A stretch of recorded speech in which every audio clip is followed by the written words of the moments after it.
Okay. We should be live now. Um, Hopefully it doesn't look too bad. It said the stream bitrate was a little low, so maybe we'll need to update that. I mean, again, on my end, it doesn't look bad. Let me know, of course, if it's a little choppy. I'll just kind of do some scrolling, and we'll see how everything looks. But yeah, so here we go. We've got Twitter open, of course, and I believe I'm following all of the relevant insiders on the Bread Loves Hockey account. Let's just take a quick look.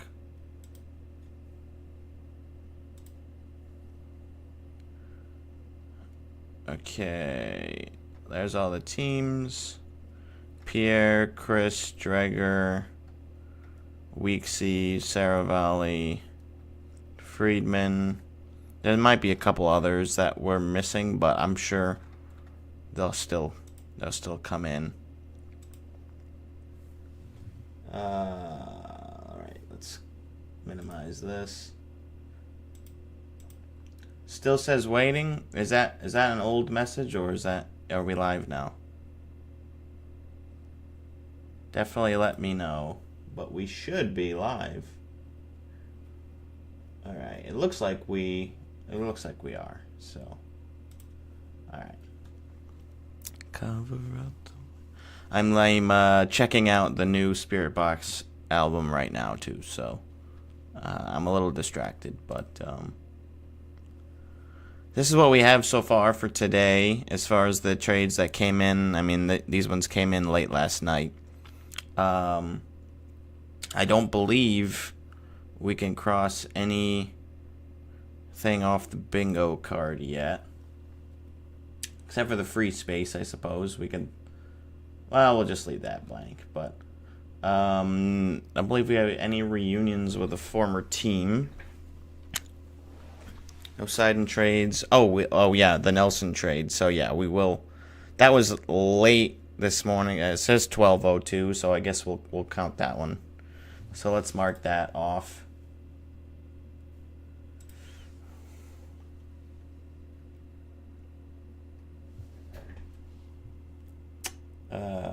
Where are we doing that? Okay.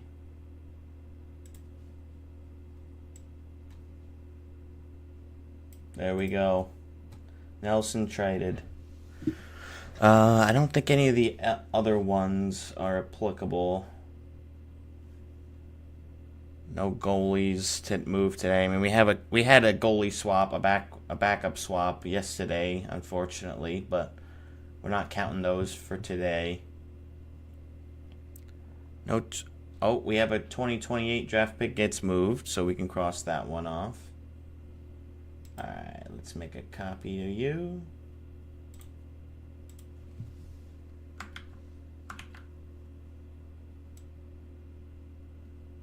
Okay, so we're looking good. We already got two in the same column. Intra-divisional, we haven't had... Oh, we had one. We've had one so far with the Jake Wallman trade. 7th D traded for a late round pick. I mean, I wouldn't consider the Shillington deal part of that since there's no pick involved. 3 years left on the contract. Does Wallman have 3? Let's take a look. Oilers. I don't think he does have 3 years left. He has 2 years left, so nope. Anyways. Oops.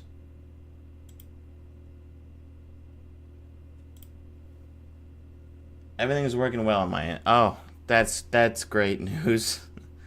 That is great news. Oh, let's see. Can we open this up? YouTube Live control panel. Does this have the chat in it? Yeah, this one.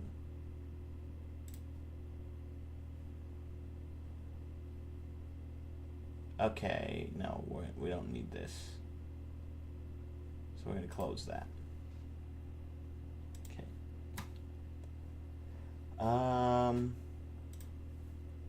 Sorry guys, I'm just trying to make sure everything's looking how I'd like it, and I know how to navigate everything. But I mean, this is pretty much what we're going to be doing. We're going to be scrolling. We're going to be updating the trade, or checking the trade tracker, looking at cap wages. I doubt we'll get any that break here, but it'll be good just to kind of familiarize ourselves with what the cap space for these teams is looking like. And actually, you know what? I will leave my notifications on in case someone texts me before I see something. So yeah, let's look at, I mean, it's going to be tough for Edmonton to continue to add. Obviously, they've got negative 1.8 deadline cap space, so maybe they have to move somebody out in order to bring some other folks in.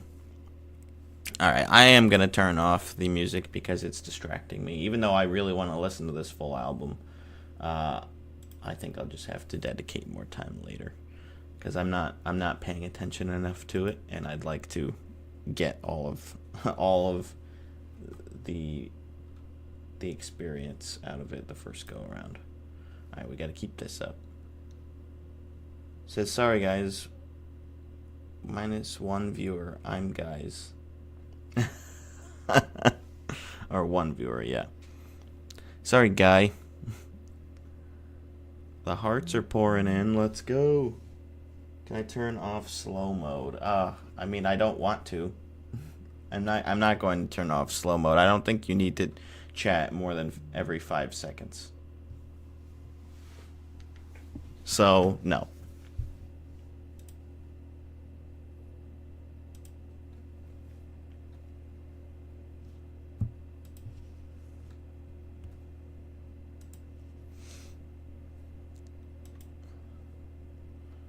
Alright, that's trade targets. We don't need that. Boo. There we go. We're live.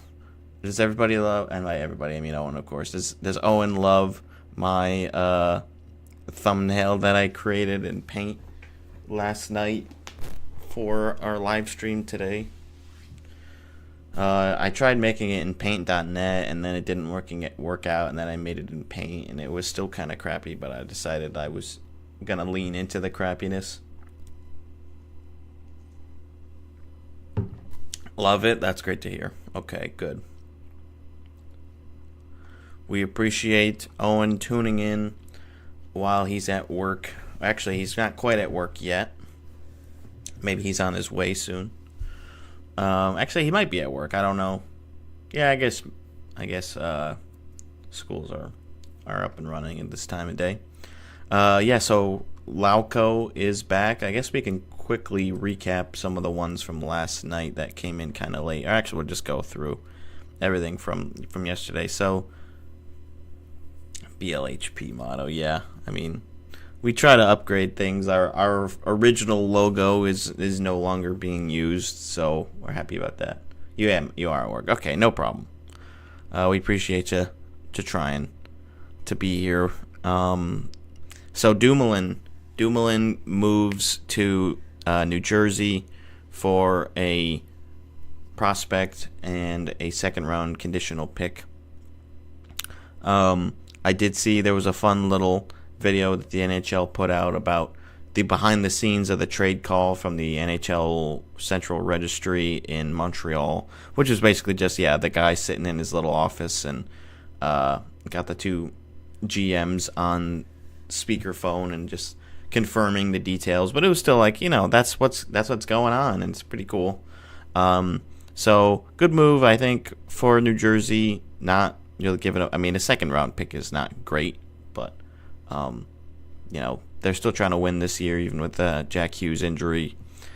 And then we had the Nico Sturm deal. So Nico going to another Cup contender at the trade deadline. We've seen this before, and the Avalanche were beneficiaries of him last go around and ended up winning the Stanley Cup. So we'll see. Obviously Florida has just recently won the Cup, so definitely primed for another deep run. They also require a 7th round pick in 2027 in exchange for a 2026 4th. So nothing too crazy. We'll see where he slots into the lineup. But I was hoping that Vegas would pick him up at some point just because, former Golden Knight and Clarkson and all that. I don't believe Jack will be back for playoffs. They said training camp he'll be ready, so he is done for the remainder of the regular and playoff seasons, unfortunately.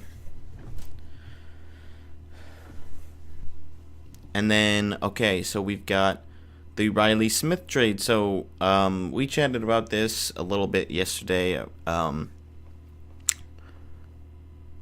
Riley Smith, obviously misfit, former Golden Knight. So this is the first second stint for a player that's actually played for Vegas.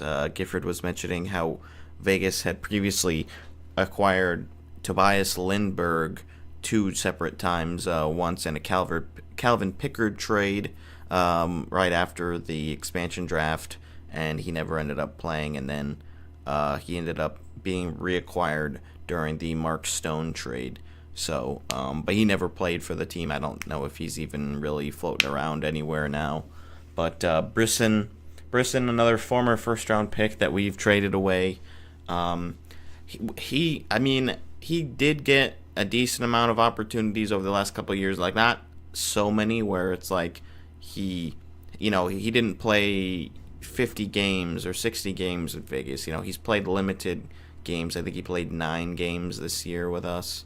And he just hasn't really grasped that role, and so his development is kind of stunted. But I do think there's still a good framework there. I wish him the best in New York. We'll see how Riley Smith fits back in. I think it's nice to have somebody who's familiar with the system already. We'll see how he plays when William Karlsson is back too, and we didn't pay as much on him, so that's good. Sens trade targets: JJ Peterka, Ryan Donato. Let's take a look at what the Sens roster is looking like. So they've got $1,655,000 in trade deadline cap space. They've got 3 more contract slots and 2 more roster spots. So, can we pull up, where is the depth charts? Yeah, let's take a look at that, because that'll give us a better understanding of where I feel they could best use an upgrade. Okay, first line, you're not touching that. Second line, I think, is good too. Perron hasn't been lighting it up offensively. He did just score the other night. I think he's got like 3 or 4 goals on the year, but I think that's fine. Cousins, obviously a lot of playoff grit, and then Pinto and Greg. Like, maybe I could see, if anywhere, like getting a right winger or just a center to play on the right wing, to bump Greg down to the 4th line, and then Ostapchuk would probably be the odd man out, because I think Amadio and Gregor on the 4th is definitely serviceable. And then maybe you grab another defenseman too. Cousins probably won't play after injury. Oh, did he just get injured? I don't know if I heard about that. Yeah, we're not. I don't think either of us are in love with Clevin and Bernard Docker as our bottom pair. They're not moving the needle a ton, but obviously you're not spending a whole lot of money there. Yeah, if you're talking about the disparity in how much people get paid, and how much the salary cap increasing is going to affect the Stars, it's definitely not going to be affecting these bottom line guys. Yeah, JBD has had a couple of moments, and then I don't think goaltender, you really do anything there. Yeah, yeah. Didn't Hamonic I think he just played last night. Or 2 nights ago. When did the Sens just play? 2 nights ago, I think. So he's definitely serviceable and maybe somebody that they certainly want to keep around for a potential playoff push. But yeah, I don't know who the best, I guess, right wing or just a center in general they'd be looking for. Maybe Donato. I don't know if he plays right wing. We'll have to circle back on that. I'll do a quick refresh so we're not too far behind. Okay. Lone goaltender Kolosov to the AHL. All right, no problem there. Got some nice photos. All right, let's open this up because this'll give us some ideas. So Rantanen, yeah, he's not going to Ottawa. He's a right winger though. They don't have the cash. Raquel, it would be nice to have him on Vegas, but I don't think we need him. Yo, right winger, Brad Marchand, Ottawa Senators. Probably not. Besser, no, I don't think they have the funds for him. Bowen Byram, I mean, that would be a nice pickup. I don't know if they'll be able to spring it, but maybe with retention they would be able to grab Palmieri. I feel like there are a couple other teams. Like I feel like the Devils, of course, would be in a better position to grab him just because they're a little bit more cemented in their playoff picture, and of course he's been in New Jersey before, which helps. But yeah, okay, $2 million AAV for Donato. That's a lot easier to stomach. Don't know. I mean, maybe you grab Zucker. No, it's $5 million. Yeah. Geeky. Actually, Geeky might not be a bad pickup. Or again, Peterka. I feel like they won't want to sell Peterka though. But who knows what they're gonna do. So we'll keep an eye on that. We'll keep recapping here. So Carson Soucy traded to the Rangers in exchange for a 2025 third-round pick. That's not bad for Vancouver. And you're not getting a whole lot of upside offensively with Soucy. More of a stay-at-home defensive defenseman, but I think it's not a too steep price to pay, and rounds out their decor a little bit. Let's take a quick look at the Rangers now. So we'll go to the depth charts. Oh, Lindgren just crossed off, so they haven't updated these yet. Okay, so do they even have Soucy in here? They do, okay. Fox, Miller, Soucy, Borgen, Schneider, Vakanainen, Calvin DeHaan probably slots in because of the acquisition, I would think. He would probably bump out Vakanainen. I'm surprised they don't. Well, actually, I could check daily face-off. Let's go there. Daily face-off.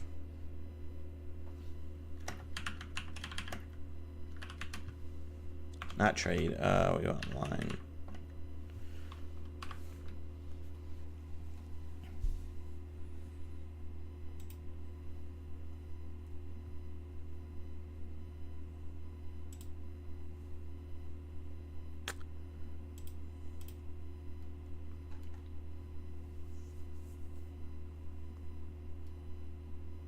Okay, so they don't have Soucy in here yet either. I mean, obviously, this just broke last night, so not too surprising. Actually, wasn't there another... What was the other website that we were using? No. Oh, the Hockey News. That's what we've been using. The Shillington trade. We briefly mentioned it, but I will get back to it. Here we go. Lineups. Wait, what's going on? Why? Okay, let's cross that out.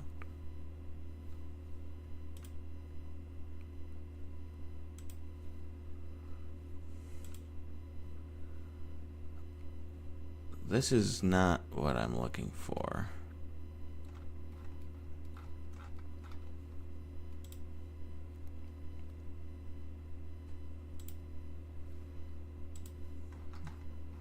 Yeah, this is different than how they used to display the lineups. Let's go here.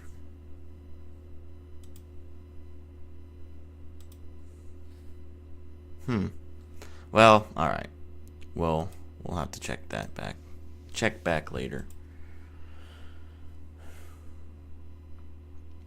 All right. So Lauco returns to Boston. They also acquire Hutsnadinov, and swap Brazeau, and then they get a 6th-round pick. So Lauco's back, which is fun, I guess. And then the big deal late last night. So Brock Nelson officially headed to Colorado. The 33-year-old who spent his whole career with the Islanders is no longer on the island.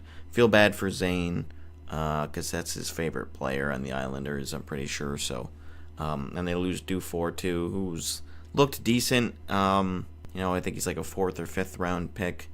And then they get a good prospect in Callum Ritchie.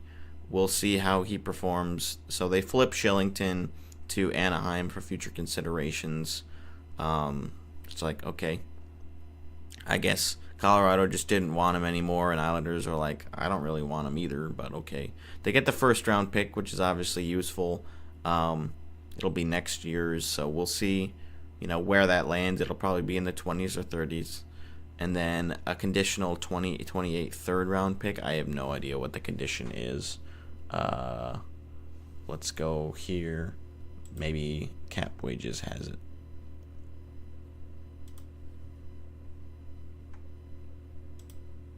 Here we are.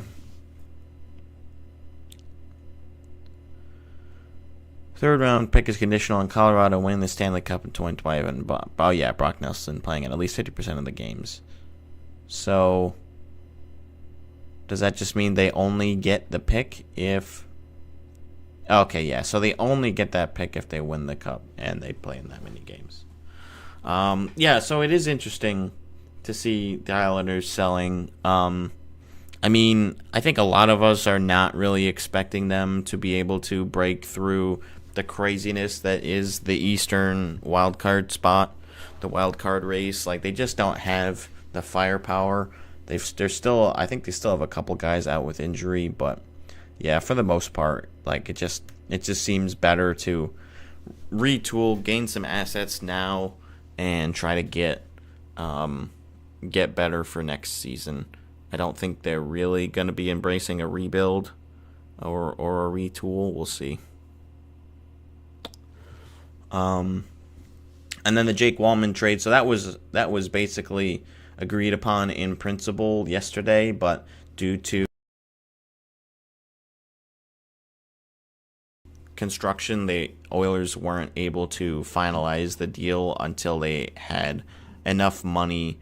Like, they had to send people down so that way they could afford to take on Wallman's contract. So Wallman is a good pickup. He's got a couple more years on his deal. I think he played well in San Jose, so I'm sure it'll be tough to see him go. That's kind of how it was last year at the deadline. There were a lot of players that were playing well last year for San Jose that, of course, meant that they had good value, and so they left. So they're not building around him. Is Wallman worth a 1st? Well, let's see. It's a conditional 1st. It's top 12 protected.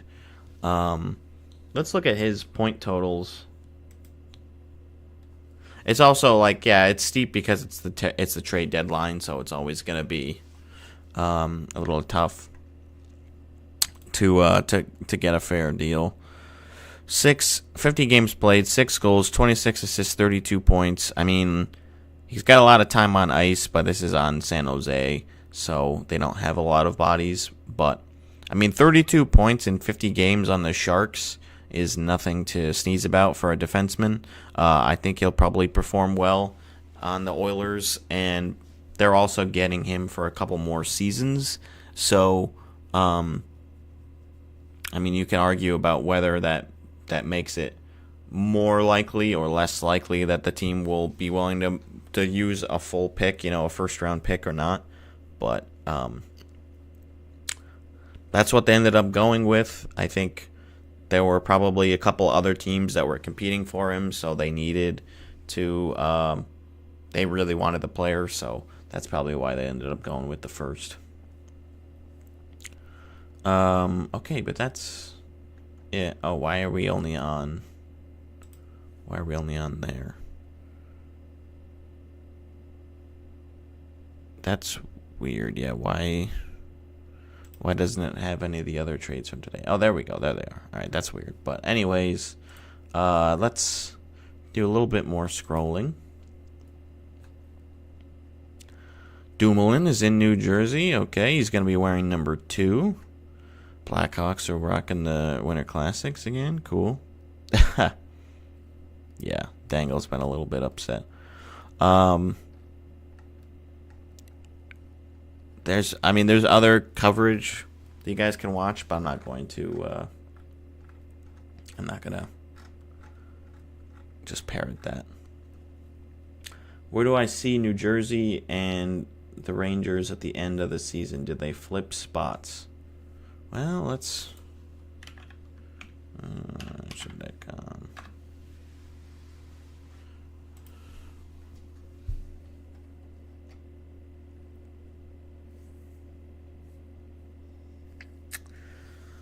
I mean, 5 points back. They have a game in hand. I think if anybody is going to usurp the Devils, it would be the Blue Jackets. I don't know. I feel like the Rangers have been kind of all over the place with these trades. Like they've been, this one's just a clear addition because you're not losing any players. But, the player swap here, younger player, we'll see if he even slots in the Rangers lineup.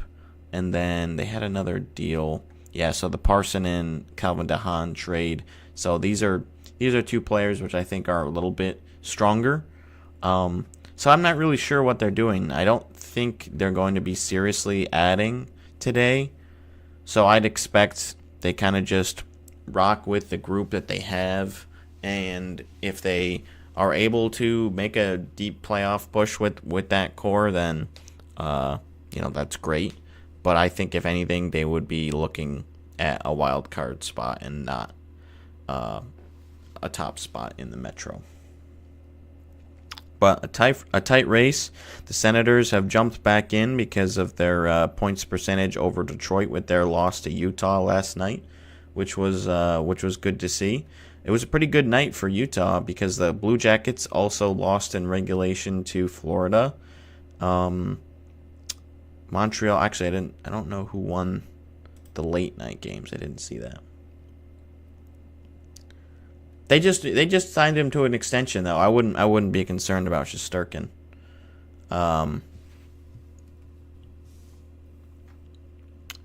Flyers lost, but we're not concerned about them. Bruins lost, so that was also good for the Senators.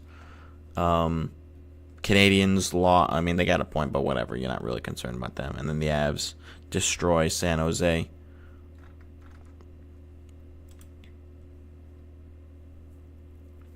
Oh, wasting Soroka. I don't know. I still think they have time. He's still young-ish, right? Islanders.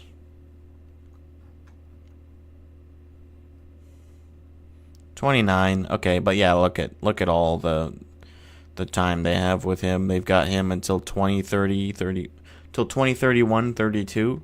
So I don't think that's the major concern. I think you'd be more concerned with, wasting the prime of Pullock and Pelech and Anders Lee. He's pretty much already out of that spot. Horvat's not quite 30 yet. Palmieri's probably going to be gone, but we'll see. And then obviously Nelson would have been another one. Not anymore. Let's take another quick look at the standings. So tight race at the top here. Could be anybody. We'll see if the Leafs are able to usurp that spot. Okay, they've been occupying first in the Atlantic for a decent majority of the seasons this year, so they would be pretty disappointed with not getting that, and then having to probably play the Lightning. That would be tough. I think it's gonna be difficult for the Sens to break through there, so that's probably gonna be the first round in some capacity. Is one of these or two of these three teams, and then we'll see how this shakes out. Caps are not going anywhere at the top. Carolina's not really too vulnerable. We will see what they do today, and I don't expect the Devils to make a huge push, especially without Hughes. So this is probably what it'll look like. If anything, again, Devils might drop to a wild card spot. I think Columbus has been playing pretty well. They have a tough schedule, so there's no guarantees. A lot of time left. Oh wow, I didn't realize just how close the Canadiens were. And then looking at the West, Winnipeg's not going anywhere. Dallas isn't going anywhere. And then it'll really just be between the Wild and the Avs for who gets the opportunity to play Dallas in the first round.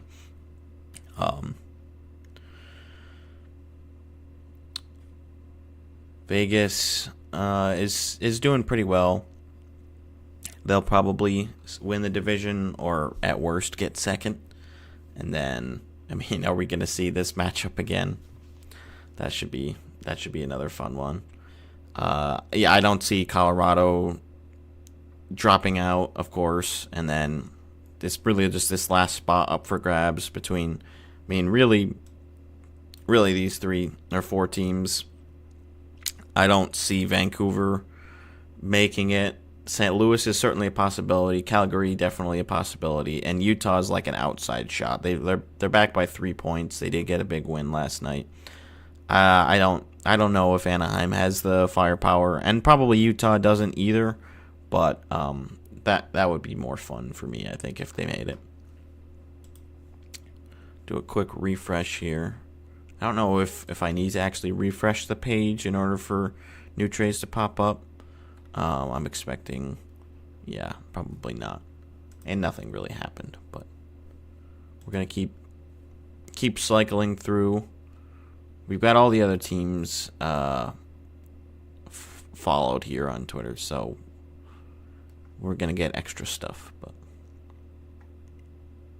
that's okay.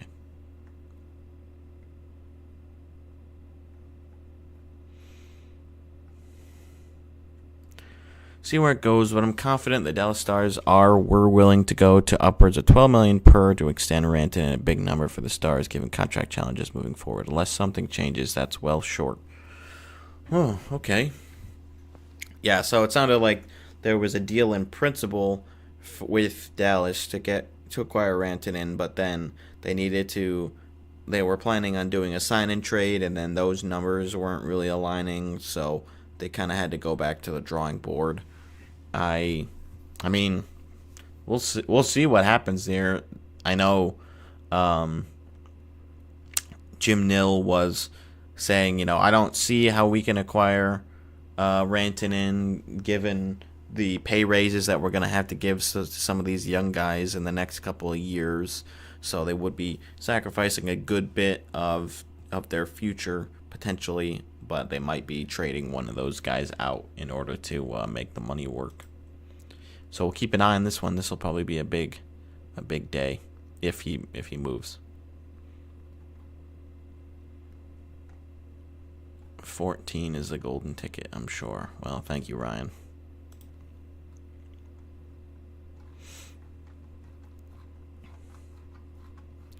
I already saw these. I just wanted to see if there's anything else fun / notable on here. Yeah. So here's how Chris Johnson lined it out. Yeah, step 1, Dallas and Carolina agreed to the framework, and then Dallas reaching a contract extension, which hasn't happened. Other avenues are now being explored. So might not even end up happening with Dallas. It might end up making more sense for another team who's willing to pay a bit more to do the extension. But I don't know who that is. Excuse me. Oh, well, we will find out. Hopefully. So we haven't been able to cross off trading Rantanen again yet, but that would be another one for that column, so that would be big. We got a while before our trade call announced after 5 p.m. It sounds like we're leaning more towards an extension for Marchand, or a trade for Marchand rather than an extension, but who knows. No captains have moved yet today. Where's my trade tracker? Yeah. Nelson, not the captain, but he's been there for a long time. I'm not sure. Obviously Marchand is the biggest candidate for that one. And that's pretty much it. Third party broker, that one will certainly happen.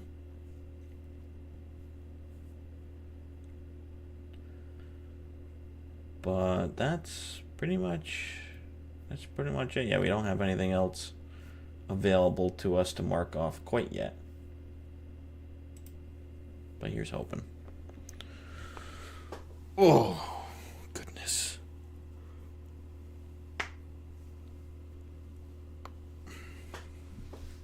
Well, thank you all for tuning in. We will certainly see how the day goes today. But it should be a fun one.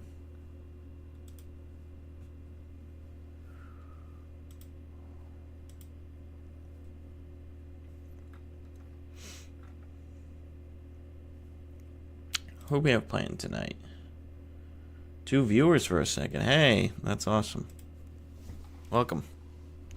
So tonight, we've got the Winnipeg Jets with a back-to-back. They just were in Philly, and now they're going to be playing New Jersey.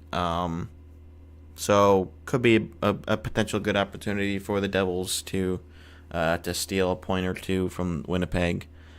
This will be a big game as far as the Red Wings playoff implications, and they just played a back-to-back too. Utah also playing a back-to-back, but playing against the Blackhawks is a lot better of a situation. Wild versus Canucks, so both these teams need the points, of course. I hope Vegas wins because I have beat Pittsburgh as one of my Sin Bingo squares, so let's hope we get that. And then 2 teams in the playoff race as well, kind of, for the wild card spot in the West. So that's what we've got tonight. We have not received our hat trick questions from Dean yet. We will see what we get for those.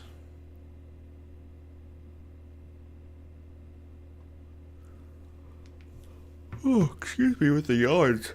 Ooh, I'm really not that tired, but happens when I'm talking a lot sometimes. All right, let's take another quick look at some of the trade targets. So yeah, definitely Mikko, number 1, no surprise there.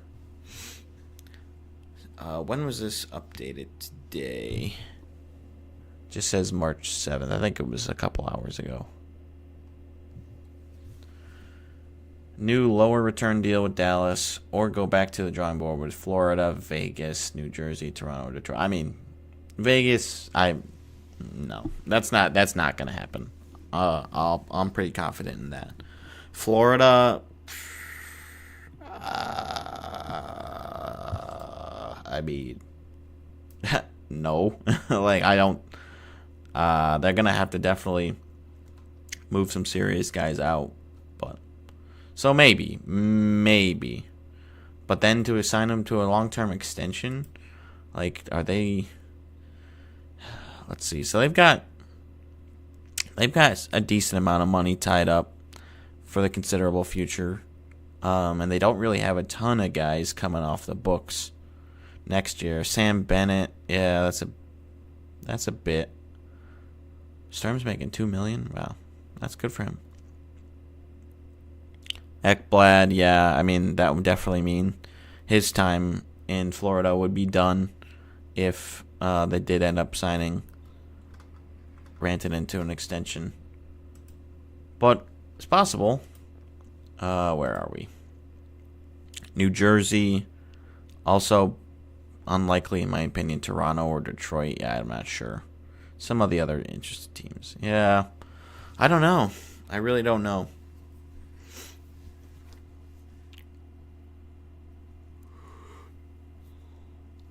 I'd say probably Dallas, just because a lot of the wheels have already been in motion.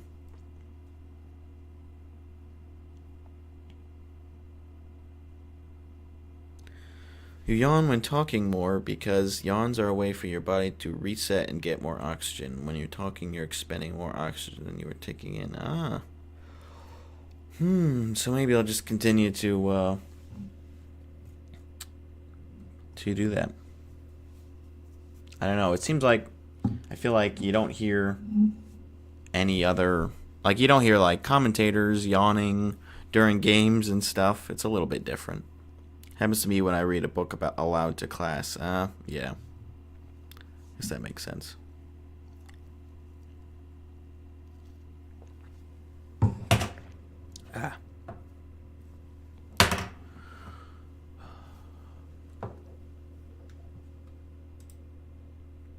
Guess we can check r/hockey too.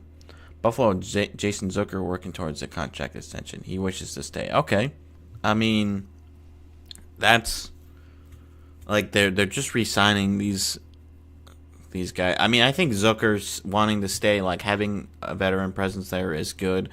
I think there are other veterans that should probably stick around, or that they should be interested in, but because they really need a veteran who's had success in order to get them to the playoffs. I was watching a video from the hockey guy last night about the whole Buffalo situation and what they really need to do, but it is difficult. There's really no good answer, obviously. Oops. Okay. Let's take a quick gander on r/hockey, shall we?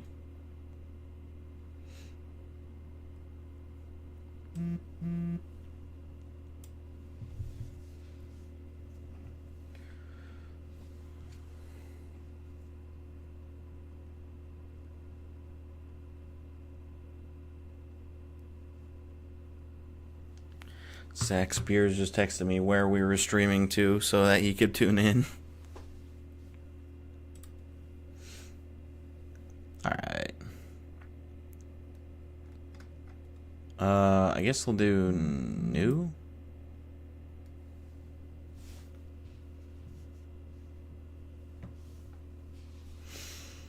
Blackhawks work on an extension with Donato. Feeling that they're likely to move him. They're also listing on Pat Maroon. Pat Maroon go and get another cup. Best Blue Sky hockey accounts to follow. Yeah, I haven't been using Blue Sky.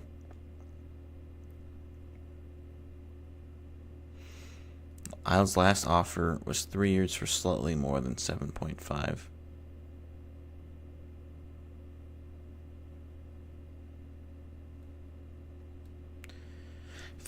I mean, yeah, a little bit more than 3 years is going to be tough for Nelson, but that'll be a decision for down the road now, unless he signs an extension with the Avs before the end of the season, but I don't know. Be tough.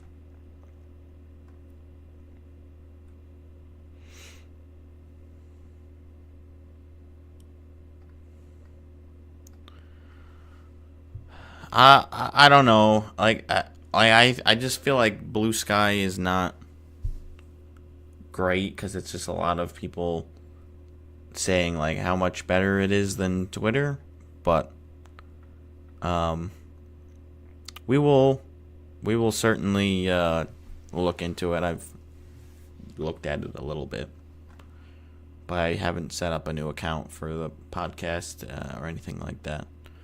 I know Donato has said that he's interested in sticking around. Like he likes it in Chicago, so I wouldn't be too surprised if he signed an extension to stay. Um, but we'll see how the offers look for him from other teams, and maybe Chicago feels it's better to get the value for him now, even if he wants to play for them next year, which probably not too many teams want to.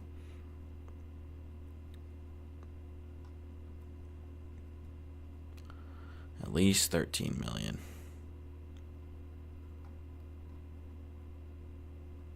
Ice Blacks versus Mighty Ruse. Oh, that sounds fun. All right, so this stuff's from six or so hours ago.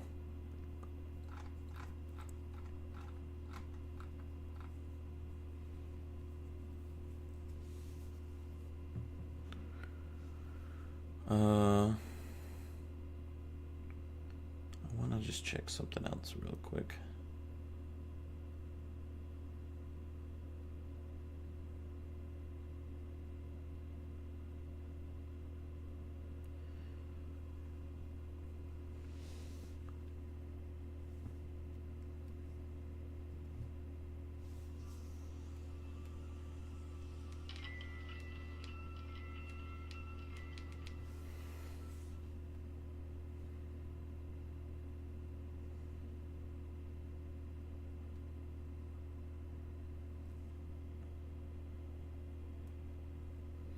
All right.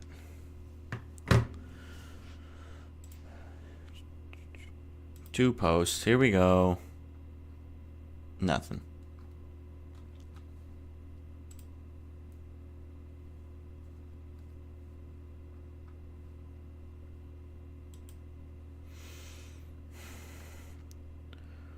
So who's got cash? The Rangers have deadline space, but they don't have many. Like their roster's already full. They've got a couple contract spots, and they only have one more retention slot, so they probably won't be doing that. Preds have eaten up all of their retention slots. I believe Chicago has as well. San Jose has. Where is Chicago? There we go. So we have a couple teams with no salary retention, or no salary retention slots left. Pittsburgh's got one more. We'll see if they utilize that.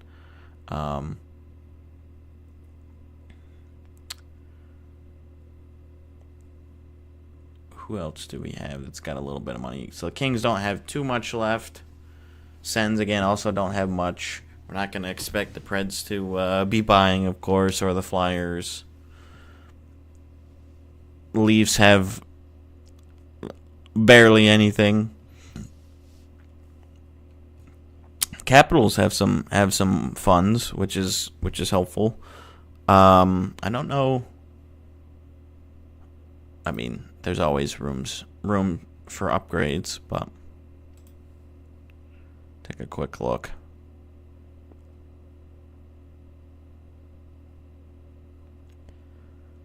I mean, maybe upgrade Dowd.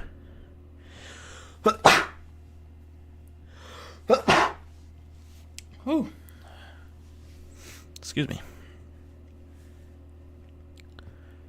I mean, this is all pretty good.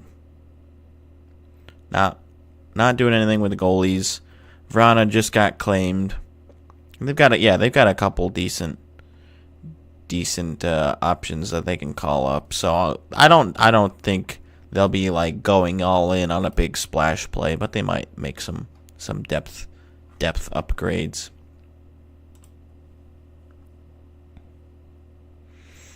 Dallas, I'm sure, will be utilizing most of that money. Columbus, of course, has funds too. I mean, look at Look at how much money they have.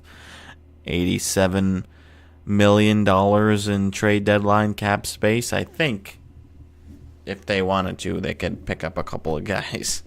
So they'll be an interesting one to watch today, as they're making their playoff push, and they play. Oh no, they don't play tonight. They probably play tomorrow.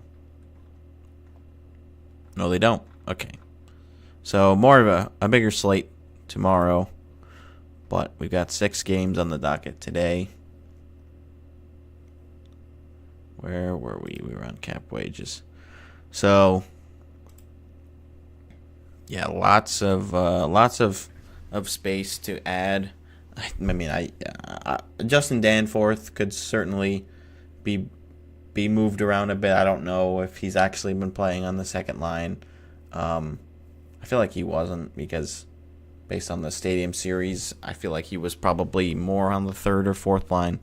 But you could stand to upgrade him. I mean, Aston Reese, similar. Like, he probably shouldn't be playing in your top 6 if you're a playoff contender. They just grabbed him off waivers from Vegas.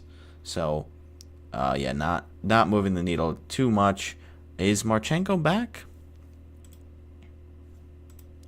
I didn't know if he was still hurt or not. You know, he missed some time.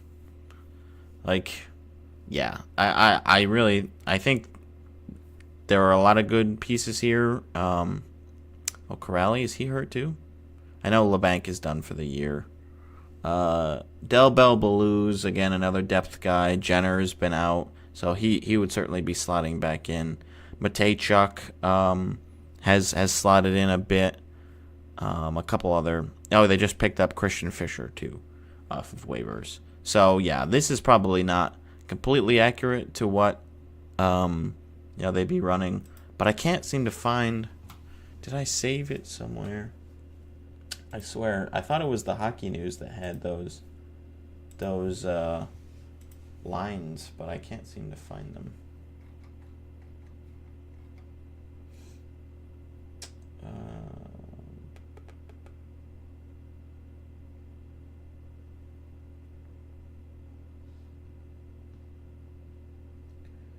No, I didn't accidentally put it in my mobile bookmarks, did I? No, I don't think so.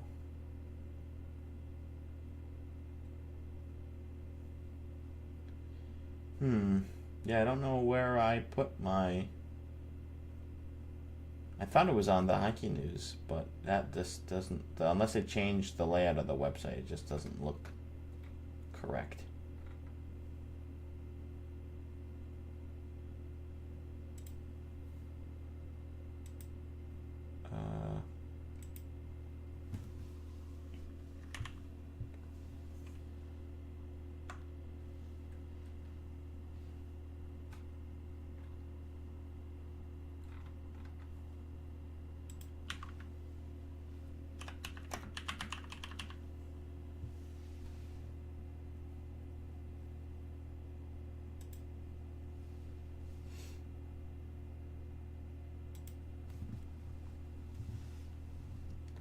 I guess we'll just go with these. So let's do...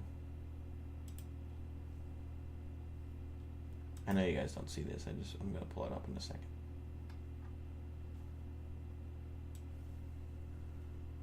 All right. So this is more in line with reality, I think. This makes a little bit more sense. Chinikov, I could see him moving around a bit. Corrali is fine there. And yeah, I don't know anything about Labate or Labate, I guess. But I think he would probably not be sliding in, especially with just picking up Fischer. I think he would definitely be slotting in, and then we'll see. Yeah, so they've got Matejchuk in, Christensen still. Yeah, I think this is a lot more in line with what they would be rolling as of right now, but definitely room for improvements. Okay, yeah. So Sillinger's out, so that's why they don't have him. Oh, both of the Sillingers, 0-2. Gabranson, yes, he's been out for a while. Monahan, so he would be slotting in.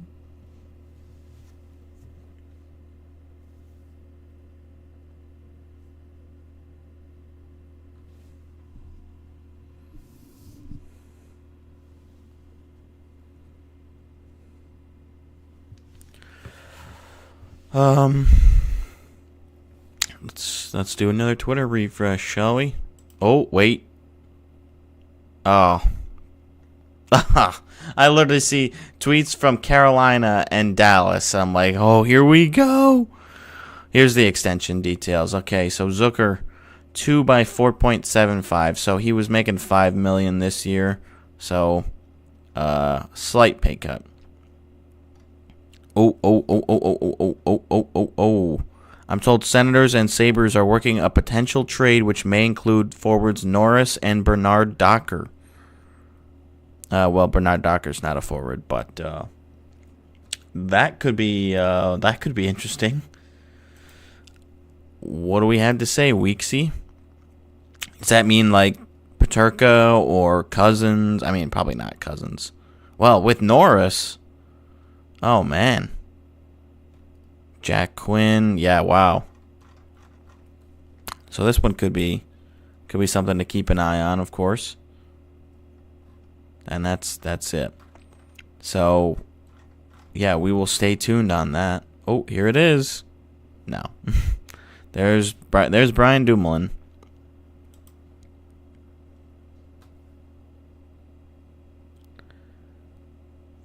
Yeah, I mean, I think just acquiring Peterka would not be enough. I would think there would have to be another piece if you're giving up Norris. Which, man,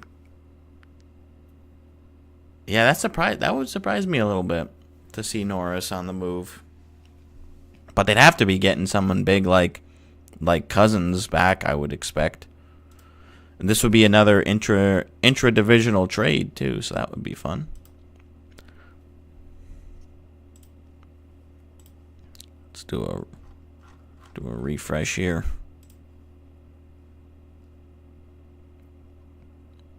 There's the week's one. Let's see what the masses have to say. Cousins going the other way, apparently. I mean, yeah, who knows where this guy's getting that info from. Oh, yeah, JJ with Timmy again. Yeah, the German boys reunited. That could be cool. Yeah, there have been health concerns with Norris, so I could understand why the Sabres, or not the Sabres, why the Senators would be slightly concerned with holding on to him long term.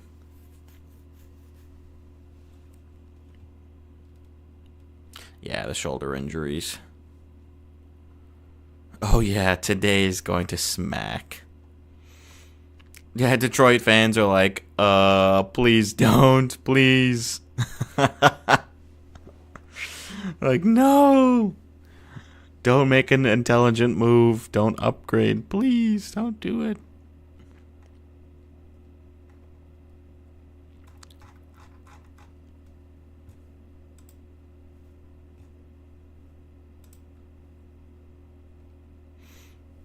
Okay, so Daily Faceoff is going live now. I'm not going to just piggyback off them, just watching theirs, because I don't think that's really genuine. Not really making my own content, but they'll have a lot more. They'll have more insider info over there. 4 hours to go. Oh, is he really close with Kachuk? I mean, I guess that makes sense, but yeah, that would be a tough one for him again. Nothing confirmed yet. You know, we're just getting the one post from Kevin Weeks about it. Brendan Parker, there we go. Thank you, Brendan. Coming to you live for Flames TV, but we'll check back in with him. Maybe. No, we won't check with him, but we'll check over here. So still no updates again. I'm sure we'd see it on Twitter first. All right, I'm going to take a quick break to go to the bathroom, and then we'll be back. I don't think I have a BRB screen. we're just gonna leave it up. I'll be right back. Go trades. Yeah, if a trade breaks while I'm gone in the bathroom, I will be pissed. Okay, I'll be excited, but slightly pissed.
All right.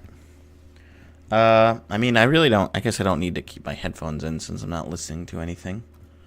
I was listening to an album earlier, but again, I think I want to just focus on one thing at a time. But I am excited to hear the new Spirit Box album. I'm actually wearing my Spirit Box shirt today. So, let's get a couple more updates here, if anything. George LaRock letting you know about an autograph signing. Very good. And nothing of note yet. Okay. This will be how it is, unfortunately. You know, we don't always get things, especially, you know, we've still got 4 hours to go, so it'll be crunch time around 1 o'clock, 2 o'clock, especially with the waiver claims being finalized by 2 o'clock. So that's when we'll know if, you know, for example, if Ryan Reeves has been claimed by anybody off of waivers. There's a couple other, you know, guys that went on waivers yesterday.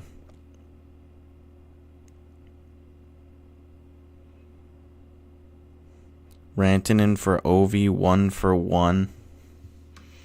Yeah. Okay.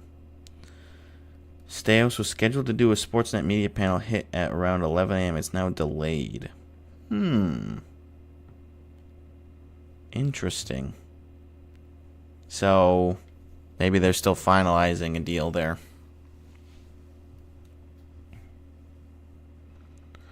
We will certainly keep you in the loop. Sarah, oh, participants. There we go. Okay.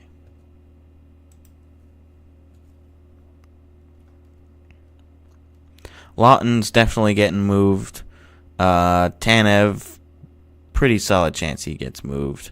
Raquel, I'm not going to say definitely because of the term, but he would be a good pickup for a lot of other teams. Marchand, geez, I don't know. It seems like everything's trending towards yes. Besser, I'll say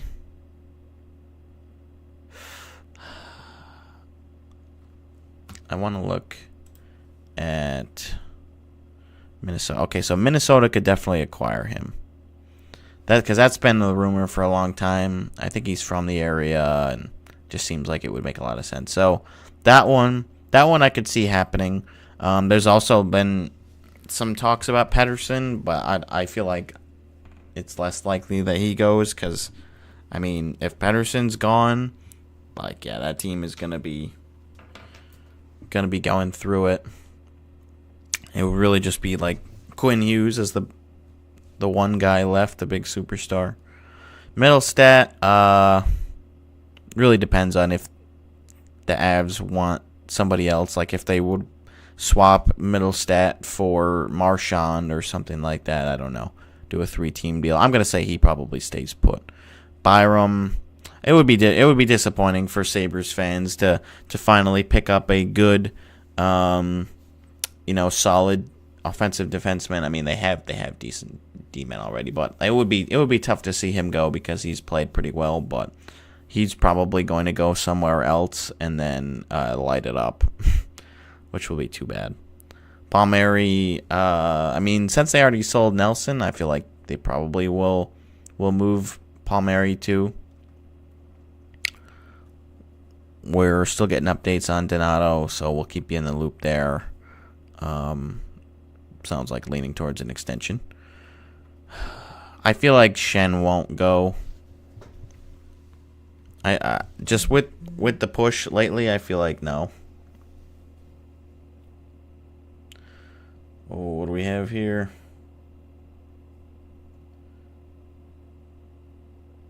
Norris and JBD are not on the ice to start practice. Oh shit. Okay. Maybe we can tune in to. Do you know, Owen, where the press conference is going to be? Like where we can tune in for that?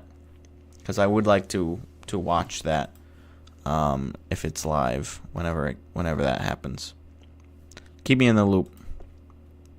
Where were we? Other trade targets. So I'm gonna say no on Shen. Braden, that is. Luke Shen, he already got traded. So I feel like Pittsburgh probably won't flip him. They're not practicing, they're being held out.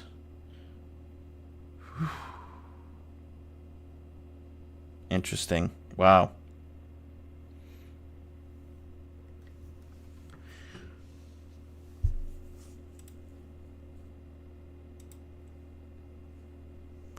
Hey, Max Jones had an assist, so that was the player that I should have put in there instead of Frederick. Mr. Spears, thank you very much for joining us. Oh, here we go. Okay, Beauvillier to Washington. Yeah, that's a decent grab. We'll see what the return is for. Is he on Nashville still, or is he in Pittsburgh? I'm trying to remember. I think I'm gonna go with Pittsburgh. Boom, let's go. So 1.25. Okay, so that might be it for Washington then. Maybe another quick pickup, but they don't have a ton of money. They got a little bit. So we'll follow up on that, and then further to what Kevin Weeks reported here, Dylan Cousins part of this trade both teams are working on. Wow. So good time to be tuning in. We will we'll see what the final details are on this, but that's a big one, and maybe not one that was necessarily expected. Thank you, Golden Knights, for tweeting out. Good morning.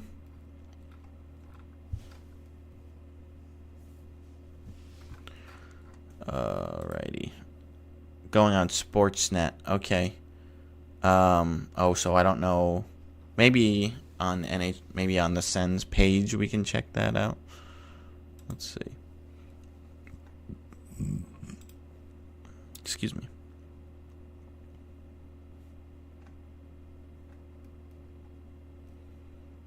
What's new? I mean, there's videos here, but I don't know.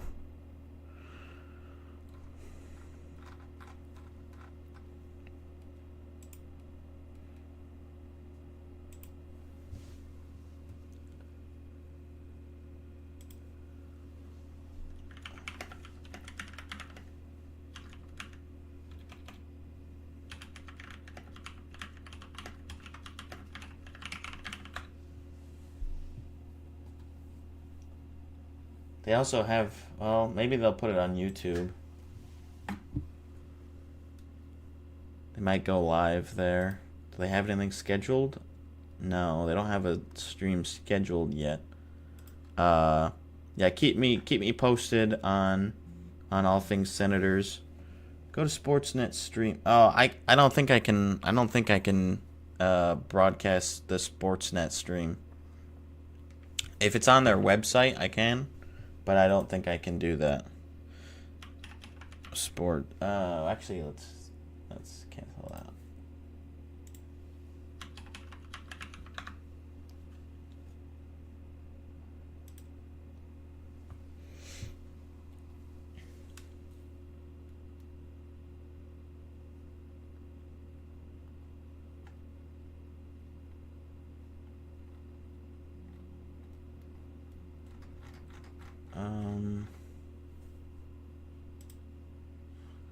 Live.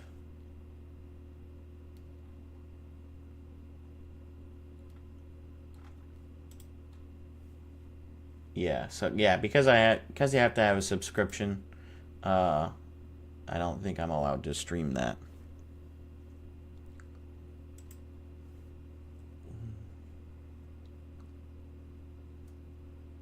So let me go to their page and see.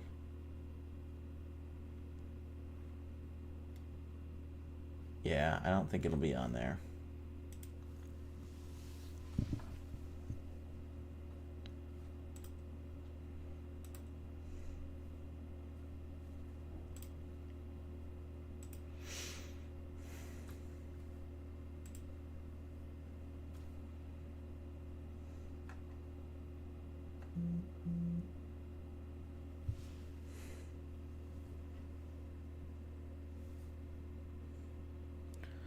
Got a class to go to soon. Okay, Owen, I appreciate you tuning in. Hopefully, I'll be able to find the Steve Staios interview somewhere that I'm actually able to watch it.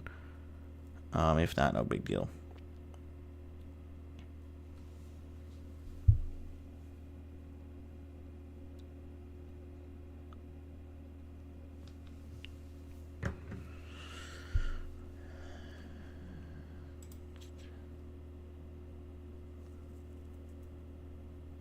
And there's those other posts. Okay.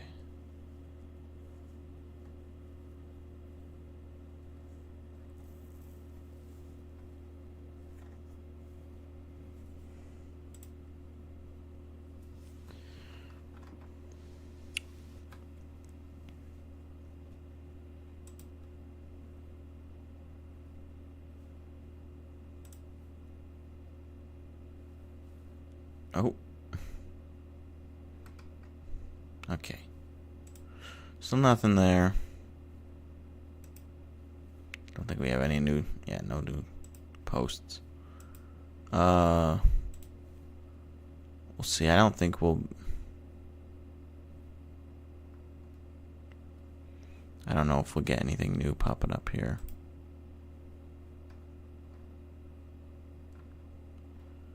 No. Okay. We'll keep an eye on that. There maybe somebody will post something on the Senators page. Is it Ottawa Senators? Okay.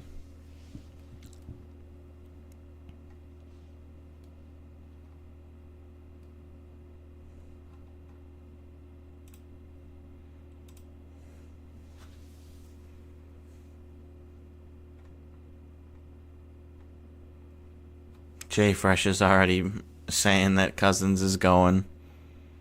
I mean, that does sound to be true, but yeah, we'll keep an eye on this. We'll see what, if we can get the Staios interview or not.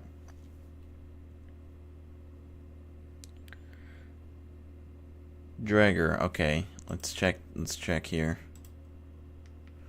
Confirming Dylan Cousins is part of deal going from Saberhood to Go Sens Go. Kevin Weeks supported Norris and BLJBD going the other way. Okay. Sheldon Keefe's in tonight. The Caps sent a second-round pick to Pittsburgh for Beauvillier. Okay, so that's another intra-divisional trade. And second-round pick. I mean, okay. It's a bit... I think they might have had a couple extras, too. Where are you, Washington? Why can't I find you? Okay. Yeah, so they have all of theirs. So maybe they'll just trade out one of these ones from this year. We'll get the full details soon. So we're listening to today so far, but that will obviously increase. Let's go back here. So, yeah, wow. Big deal between a couple Atlantic teams. So actually with all three, if this deal and the Caps deal goes through, we will have our bingo. Not bingo, but we will have the ability to cross that one off on our list.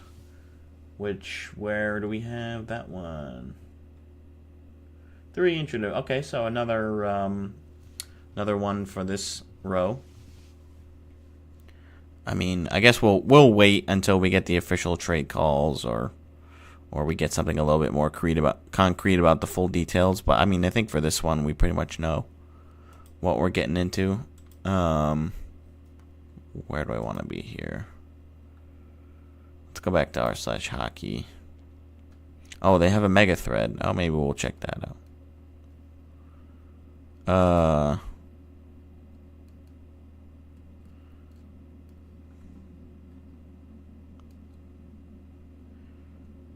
So here we go. Elliot just walking off set to take a phone call is peak. That's pretty funny. I'm just going to move these here. We might listen to something later if we need to.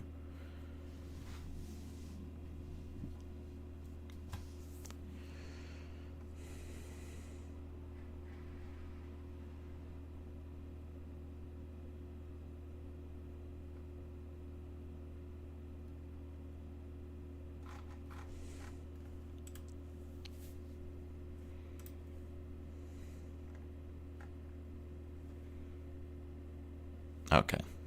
So, not the Bruins pick is going to be going. Okay.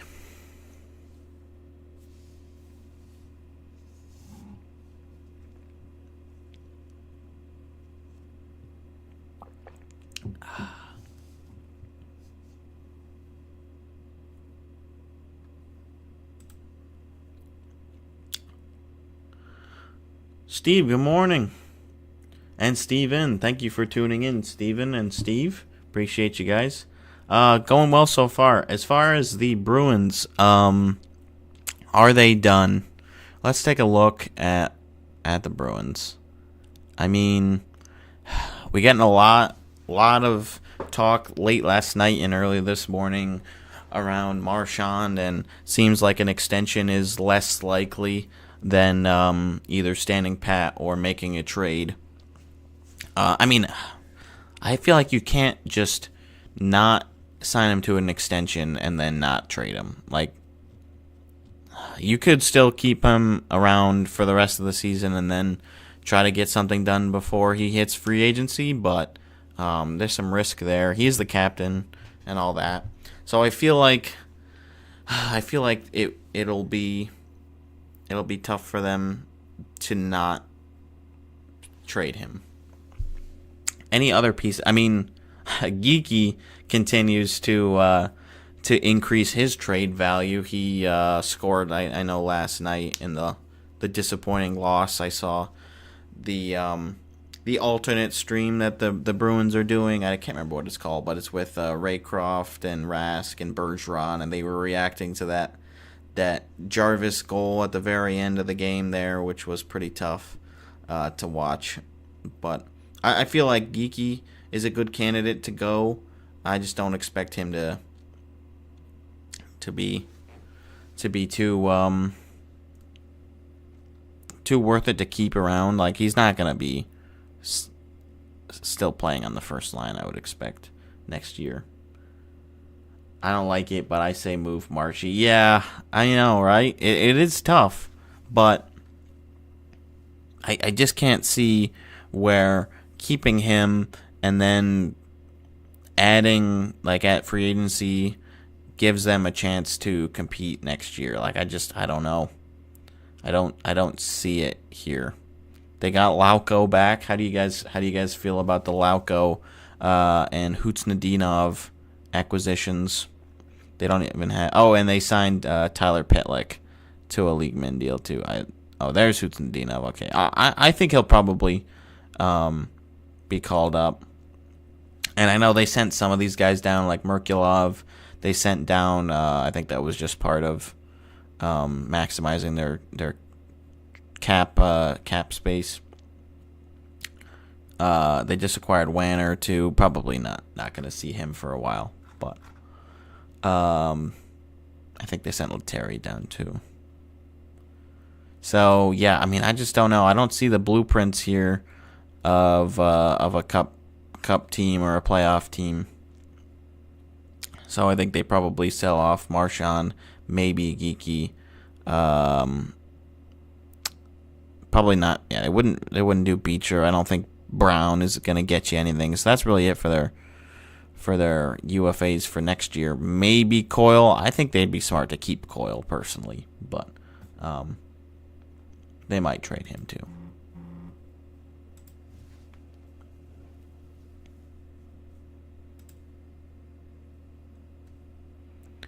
All right, so there's the full details for that deal. We pretty much already knew what was going on there. Oh, another update from Owen. Oh, the post was deleted. Wow, that was quick.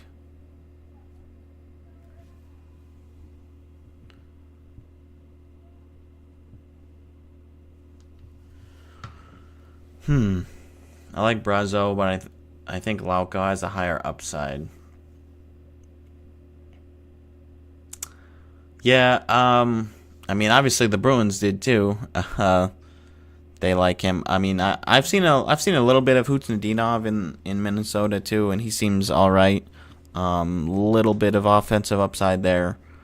I never really moved the needle a ton with Brazo, so again, we're talking about third or fourth liners here. But you know, if they felt that Lauko was a better player for them, then good for them to grab him for relatively cheap. Sad for years for Bruins fans. I feel bad for y'all.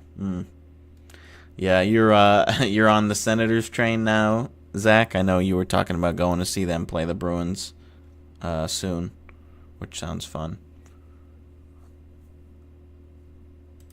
Let's see if we've got any updates here.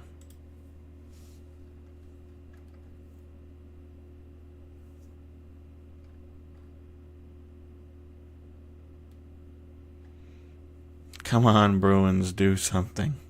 Carlo too. I really hope they don't trade Carlo. We were talking about that in our last episode, but yeah, I would like to see him stick around.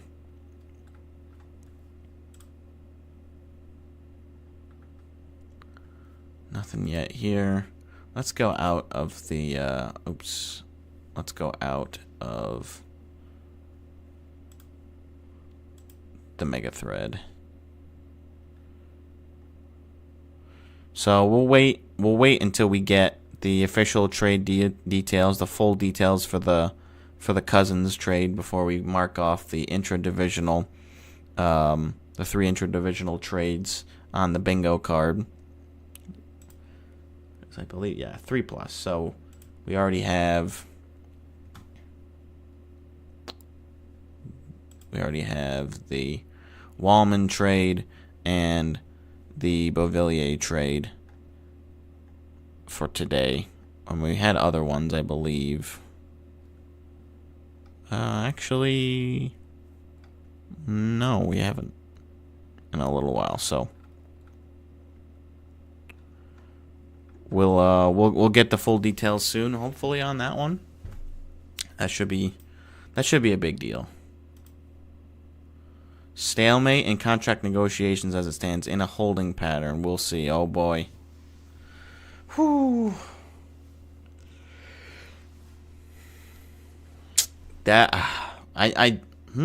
It's tough. Like, will they ultimately find a way to get a deal done, or will the contract situation just make it too tough, and neither team wants to end up pulling the trigger on it?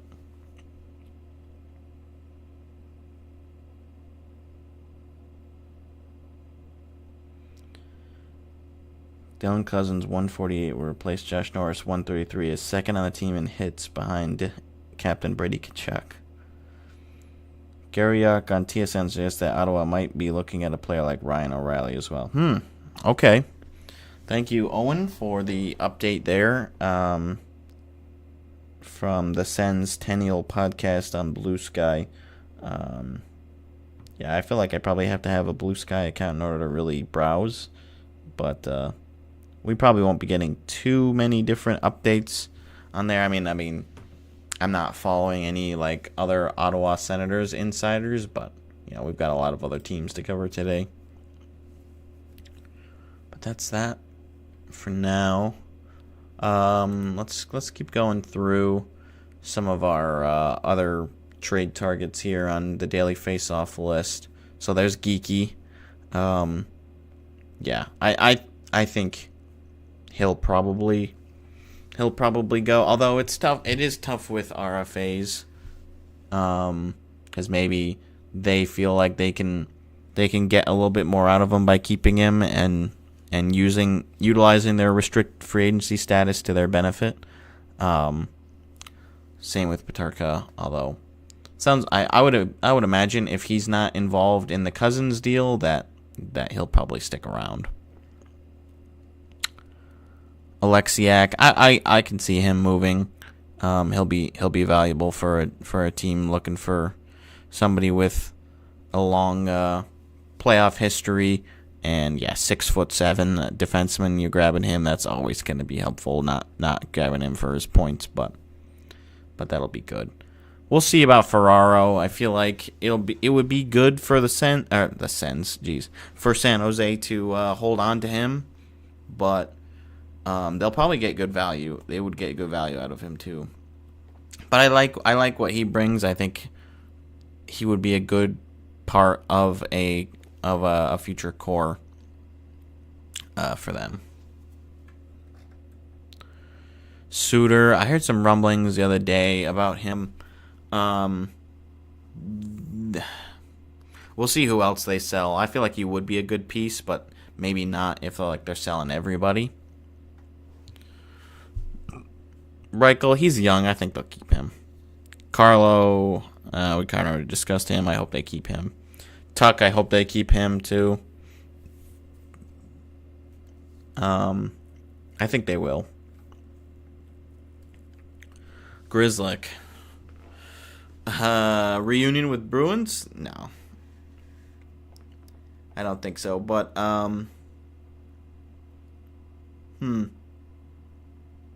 somebody will probably grab him, I would think. I don't know about Cunnin. Not for that money, I don't think. Murphy, yeah, he might go.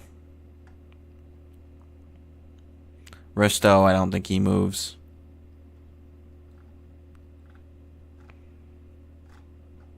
Please God, no. Was that for reacquiring Grizzlick? We might be crossing off Cousins here. I don't know about Armia.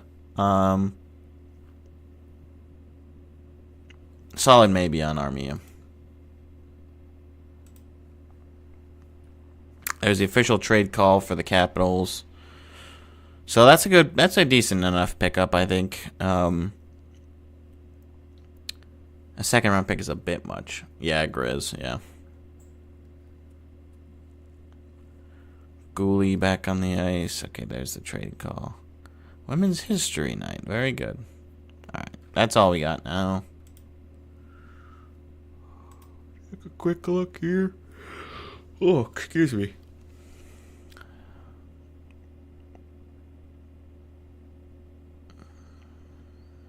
Okay.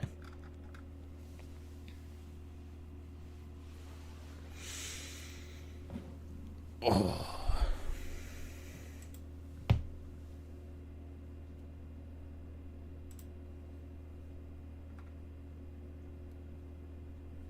You know, they'll probably make a post on Twitter about when they're gonna have their press conference.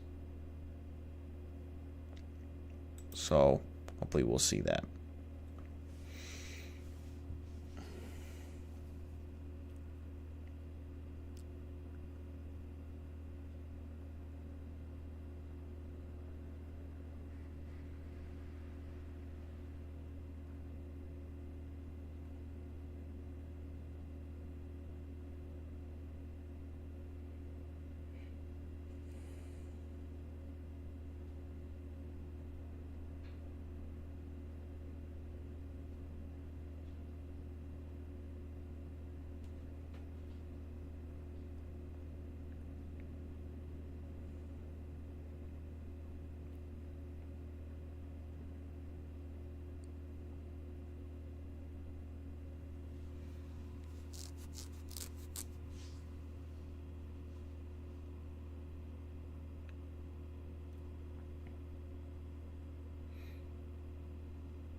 All right, we're almost 3 hours away, a little bit less than 3.5 hours away from the official deadline.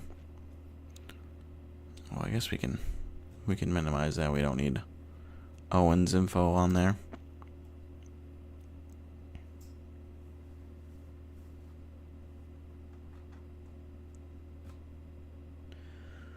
Quinn, I think it would be best for them to hold on to him.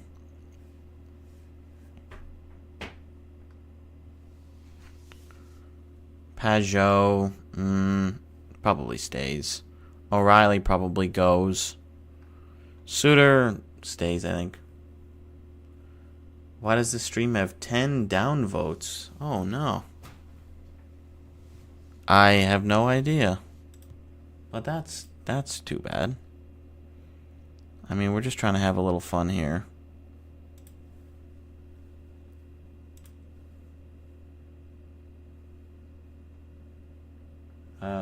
Yeah, I don't know where to see that info.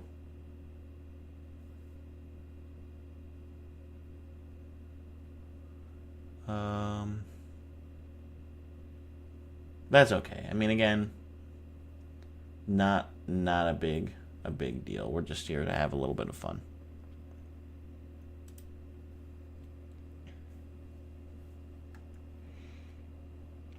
Have you been following along with the updates today, Dean? Not a whole lot has happened yet, but we did have the Washington Capitals acquiring Anthony Beauvillier from Pittsburgh for a second-round pick in this year's draft, and the details of a Dylan Cousins to Ottawa deal are also being worked out right now. It sounds like Jacob Bernard Docker and Josh Norris are heading to Buffalo. The official app is... Oh, yeah, right, because of the downvote, or the dislike thing, they took that away. Oh, well, that's... I don't know who's been coming in. I mean, we haven't had that many viewers today, so I can't imagine too many people going out of their way to dislike us. But you know what? It's part of being out there, I guess.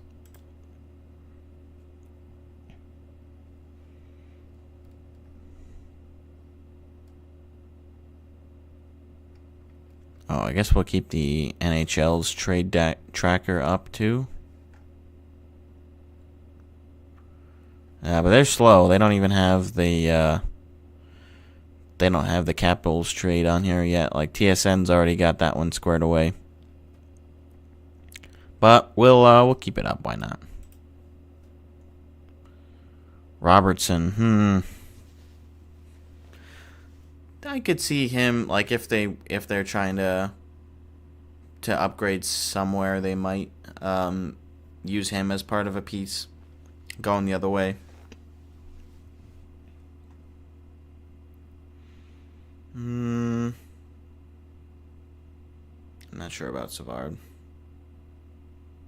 Yeah, Savard's best days are behind him, period, full stop. Never pressed into overuse this season. His mids have ratcheted up. His warts have become more transparent. Yeah, that'll be tough.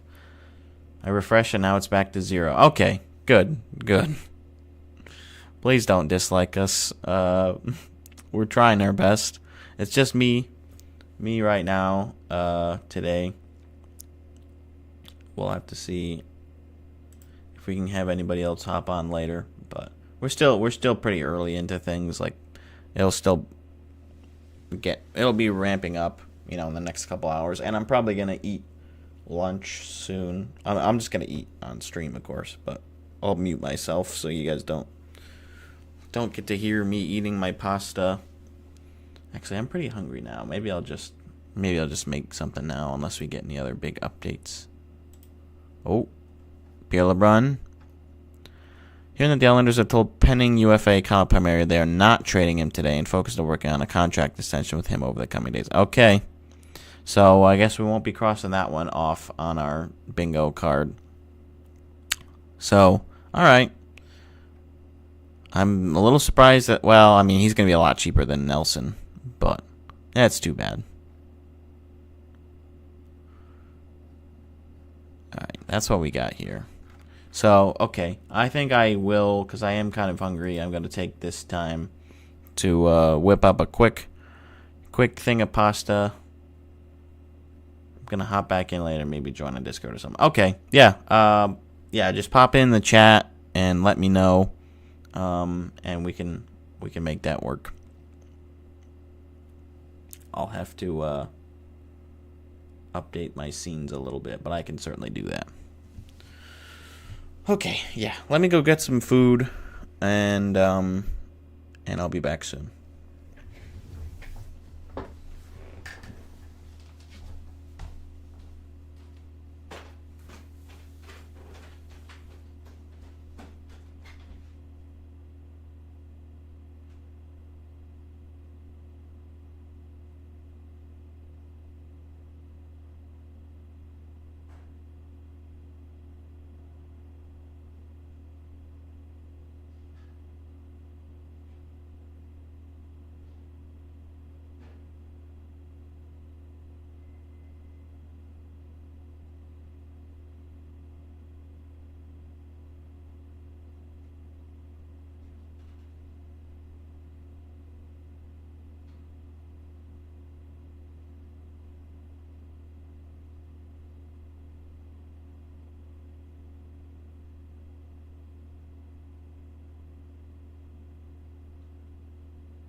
All right. Did the McDavid trade break yet? Probably not. All right. Throw this up. Do a quick refresh. Nothing there. Okay. Alright, I'm gonna mute myself so you guys don't hear me eating.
Alright, that was pretty good.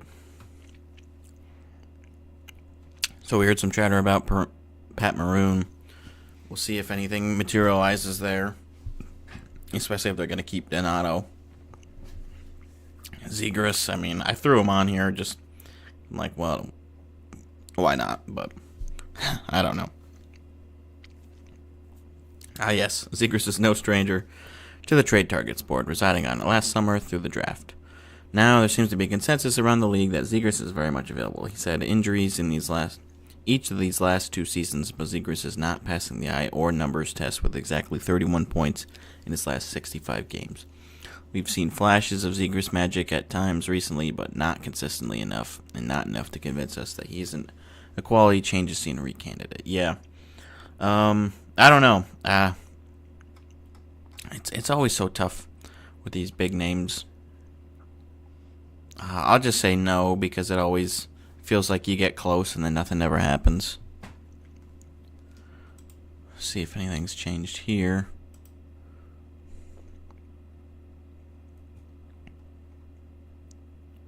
As I mentioned a month ago on TSN Hockey, no team needs Marchand more than the Leafs. Oh, God. I mean, that's not him saying that he's hearing any rumors about it, but yeah, that would break a lot of brains, I think, on both sides if that happened.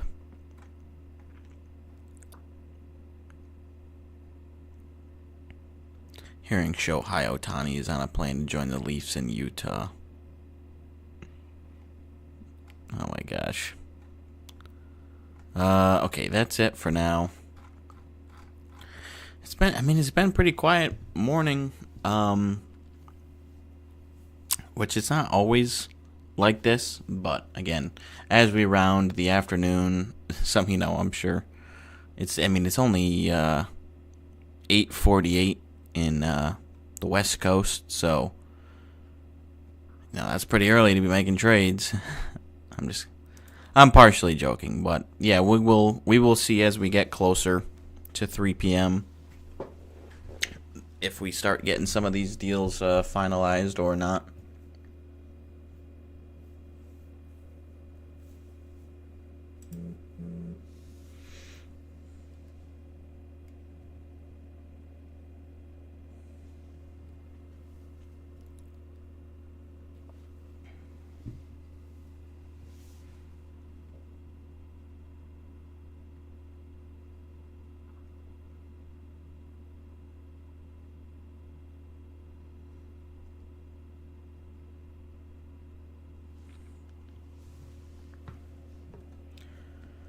How many jerseys do I own now? You have a bunch. I do have a bunch.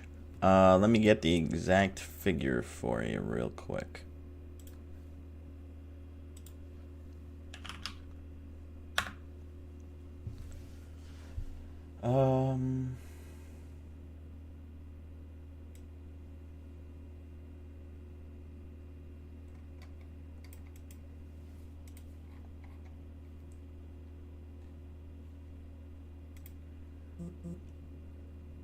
It looks like I have 160.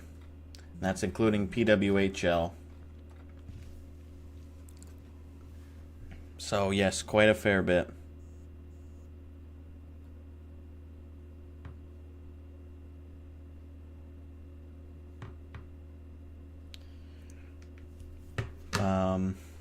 I mean, one of them I don't have yet. I just updated the list, but I haven't received it. I am expecting to get my Stadium Series jersey for Columbus in the mail soonish. I mean, I just ordered it a couple of days ago, but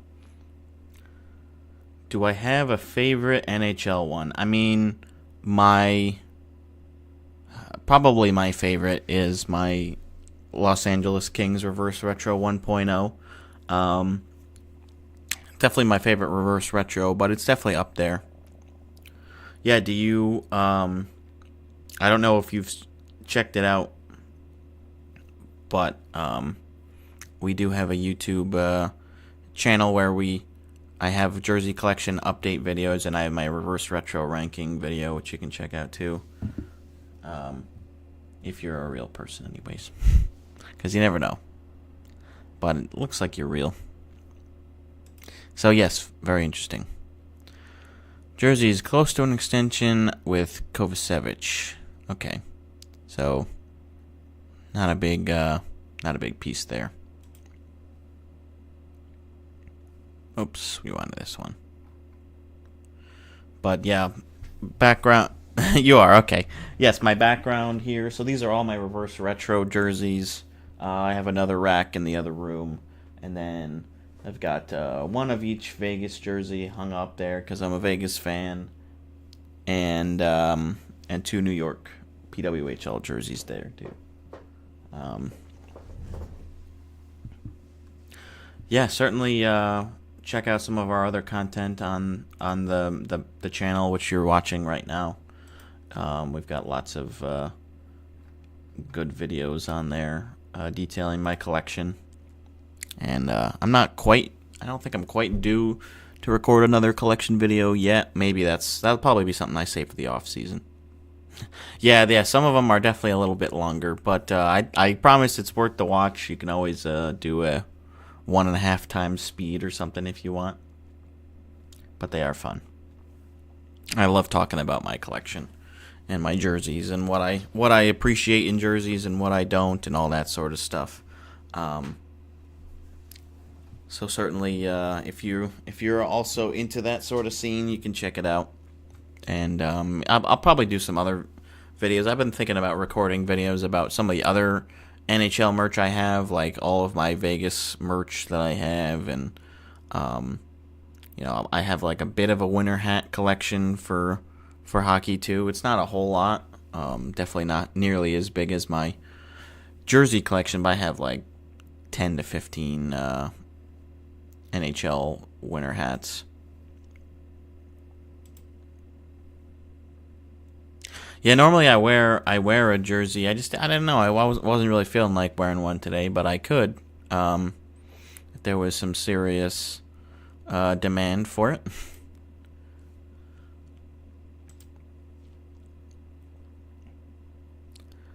Still nothing going on here. So yeah, we're kind of just in waiting mode. A Vegas one. Well, I can certainly accommodate that. Maybe manifest a Vegas trade. Yeah, I mean I can go grab one real quick.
Let's see if we can if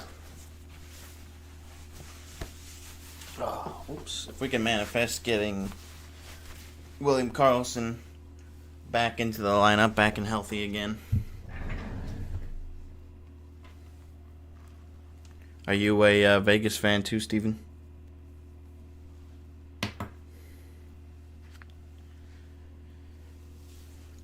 Definitely the team I have the most jerseys of.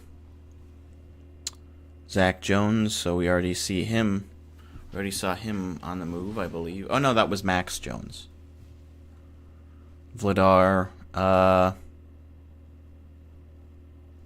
they'll probably keep him. Oh yeah, Cooley. They do have Cooley. Miller, I think he'll stick around.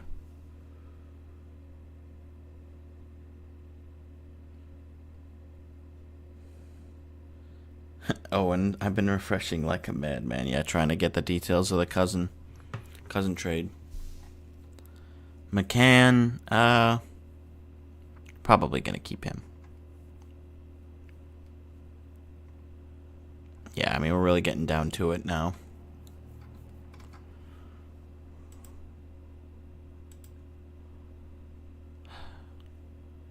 Come on, teams. You can't be just posting all these other random posts today. We should just be seeing the good stuff. So I'm not going to get any updates here. TSN's not going to have anything. Oh, well, you're a Panthers fan. No NHL team. Yeah, you don't have the Scouts anymore. Probably wouldn't be a Devils fan, I guess, because that's been a while since they've been there. But Panthers is a good, of course, a good team to be rooting for. I was happy that you guys won last year. I was rooting for you guys because it would be disappointing to lose in back-to-back Stanley Cup Finals, and they hadn't won a cup until last year. So I do have a Panthers jersey for winning the cup last year. I get a cup winning a jersey every year. I believe that one's an Ekblad. I think that's who it was. Let's see. Yeah, Ekblad.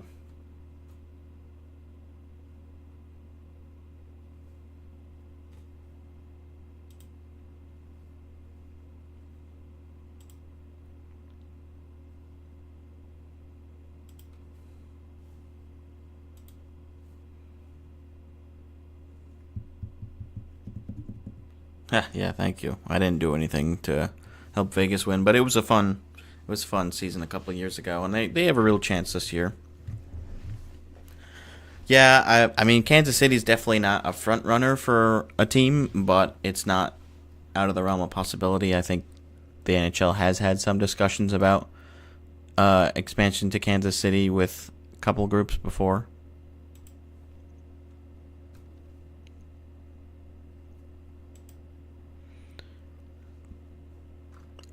Let's just take a look at some of these other teams and what their situation is looking like cap-wise. So Florida, they've got no money, so they're going to have to move out contracts in order to bring new ones in today.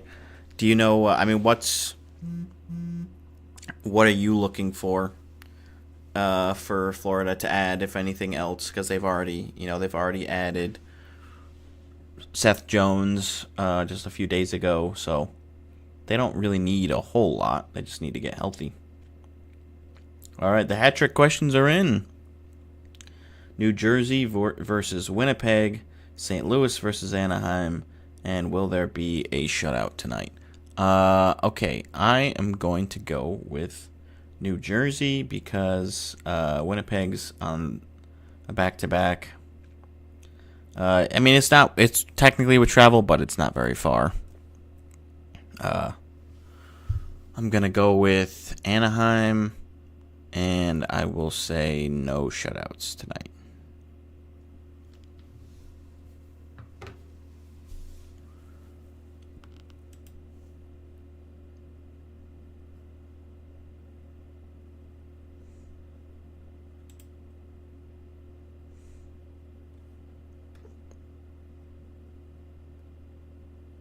Yeah, I'll stick with no shutouts. I'm surprised this doesn't even have the... Okay, there it is. So why does it say March 8th? That's not correct. That's tomorrow.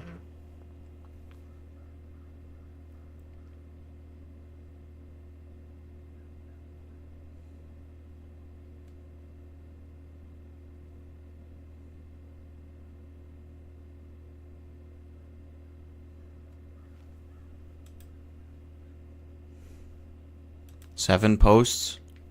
Come on. Rantanen update. Contract extension talks ongoing. Deal is not dead. Carolina undoubtedly working on contingencies. Okay. So, they're trying to figure that out still. I think the Stars is still the primary target, but if they can't work out the extension, then they're going to look and see if other teams are able to accommodate.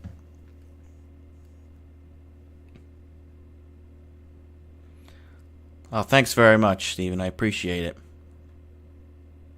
I'm a happy defenseman. Very nice. Sounds like Andrei Kuzmenko from Philly to LA. Wow, so they just acquired him from Calgary, and now he's going to be heading to Los Angeles.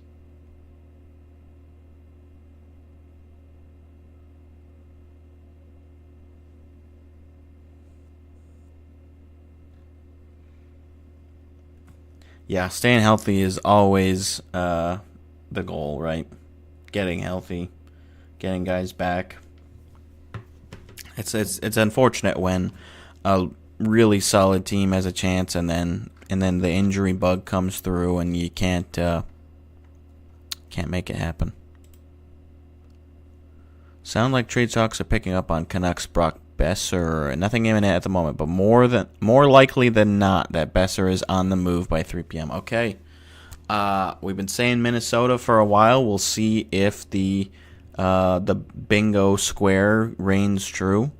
Let's see what the chatter is on the Rantanen deal.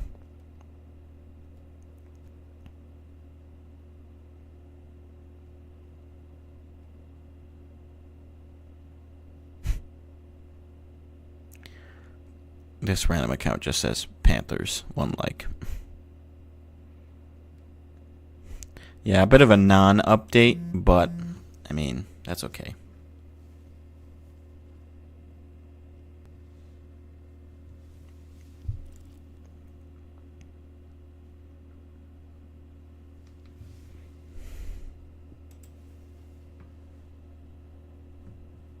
Well, that wasn't a new tweet. I just saw that.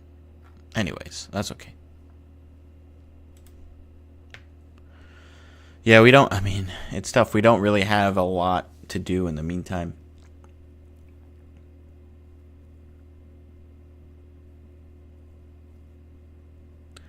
Dean will likely be hopping on later. He said he would let me know. We appreciate the subscription. We are trying to, again, hit 100 subscribers by the end of the regular season. So if you know anybody that would be interested in our content, not only the live stream, which is actually the first live stream we've done, but we do have daily, not daily, that would be crazy. We have weekly podcasts uploaded every Sunday at 7 a.m. Eastern.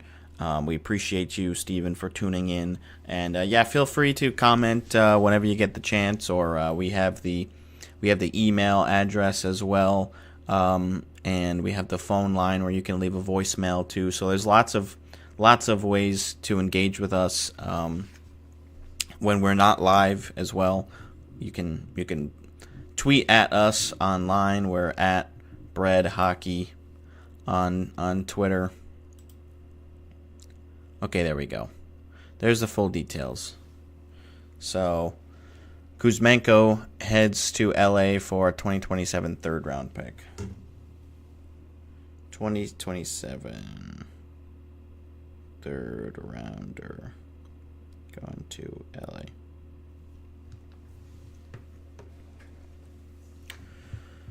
Yeah, this is obviously unedited, so there's a little bit different feel to the live stream versus the pre-recorded content that we normally do. So, yeah, you'll get to see all of my little mistakes and my ums and ahs and all that sort of stuff. But I am certainly no professional. I'm not I didn't go to school for communications or anything. This is just something we do for fun. And we hope you guys have fun with it too. Alright, so they haven't updated for the Kuzmenko deal yet, but I don't think the teams have even come out and tweeted it. But yeah, these guys always are going to get in on things first.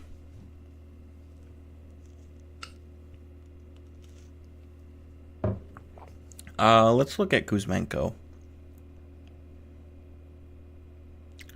Where are the Flyers?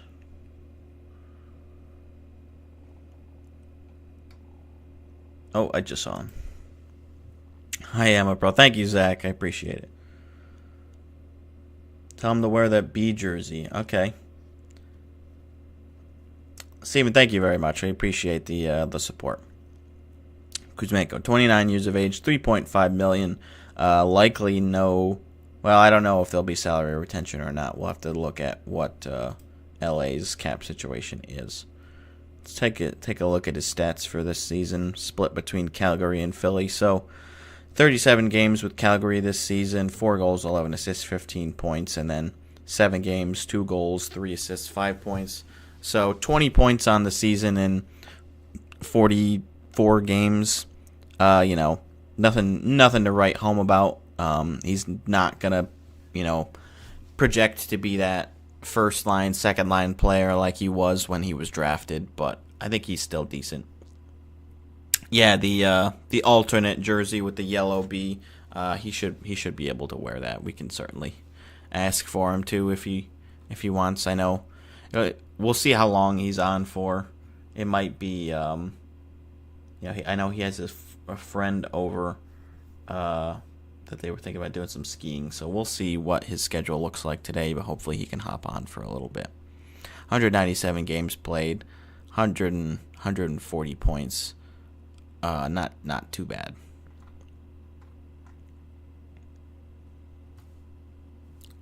Let's see. What's LA's cap situation?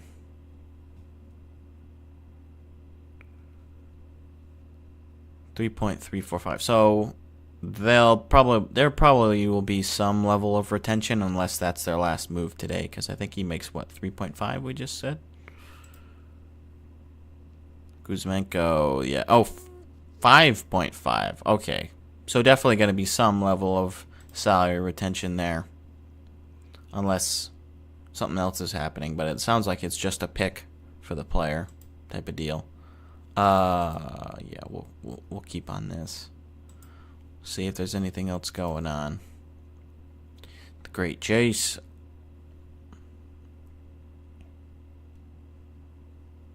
Flyers are also sending back a 2025 7th round pick. Okay. Flyers are retaining. Yep. Yeah, we pretty much expected that.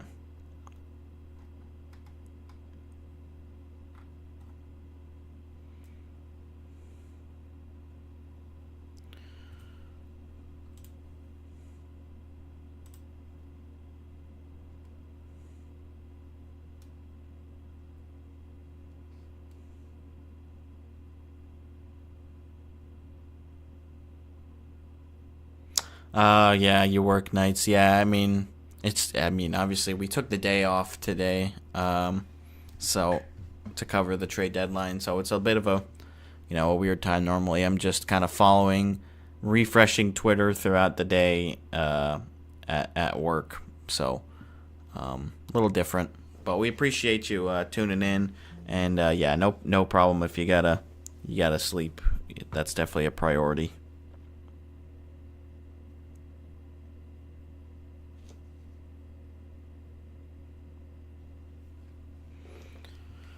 Alright, I'm going to quickly just take my dish downstairs, refill my water, and I will be back in a few moments.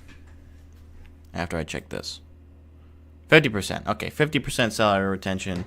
So, what is that? 2.75 million towards the cap. So they've got, like, a little bit less than 1 million left. They got like 900,000 left. It made my weekend is Friday, so it'll probably be a highlight. The jersey is awesome too. Hey, thank you so much. Seriously, that's great to hear. Unfortunately, we won't be visiting Kansas City for any NHL games anytime soon. Otherwise, we'd say we would hope to meet you at a game. Oh, okay. Here we go. Ottawa-Buffalo deal sounds like Norris, Bedard, Docker for Cousins, Gilbert, and a second in 2026. All right. Here we go. I will let the boys know.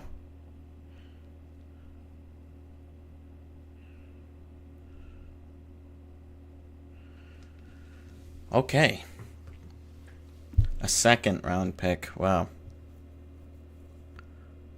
That's a big one.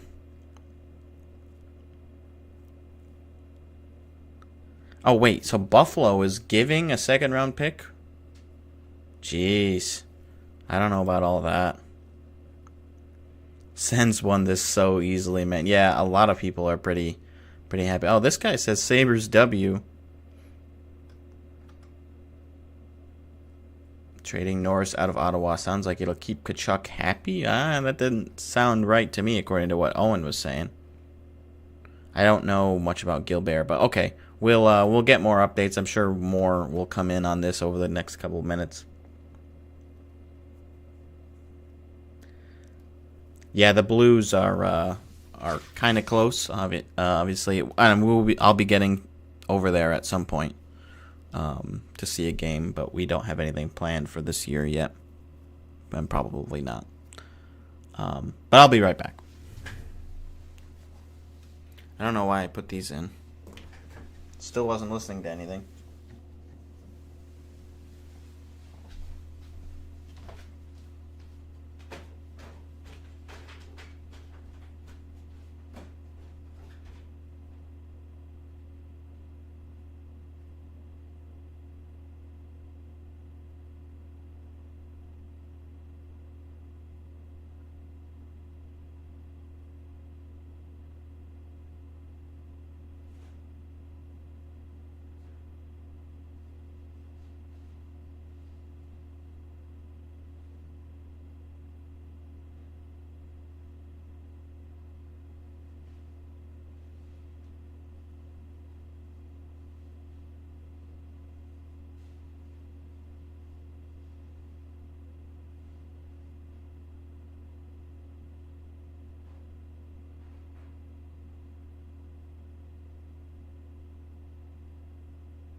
All right, we got a cucumber too.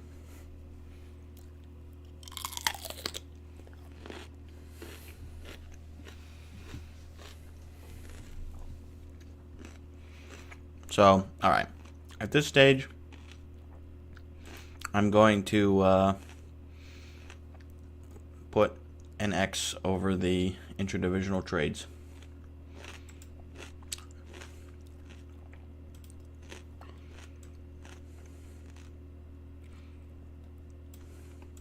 Okay.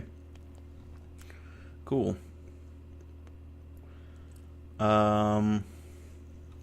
Does Cousin have 3 years left? I don't think so.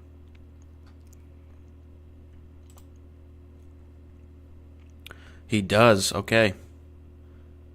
So, wow, that's another big one. So, we were going to do this. Duplicate.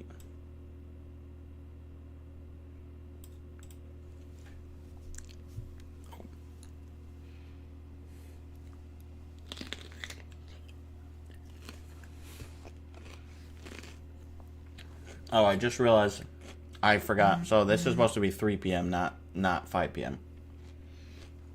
I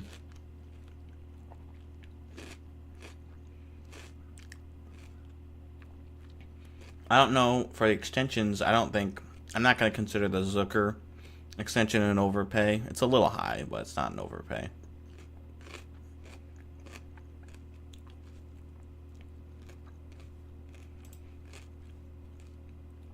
Hope it's good. Yeah, sorry, maybe I should mute my cucumber. It'd be fun to meet someone who really is into hockey or great with the logistics and research. I want to try and learn the history, be more of a historian. Yeah, it is fun to learn about some of the stuff because I haven't been watching hockey for all that long. I really got into it about 2015 when I went to college and started following it there, and then I really started following the league about 2016, 2017. But there's a lot that I don't know still. I have been reading this book, Fabric of the Game, the stories behind the NHL's names, logos, and uniforms, which has been really fun. Obviously, not a big emphasis on jerseys, but they definitely talk about jerseys a lot in here, which is fun. And just like the stories about how the names came to be and all sorts of good stuff. So that's a fun little book I would recommend checking out if you want to learn more about the league's history. Here's the details. Okay, yeah. Oh, and there it is from the Sabres. So wow. Let's do a retweet. We have acquired Josh Norris and defenseman Jacob Bernard-Docker from the Sens in exchange for forward Dylan Cousins, defenseman Dennis Gilbert, and a second-round pick in the 2026 NHL draft. So this is a great deal for Ottawa, I think. Even though it'll be tough to lose Norris, with his injuries concerns in the past, like he is a bit of a reliability at times. Got a ton of jerseys. What did you major in? I was a chemical engineering major. I want to see.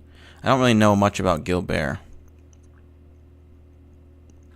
Do they have? They probably. I guess they probably wouldn't put much on him. Oh, there we go. 28-year-old Buffalo native. Oh, that's too bad. Free agent contract in July of last year. Defenseman tallied 5 assists in 25 games, his 6th in the NHL. Wait. Defenseman has tallied 5 assists in 25 games this season. His 6th season in the NHL. While averaging 10.04. Okay. All right. Wow, so that's a big trade, obviously, which we kind of knew the rumblings of for a while, but there's the official trade call. Let's see how Senators fans are reacting.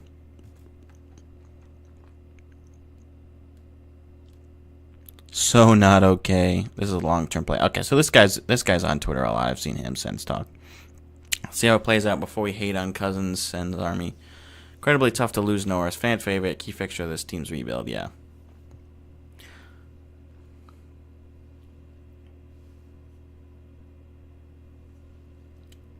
So, yeah, there we go. There's the official trade call from Owen. Pretty fun in the STEM field. Mine was design and drafting. Okay. Yeah. I mean, I'm an engineer by day.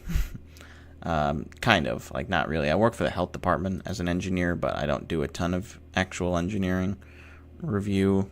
I do a little bit, but not a ton.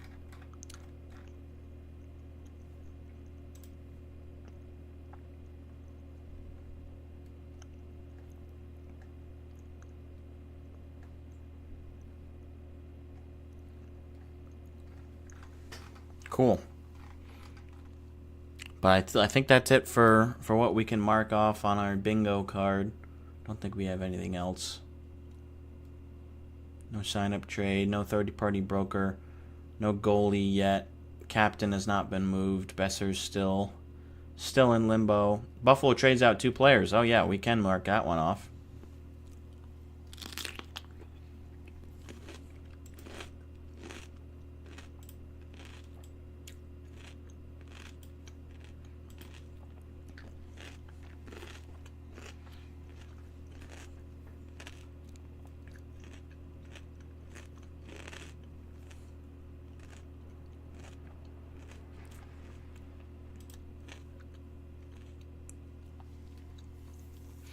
Do you like the gold version, the gold Vegas jersey, or the 2.0 reverse retro? I see them in the background. Yeah. I mean, I really do like the reverse retro. The black and gold one is very nice. I like the golds. I think they're not as gaudy as some people think they are. I mean, they still are gaudy, but they're not crazy. But I do think the Vegas Excalibur word mark is pretty cool. I'm usually not a word mark guy, but I think that jersey works really well. If they could have a 4th jersey, I think that would be fun. Yeah, the 1.0 is a little hard to see, but I do have my Stevenson back there partially obstructed behind the rack. And camera's a little small today, but you can see it. But they're very nice. Vegas has done well with their jerseys for sure.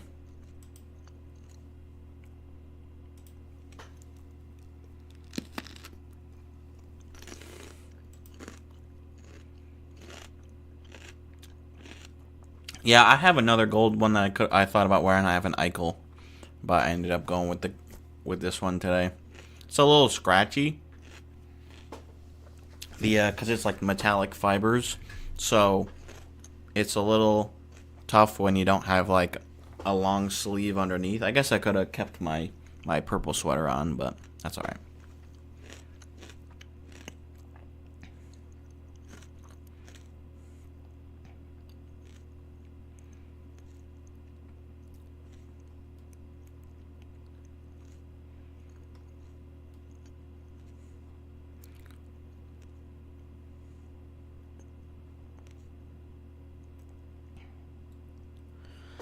Yeah, I mean, I'm obviously looking at Reddit here. It does seem like Buffalo doesn't get the best value for Cousins. Like, we'll see if Norris can turn it around. Um, he does. I mean, and I'm not saying like he hasn't been performing well, but as far as the injuries are concerned, his shoulder has been a problem. Um, but he has a lot of offensive upside. I Giving up the second, I feel like, is strange. It's weird. Yeah, why I figured that the Sens would be the ones giving a second, but I guess not. I think Sens fans ultimately are sad to see Norris go because of how long he's been with the team and been part of the rebuild for so long. Excuse me, but I think ultimately they get the better player and they get the better draft pick too.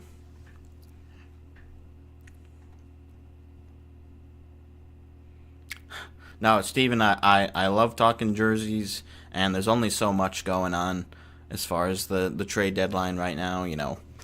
Again, hopefully things will continue to pick up. We just had a big trade, so that'll happen. But I am always down for talking a little bit about jerseys too.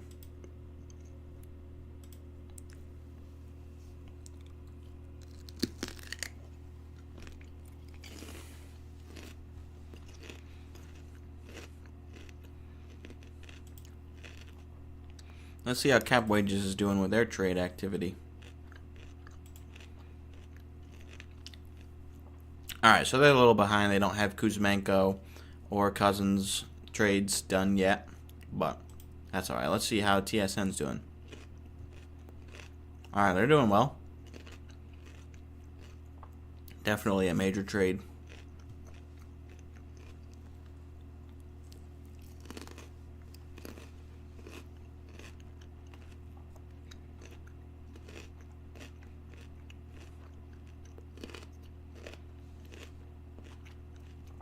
Oh, look at this. They use the old Sabres logo with the navy. Ugh, I don't like that one as much. I wonder why they did that. And like they use this Bruins logo too.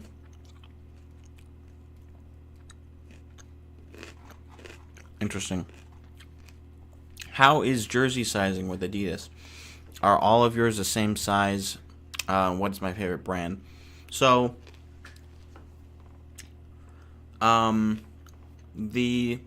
I've heard that the prime green Adidas jerseys usually run a little bit smaller than the original, like Adi Zero, the Climalite ones, which I felt that a little bit. Most of mine are the same size. I have some that are a size less or a size more.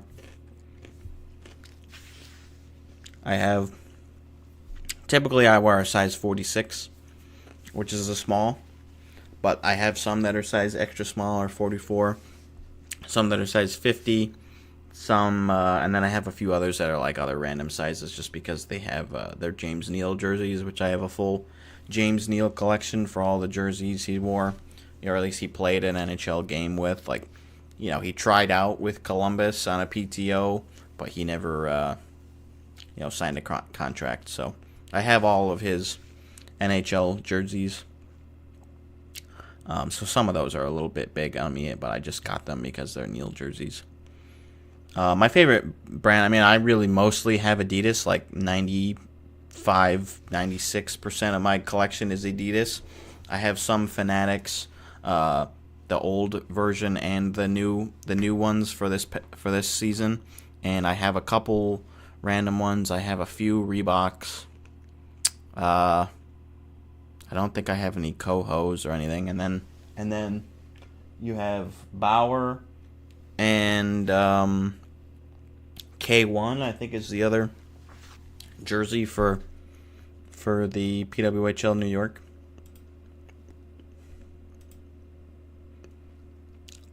Thank you for everything, Cuzzy.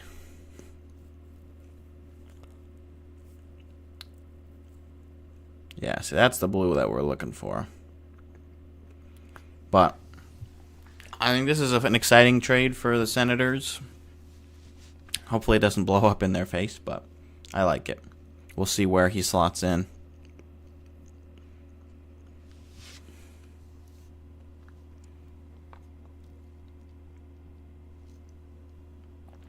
Folks, we are about 2.5 hours from the actual deadline at 3 p.m. Very exciting.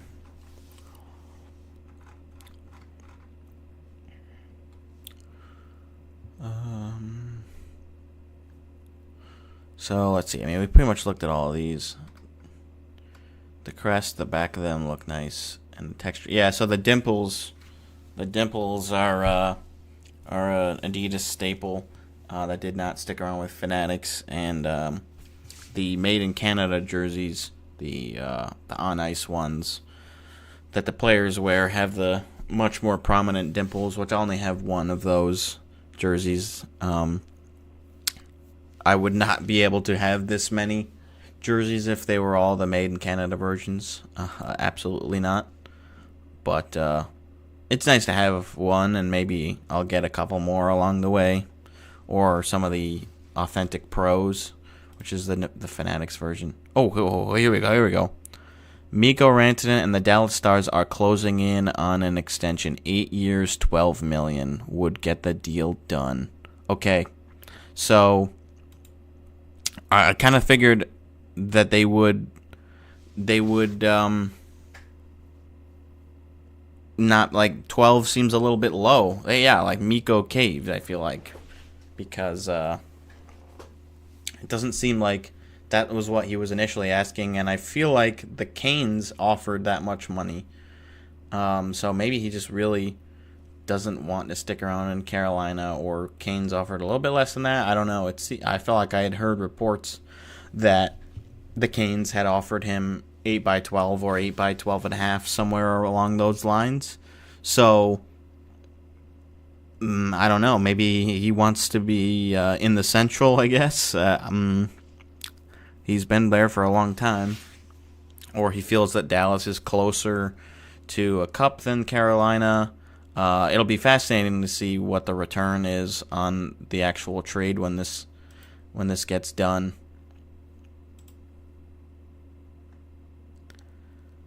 As an extended back and forth about to end, acquiring and extending Rantanen. Not done, but I believe he's settling for the $12 million. Yeah, so I'm a little surprised. Like, you'd think that he would hold out a little bit longer, because if he doesn't get traded, like, he can always just get more money in the off season if he doesn't want to stick around with Carolina. But maybe Carolina was like, okay, well, I don't know, because they can't really agree to a trade unless the team acquiring them is like, all right, we need an extension. So they don't really have any leverage on Rantanen, like, okay, we're gonna trade you no matter what.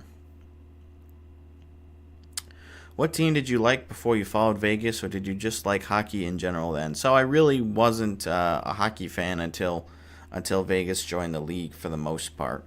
Like, again, I said I started watching hockey when I went to Clarkson in 2015. That was my freshman year. Dean, our co-host, was already a big hockey fan, big Bruins fan, and his father was in the chat earlier today.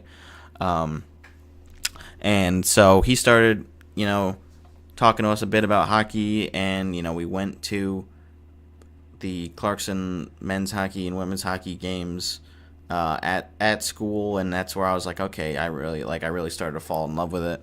But I hadn't ever picked a team. I had been offered a couple times as a kid to go to Albany River Rats and maybe Albany Devils games too. But I never ended up really going. I wasn't interested in hockey. I didn't think it was fun. I thought it was boring. I didn't know anything about it, but that was my perception. So I turned those offers down, which in hindsight, I really wish that I was a little bit smarter, because I would have been into hockey a lot quicker, I think. And I also probably would have been a Devils fan too. So big different trajectory there. But then yeah, so 16-17 season rolls around, and I'm watching more. I'm following the Bruins because Dean's a Bruins fan. And then we were hearing that summer, and I think maybe even a little bit before that there was going to be an expansion team in Vegas, and I was like, well, this is a good opportunity for me to really pick a team, get into the league. I'll know everything about the team at this point, so that was my plan. And then yes, I followed the team right away. I watched all of the coverage from when they announced the team name to when they had the expansion draft and started signing players. I remember signing Reed Duke and being like, oh my God, the first player, this is real. So it was a fun process. I got my first jersey, I think, in November of 2018, 2017. I got my James Neal home Vegas jersey, which I paid $200 from Fanatics, which was definitely not worth it, but I didn't know anything about jerseys at the time. So I paid a lot for that, but I was really happy to have it, and yeah, I've been a Vegas fan ever since, and I've followed on some other teams.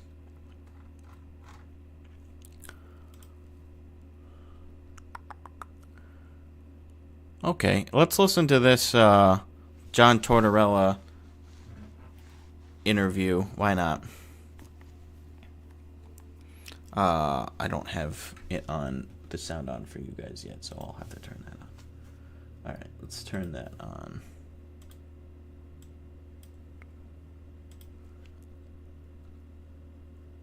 Guys, let me know if you can hear it.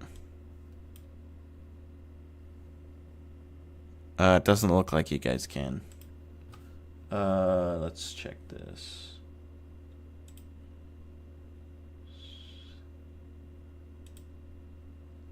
Oh, actually.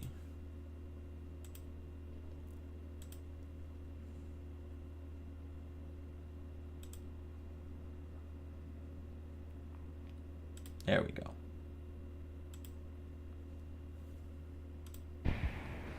Not dissecting it with you. All right, you guys can hear it now. I'm not dissecting it with you. Certainly watched it.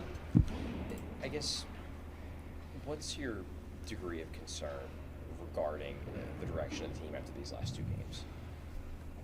Well, whenever you lose, you're trying to switch it up, right? You're trying to find a way to get back to momentum. And just what we do as coaches, try to get them back, try to bring up a couple of points when we need to get better, and try to find a way to get a win. John, on a day like today, with the deadline, you have practice. Thank you. What's the day like for you? How involved are you with Danny and some of the guys that are maybe same as every day. We talk every day, and obviously as the deadline has been coming here for the past week or so, it's the same thing each and every day. Talk about any conversations he has, talks to me about players, I talk to him about our game. Nothing has changed that way. Obviously we know what's going on, but it doesn't change my order of business down there. It's to coach the team and try to fix what needs to be fixed. The reporters are always going to be a little quiet. You mentioned yesterday morning that you thought it was a really important game for Sam Ersson in particular. Mm-hmm. Most of the goals really weren't on him. The one goal by Kyle Connor, the distance shot, though, probably one he wishes he had back. Has it changed your view of him? You were expecting more from him last night? Well, we're still looking for improvement. I don't like the third goal. I know Sam doesn't like the third goal. Made some key saves, made some big saves. Not much there wasn't much in front of him again. So certainly not looking at Sam for that loss. But that's going to be an evaluation as we go through the last quarter here, not just on one game, but he certainly was better than the prior two. Tort's starting to look a little old. So are they going to talk at all about the trade deadline? I thought there was some trade deadline stuff in here. Just that. We'll watch him. We'll see how he is. See what the schedule so it'll is, be the at the end of back-to-backs. it. All right. It's We'll keep condensed watching. here, and act accordingly. We noticed that Scott Lawton's not on the ice. Is that because you guys just want him to be obviously in reverse? Is that more of like a keep his head clear, don't bother him at practice? Yeah. It's obviously his name's been out and about there a lot, so it's going to be a very quick skate. So we just kept him off. Gotcha. Has your maybe coaching Oh, strategy? hold on. Breaking news. Winnipeg acquires Luke Shen. So he does get traded again. Very interesting. I was like, he probably won't be traded again. But Pittsburgh does end up flipping him to Winnipeg. We'll see what the return they get for having him for like 3 days is. Has changed this year with this such condensed Interesting. schedule in terms of how it's like almost like every other day is a game right now? Well, the big part of coaching is managing the schedule, managing the practice time, managing how much tape you show them, the rest, how you travel. That's a constant. It's condensed. It's going to be even more condensed next year with the Olympics, and so we certainly take that into account. That is taken into account once we get the schedule in July. But as you start going through the year, you get your bumps and bruises and just the wear and tear. It's a conversation we have as a coaching staff each and every day as we get into a number of games, where the rest is, where we can practice.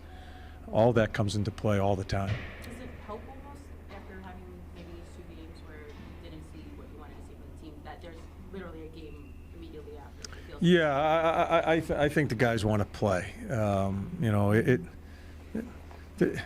For a team like us, these are tough days because they see teams ramping up that are going to take a run at it. Right? We're not. We're not able to ramp up, and we're in a different situation. So, had a really good meeting. Had some tape this morning.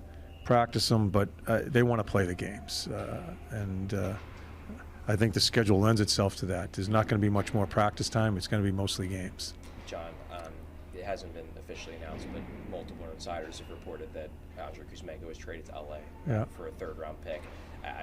Not necessarily asking you to confirm it, but I guess what were your thoughts on his time with the Flyers and as a player? Yeah, he's. I just heard about it when I was coming up here, so I'm not sure of the details of it all.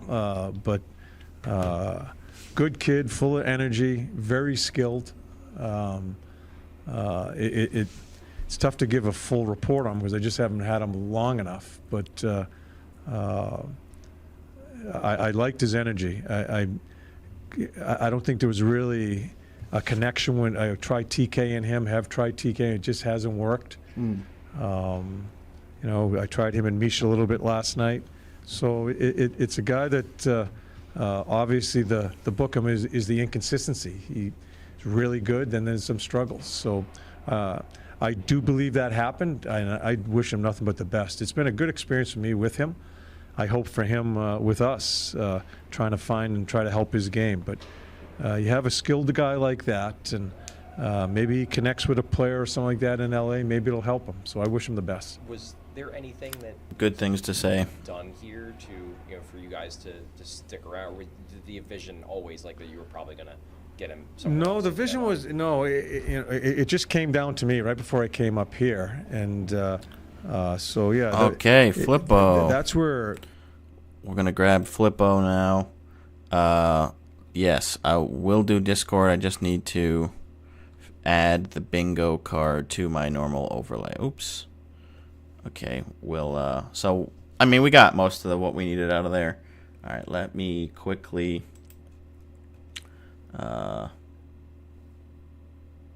copy. Well, actually, I mean, I don't know if you're just gonna do a phone call, then I will not do that. Oh, why is my camera not up? That should be. Have you guys not been able to see my camera for a while? All right. If you're not going to be on video call, then I don't have to change anything, and you can just give me a call. So it's up to you what you want to do. Like if you want to be on video, then I'll just change things. All right. Whatever's easiest. Okay. Although Steven did want you to wear a jersey, but if you really want to, I can just quickly move it over. Working hard or hardly working. It won't take me too long. I just gotta recreate the sources. Actually, can I just copy sources and paste them? No, certainly not.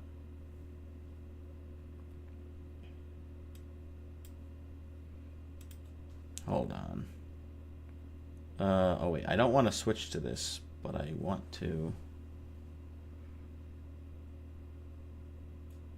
No, no. We'll just do a voice call. That's fine. I don't feel like messing with it too much. So okay, we're gonna mute this again. Let me give you a call.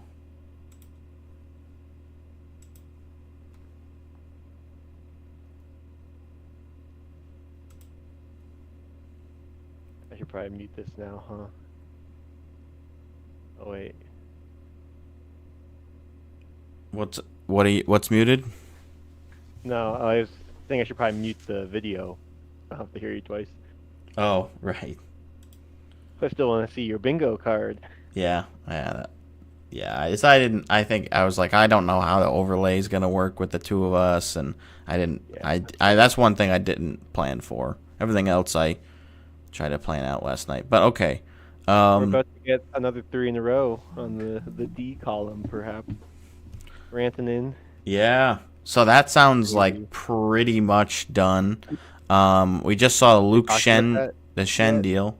Yeah, we talked about it a little bit, and I think we were both. I mean, I don't really know if I had a real big take on what I thought was going to happen, because I just really didn't know what the best move was going to be. Well, I'm just saying, like, have you talked about the potential signing deal for Dallas? Actually, no. I guess I didn't mention it. I just kind of saw something about it in the group chat, but it sounds like, yeah, it is going to be an 8x12. I think I did mention that. A $96 million deal for number 96, which is kind of fun. So first, David Pagnotta tweeted that he was like, does 100 million over 8 years get it done in Dallas? Plus, puts AAV at 12.5, and then because Dallas has no state tax as well. Initially seemed like Dallas had been at 12 million for 96 million for number 96, and then he believed that Carolina's offer was 13.25. Wow. And then he retweeted, as Elliott reports traction on Dallas Carolina seems like Rantanen going with Stars number 96 million. So taking a pay cut, but I mean, we did talk about the no tax obviously being a big part of it. I wonder what the money comes out to at 13.25. Right. With tax, but that's true. It's like, I really would maybe he would be making slightly less, or maybe he would be making slightly more, and he's like, but I really prefer to stay in Dallas. Like, maybe he knows some people that are there, because he's Finnish, right? Like, aren't there a handful of Finnish players on Dallas? I mean, there are a lot in Carolina too, so I guess maybe that doesn't factor in a whole lot, but it's still a good destination for him. maybe he just liked not being on the East Coast. Also true. He likes mountain time. He wants to stay, or well, I guess it would be Central Time for Dallas. Yeah, Rupe Hintz is finished. Mikael Granlund. Yeah, they just acquired him. Heiskanen. Yeah. Esa Lindell. Lindell, yep. So there's the official trade call for Kuzmenko, which we knew about. Smith. Oh, I guess I did know that. I just had forgotten Casey DeSmith is from New Hampshire. Oh, yeah. That's cool. So here's the official details for the Luke Shen trade. So Luke Shen headed to Winnipeg for a 2026 second and a 2027 fourth. So a little depth on the blue line for Winnipeg. I mean, he's got a lot of playoff experience, so I'd say that's a good pickup. Oh, sorry, yeah. Steven, I had the YouTube chat closed. Yeah, we'll have to try it again another time that we do a stream. I don't want to spend too long fiddling with it to get everything the way I want it. So we'll get them next time. But we're happy to have Dean on at all. Yeah, I don't know how long I'll have. We're going into Denver. Well, gonna go to the gym and then go into Denver in a little while. But I wanted to at least catch the end of the deadline. Yeah, I mean, we've still got 2 more hours or so. Yeah, well, I guess maybe we Gifford can just said Jonathan Marchessault to the Golden Knights. Is he shitting with me? 3 posts. Oh, wait, nope. Oh, Brandon Tanev to the Jets for a second in 2027. Want to get in here? So a couple, yeah, Gifford, feel free to join if you're able. I don't know what you're doing at work, but... I forget it's Friday, yeah. Yeah. Tanev to the Jets too. That's another one off the bingo card. And so that's a second round pick. A second time that the Jets have traded a second round pick in like 5 minutes. I saw Zach was in the chat earlier. Did you guys talk about the Brazeau trade at all? We did mention it a little bit, and your dad stopped by for a little while too. Yeah, chat's been popping off today. Yeah, today's been a good day. Which is funny again because like it's the middle of the workday, but also the trade deadline. Lots to talk about. Yep. Yeah, and I mean I don't get a lot of work done during this day normally, so yeah, lots of refreshing going on. Yeah, I'm sure Owen was. He said he was constantly refreshing before we got the details on the Sabres trade. Oh, so we just need Marchand to get traded and we can get a bingo. Wow, look at that. You haven't crossed off the free space yet. No, I guess I didn't. I figured I could just leave it, but I will cross it off. Yeah, maybe we can just run through the bigger trades today, and then... I mean, I'm not going to... Oh, yeah, we're close to ranting in, but not quite there yet. It's basically there, but yeah, you can wait on crossing it off. Toronto and Philly intensifying talks on Scott Lawton. I wouldn't want him to go there. Didn't we talk about that, where it's like... everybody... the bidding war for Scott Lawton or whatever. Yeah. Freeman said it's happening, so we'll see how much of an overpay, because we might get Toronto trades a first-round pick, too. Ooh. We'd be able to mark that one off. We'll see. I wouldn't be mad with them overpaying for Scott Lawton. Yeah, right? Like, I mean, he's 30. I think he's just, like, the best center available that's not crazy expensive. So, that's probably why they're doing that. Also, Frank Saravalli's just tweeting after acquiring Luke Shen, don't expect a reunion in Winnipeg with brother Braden. So, that would be a lot of money, I think, for Winnipeg in order to retain. So, that would be too bad. I'm looking at the Brock Nelson trade, and yeah, the Isles did get a good return on him. Yeah, I mean, I don't think it was anything. I don't think it was anything too bad. Then why did they just immediately ship off Shillington to the Ducks? I'm like, okay, I guess they really didn't want him. Like, where am I going? Contract that bad? Like, or do they just want like another slot? Yeah, I just don't understand that part. Make $1 million a year, $1 million for 1 year. Yeah, it's kind of odd. Oh, they just put the lot into Flyers TBD on the TSN trade tracker. Like, it's going somewhere. Or it's for some amount of picks or whatever. Decent for the Caps. Yeah, it seemed like Sam was not too happy about it. He's like, don't mess with anything. Like a second round pick. I think he's overreacting. Over the potential chemistry effects, I guess. Because he knows that this team is like held together with glue. Yeah. Like, what do you think of the actually, glue, I guess, isn't the good thing. Maybe like gum would have been better, but whatever. There you go. Say again. What do you think of the Cousins trade? Okay, so not really sure what the Sabres are doing. Okay. Like they shouldn't they shouldn't be paying a second round pick to give away Cousins. Like, I don't think Norris is worth that much, and I don't think Bernard Docker is worth that much either. Yeah. Like, I mean, they're decent, but yeah, like Norris is definitely valuable, but I don't think he's as valuable as Cousins, because of the injury history, like with his shoulder, which is like a pretty key part in doing all things hockey related. So, man, I didn't realize Cousins makes 7.1. Yeah, and he's signed for a while, so like it's a pretty big trade as far as not being rentals. Yeah. He also just plays like a senator, Yeah, I mean, I think he should fit in well. It sounds like Brady was really close with Norris, so it might be tough for him for a little bit to see his buddy go. And maybe he was close with Bernard Docker too. I don't know about that.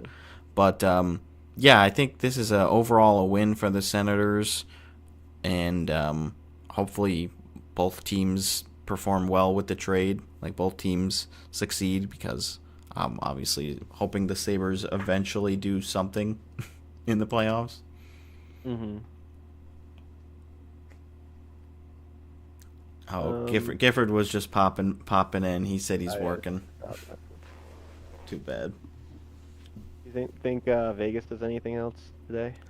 Well, I put acquire a winger, but I'm thinking probably not. I think we're probably done messing with the forward group. Like, we already grabbed Sod. We just grabbed Smith, which is a winger. Yeah, I mean, I didn't cross it off the mark because I'm like, it wasn't on. It was yesterday. Like, it didn't count for today. Yeah. Like, otherwise I would have. There would have been a couple other ones that I think I could have crossed off. Maybe not. Oh, player reunited with former team. I would have been able to cross that one off too. But we know Palmieri's not being traded. It sounds like they're working on an extension. I guess things can change, but I think Lou doesn't change his mind too easily. Yeah. And we also had the backup goalie swap yesterday with Drieger and Kakkonen swapping spots. So Drieger now the third option in Winnipeg, and Kakkonen likely the backup. Although we'll see, like, if it's him or now Vanacek, because now they have two backups. So we'll see who wins out there. But we would have been able to cross that one off too. Also, I accidentally made the one here, trade call announced after 5 p.m. That was supposed to be 3 p.m. That was before. I think I made it before we recorded, and then I was like, oh, it's 3 p.m., and I forgot to change it. So, oh well. We all know. Let's see if we've gotten any updates on the details of the Lawton deal. Oh, Scott Lawton joining TSN now. Too bad we can't watch that. I was listening to a Bruins podcast after we recorded ours on Wednesday, and they were talking about the Trent Frederick trade and how essentially the way it works out is that, like, Frederick got the second round pick and Max Jones got a fourth. So they're like, well, if Max Jones can get a fourth, they're like, Brazeau should get a third. But I mean, I guess getting Lauko, like, we got more players and picks for him. But now I'm like, well, Geeky definitely should get a first if we trade him today. And they were also right. that, like, whether you trade him or not, like, obviously you're losing you're losing an asset in Geeky, but it's also, this is the high, like, you're selling as high as possible if you sell him at this deadline. Right. And then it just depends on, like, where he goes and how high that draft pick is really going to be. Because it's got, like, I think you can get a first, again, based off what we talked about. This is like a seller's market, I guess. Well, I guess I mean how high in the draft order you're drafting in the first round. Yeah. Because, I mean, you're giving him to a playoff team, so it's not going to be that high. But you're never going to get a high, like, you're never going to get, like, a top 10 pick because they're always just going to protect them or whatever. Not going to be trading for Morgan Geeky. Right. So, yeah, that's basically as good as you're going to get, draft capital-wise. And I don't think he's worth giving away a prospect or anything like that. Yeah. So we still got time on that. Gifford says he thinks that Vegas is done for the day. I'm probably in agreement. Maybe they'd make like a waiver claim or something, but I think they'd probably be done. Currently at 250 over the cap, and they do assign Carlson or Theodore to LTIR or waive a player. Okay. Yeah, I mean, maybe they honestly they might sell somebody. Like they could trade like Holtz maybe, like cuz unless he's injured right now, I feel like he's been not present. I don't think he played the last couple of games. So maybe they could do something like that. But I'd say probably leaning towards not doing anything, which is fine. Like I think they're pretty set for right now. They're just waiting for everybody to come back and hopefully not lose any more players to injury, and then we'll see what the final rosters heading into the playoffs look like. What team do you think has increased their chances to win the cup the most from trading either today or yesterday? Oh man, I mean it's gonna be tough not to say Dallas. Yeah, I'm gonna say Dallas too. But if we're not talking about that one, since it's technically not done completely yet, I mean the Colorado Avalanche are looking pretty solid. Like, they're probably done, but they also could totally not be done. Like, we have 2 more hours. We could just immediately get something like, okay, maybe they are willing to get a third-party broker to get Marchand or something like that. Right. So, I mean, maybe not because he's another center and like. Oh wait, no, he's not a center. Player. Yeah. So that might be. I mean, that could be something that they try. You think Marchand gets traded at this point? Because we saw who tweeted it that was like, it's looking like he's getting traded. Yeah, I don't remember who. It might have been Chris Johnston. But it does seem like it's possible, like improbable even. Oh, Vegas. This photo was taken today. Nice. Oh, here's the return on the Lawton deal. Grabenkin and a first is the return to Philly for Lawton. Also picks coming back at Toronto. First, Geeky gets 2 firsts. 4th and 6th from Philly as well. Wow. So there's the first rounder for Toronto. We are getting closer and closer to bingo.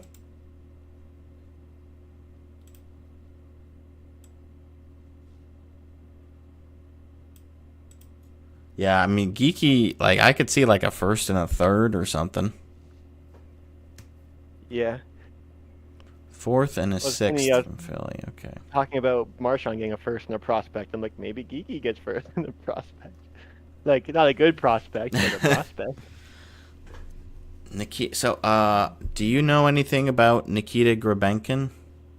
Nope. I feel like I've maybe heard that name. I mean, I do watch, like, a decent amount of like Steve Dangle stuff, so I generally like know a bit more about Toronto than other teams, but I don't remember a lot about him. I'm sure Steve Dangle will be sad to see him go because he loves all of their prospects. Like, he's always like, I don't want to trade literally You think every prospect anyone. is like going to be the next big thing. Exactly. It's like, I don't want to let any of these guys go. Well, except for the Bruins, Max Jones. I'm like, oh yeah, he sucks. Yeah, it's like, okay, that's fine. He got a point last night. Did he? Oh yeah. I saw that. I was like, oh, he could have been the one I put instead of Trent Frederick. Well, then we all would have definitely said no. Yeah, then we would have just all gotten screwed over.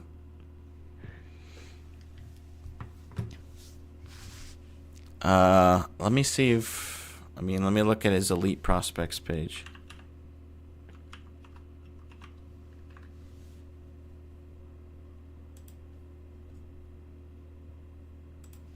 Oh, the Bruins YouTuber that I watch also just started a NHL trade deadline stream. He's gonna take all our viewers. No. Oh. What is it? Grabenkin? Grabenkin. Oh, come on. Grabenkin.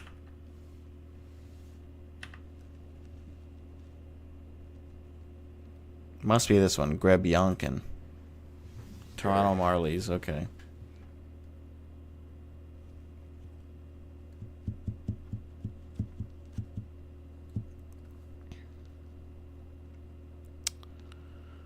"39 games played, 9 goals, 12 assists, 21 points, 34 penalty minutes." Okay. No, nothing like super flashy here. But yeah, we can get more. Got catch up on Gifford's chats here. Oh, whoops. Currently 250. Vegas is 250K over the cap. They'll need to assign Carlson or Theodore to LTIR or waive a player. Carlson has been skating the non-contact jersey. Theodore is not expected to miss the rest of the season. It's likely someone on the roster is getting waived or dumped. And then he said that he thinks Marchand is going to be like Hurdle last year, a bombshell to end the day. That could be fun. That could happen. Maybe that one will get us to we'll already get bingo by then, but that might get us to trade call announced after 3 p.m. It's usually a couple.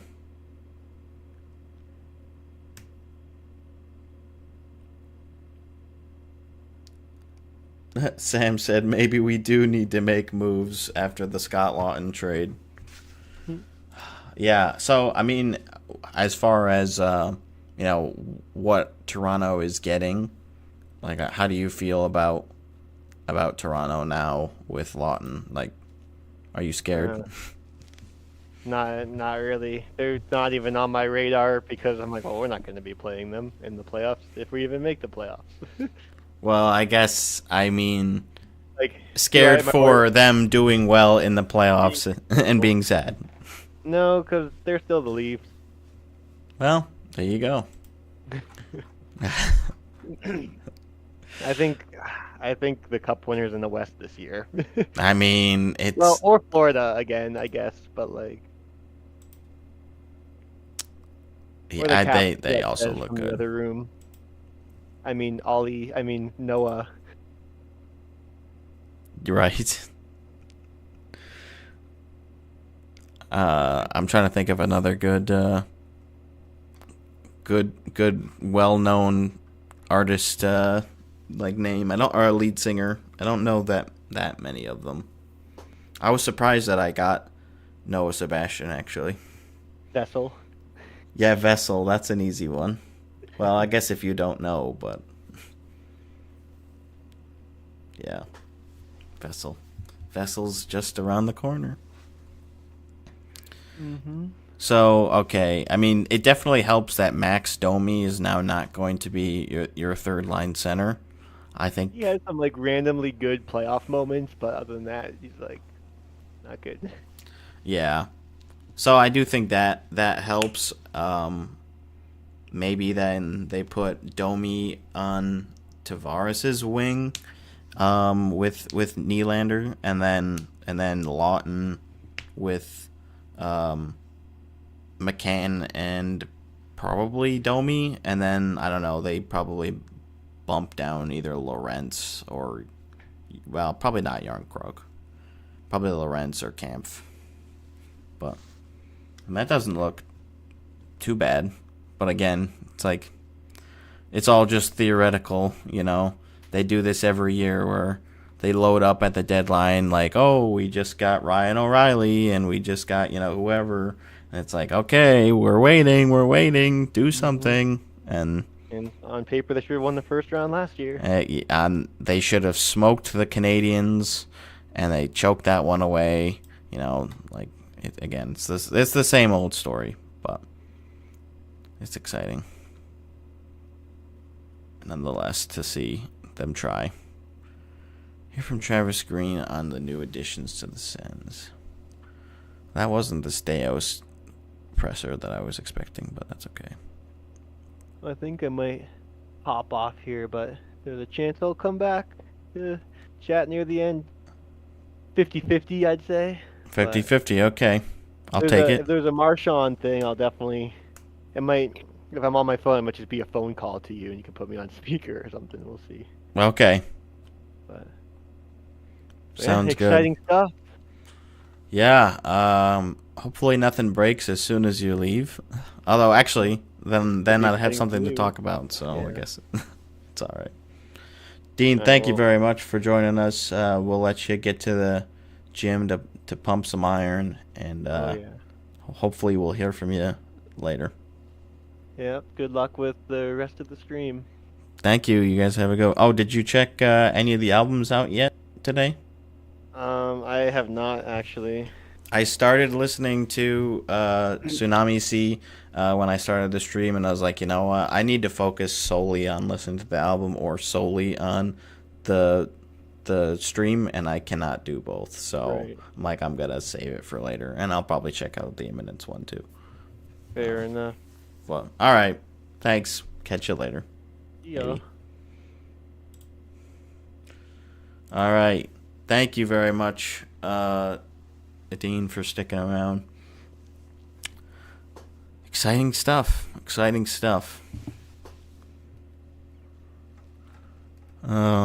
Kovacevic signs an extension 5x4. Do I consider that an overpay? I don't know. Well, that's a slight overpayment. There we go. I'm good. No. Brutal deal. I feel like that's exactly what the model had.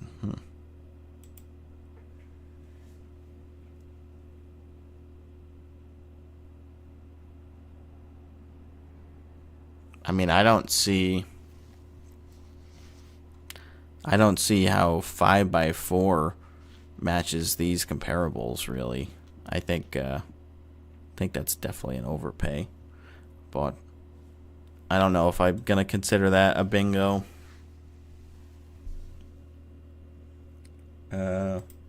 What's the language that I used? Overpay on an extension. That's all I said was overpay. Yeah, I mean, all right. I'll count that. So now we're real close. Oh, we have to wait a while. Or we can just get the Rantanen deal done and get a Marchand trade, and we have a bingo too.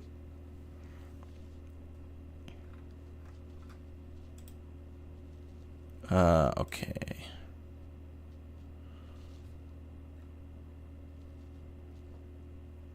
Oh, okay. 2027 first round pick. Damn. Okay. Wow.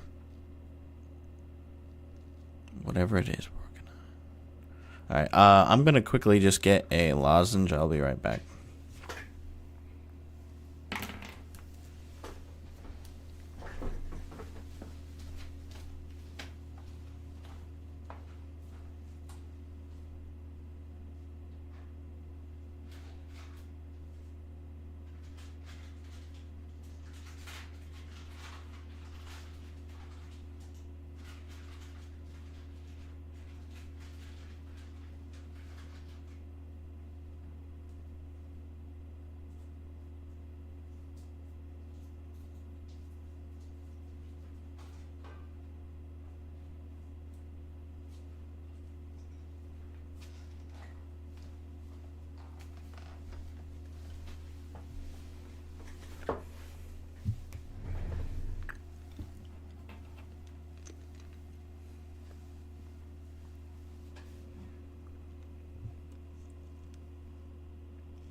So it looks like we're in another one of those lull kind of periods. Let's see how many trades we've actually had today, because you do have a spot for that. So 1, 2, 3, 4, 5, 6, 7, 8, 9. We've had 9 today. So we've got 20. I could still see 20 happening. There's an hour and 47 minutes left, but things really, like that last hour, half hour, the teams just really start to buckle down. They're like, okay, we gotta get something done. With everybody getting snapped up quicker and quicker, it's like, okay, boom, Scott Lawton is off the table. Like, if we need to add anybody, we gotta call now. So with every big name that happens, you're gonna start getting spurts of smaller names. Hopefully, anyways. So Lawton being off the board is definitely a big one. Let's refresh our. I don't know if he updates this. No, I don't think he does. Scroll. He might have another one. Like a live thing, maybe. No, he might not. 3 hours. I think this is the one we're in. So okay. So Rantanen likely gone. We still have not gotten a confirmation on the Dallas, Carolina trade. Lawton gone. Tanev gone. These are still available, but this one's been in the works. Available. Likely extended. Probably staying put, but we don't have information. Gone. Extended. Undetermined.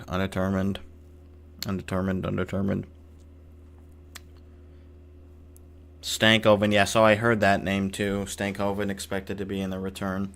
That sounded like that was being talked about last night, and then it quieted down on those details, because then they needed to start working out the extension, the contract deals. So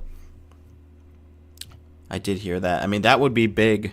That would be a big return for Carolina, because he has looked great in Dallas. So we really have. Oh, so Cousins is gone. We haven't heard much about the rest of these guys. Maybe the Sens are looking at him, but we don't know much. Might be shopping Maroon. Gone. And that's it. Stankoven and 2 firsts. Where are you hearing this from?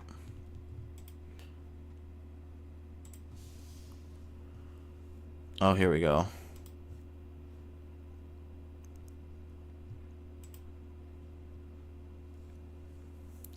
Sounds like the basis of the return for Mikko Rantanen when they get the deal done will be Stankoven and 2 first-round picks. Wow.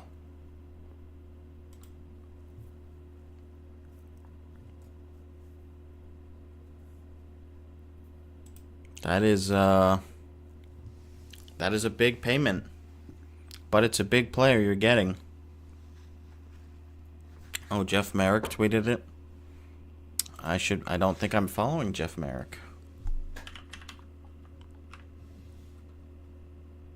I mean, I guess I could do the For You page, but alright, let's follow him. Oh, Bob McKenzie. Yeah, he breaks stuff. Kyprios, I've heard of him. Is he... Okay, he's got some stuff. Alright. We'll give Kip a chance here. Alright. Maybe we can check our For You. See if there's anything else.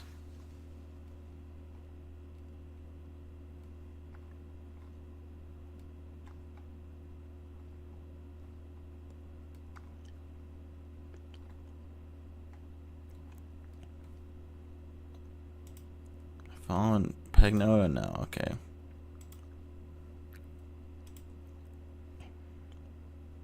Subscribe. No, I don't want to do that. Probably have to head off. I'm glad to give some viewing minutes to help out your algorithm. It was a really fun stream. Thank you for chatting. Hope you have a great day. Steven, thank you so much. Get to bed, brother. You know, I don't want you staying up too late, but thank you for tuning in. It was great to chat with you, and I hope you enjoy checking out some of our other stuff. Thank you.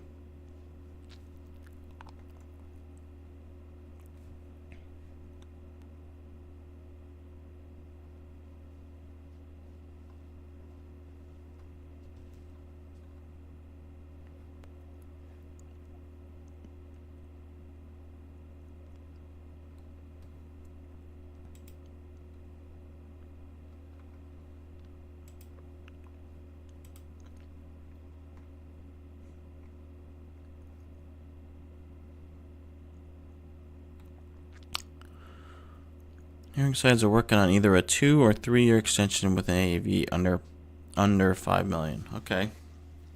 I mean, that's not bad. Like, I mean, 2 years I feel like is good enough. 4 million. Yeah, 4 million's fine. So, we'll see what that ends up being.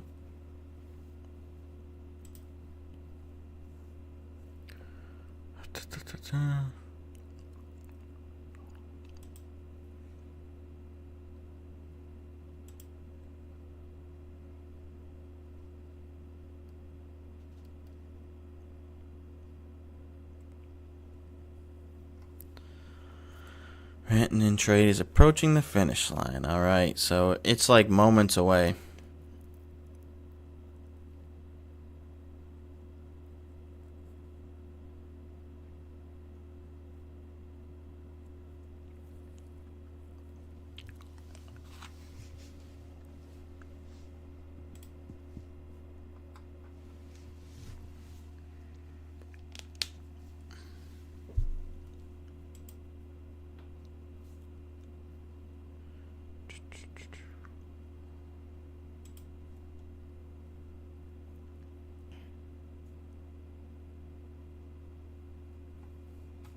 They end up having that presser with Steos.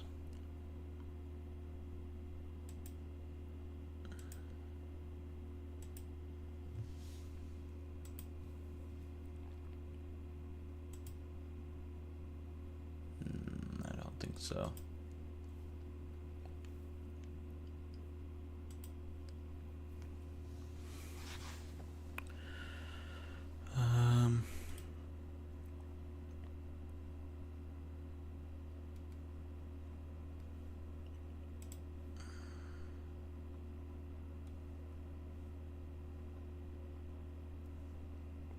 I guess we can listen to the Travis Green interview.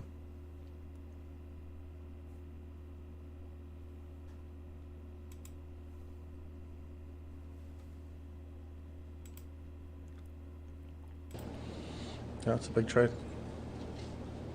This morning you had, Oh, go ahead, Claire. apologies. This morning there was a couple guys on the ice and then they came off. It looked like there was a meeting. Can you walk us through maybe what the tone of that meeting was? Yeah, I mean, anytime you get to this day, it's different every year depending if you're playing in a game or practicing, and I don't know if there's any perfect timing, but when you've got to pull 2 players from practice from the group, it's pretty obvious why. Obviously, a tight-knit group, it's going to affect players as well, and there are a lot of good friendships in that room, and you just talk about it. It's not ever easy when you have to say goodbye to friends and obviously welcome new players as well, and that is the part of the business that is hard as a player. They just, sorry, Travis, they just announced the deal. Can you tell us what you're getting and Cousins and Gilbert? Yeah, I mean, as far as Dylan goes, he's obviously a big centerman that can score and can play a physical game as well. And a he's young like, centerman that's got a huge I don't know. upside in the league. You get toughness in Dennis and defenseman that I've seen a little bit more probably when he was in Calgary, and some stiffness in his game, and Calgary. a player that's hard to play against. And if you're going to make a trade like that, you're going to obviously have to give up some good players as well. Do you think that having more of an edge on this roster will help you? Yeah, it wasn't just about that. You're talking about two young centermen that flip teams that are good players in the league. Both have huge upside. I think Dylan's going to bring us a little bit of a different element, but he's also a highly skilled player as well, and obviously Dennis does bring a physical element to the game that is, it's still part of the game. You talked about saying goodbye to old friends. I mean, Yeah. Josh has been here a while here and Yeah. developed some really strong relationships. For sure. Part of the process of maturation, is this what you're hoping these players, as part of their maturation process, is going to kick in? Yeah, I mean, there's a core that's been together for a little while here, and he's been one It's in like, one yeah, I of them, got it. and I we're got the very gist of it. mindful of that and aware of that, and that you build deep bonds with players when you play with them for a while and grow together, and it's not for me to sit there and say don't let it affect you or don't let it bother you a little bit, because that's human nature, and I would never want to say that. Why would I? And they are going to have feelings that they're going to miss their friend, but that is part of sport, and you try to help them and talk through it, and like you said, our team has matured a lot over the season, and this is just something else that you learn from and you move on from, and the longer you play in the league, the more you see things like this happen, and yet there's also the excitable part that you're getting new players as well that are going to help your team. Travis, for this team, there's a lot of these pieces of the core that have been in place for a long time, and this is the first piece we've seen moved out. Right. And I know as a player you were probably going through this, obviously as a coach too. I saw you tap Brady on the head. Yeah. Everybody knows how close Brady and Josh were. Yeah. What kind of There we advice go. do you give to a captain who's going to be obviously grieving the loss of his friend, but also looking forward to a playoff push? Well, I think every player is different in how they handle it, and obviously Brady and Josh were very good friends. And He's like, I but don't know Brady's yet. I also haven't even really been able to a talk hockey to him guy about as it. well, and has grown up in the hockey world and the hockey business and understands that side of it maybe more than anyone in the room, just where he comes from. And but it's not going to not affect him, and it should. Relationships that you build in this game and where you work, if you're lucky enough to have close relationships, they can last a lifetime. And so it's okay to be emotional or be upset about that, I find. And I'm not going to tell a person not to be, but also understanding that it is part of the game. And the one thing about Brady is he wants to win. And sometimes there are trades that you make that are hard, but I think the more you can talk about it and be open about it, the better. And you mentioned Dylan brings just a bit of a different aspect to the game. Have you already started thinking about where he might fit in the lineup and Yeah, who he might play with? started to. We've had a lot going on for a little bit here and getting practice together, so our team's Yeah. ready for a big game tomorrow and spend the rest of the day today. And Yeah, good thing I they're haven't not had a playing chance to talk to tonight. Players yet. I feel like that would be a really, little to be bit too honest, much. for our team or the new guys coming in. So I'll do that first, and then we'll worry about the game tomorrow. Are they in Ottawa See tomorrow? Tyler Clevin on the ice, obviously. Is there Yeah. an anticipation that he plays tomorrow? There's a possibility for sure. So he looked good in practice, and have to check in with the trainers. And Lena's out early today, Yeah. but not participating in the team practice. Yeah, they are in Ottawa tomorrow, so he'll probably just play wanted to get a good tomorrow. work day Cousins in will with probably Petey. play tomorrow. So I would think.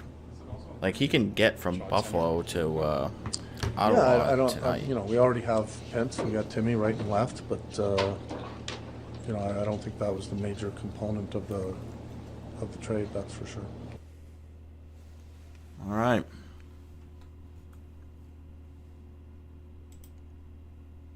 Thank you, Travis. Let's get an update here. Info is trickling in because the deal isn't officially done. Rantanen and the Stars are finalizing his extension. The language and mechanics and structure are being worked on, part of the process. Okay, so now they're like, all right, we've got the money. We've got... Oh, okay, here's what it is from Carolina's perspective. But they've got the money. They just need to get, like, no movement clauses and things like that. Out. Natchez, Drury, 2025 second-round pick, 2026 fourth-round pick. In Stankoven, Taylor Hall, 2026 first, 2027 first, plus some other stuff. I mean, they get a little bit younger there with Natchez and Stankoven, but a little bit older with Taylor Hall versus Drury.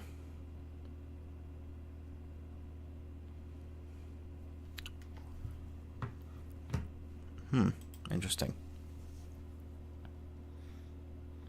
Carolina has also been looking at possibly making other moves, including trying to add a mid-six forward. Okay.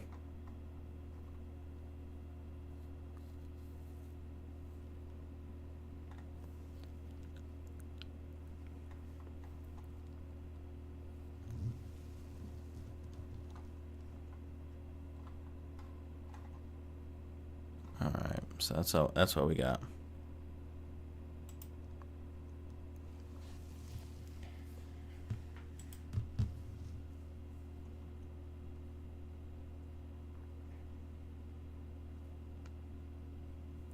Finnish TV channel got MTV. MTV got confirmation. I'm not gonna click this because it's probably legit. I just don't know what it is, and I don't want to risk it.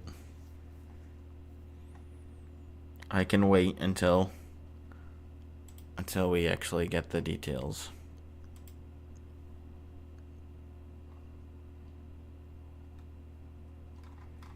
All right, I'm gonna use the restroom.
Kevin Shattenkirk joins NHLPA staff. Former defenseman who played in 952 regular season games, won Stanley Cup, begins the role of divisional player representative. Oh, cool. Oh, excuse me.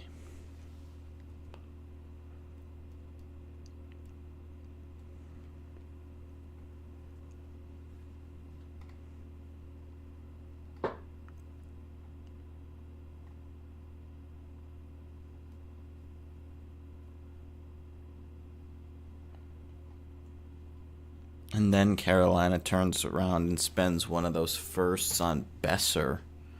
That's tantalizing. And then the Canucks flip that at the draft for a third liner. This guy Canucks. That's pretty funny.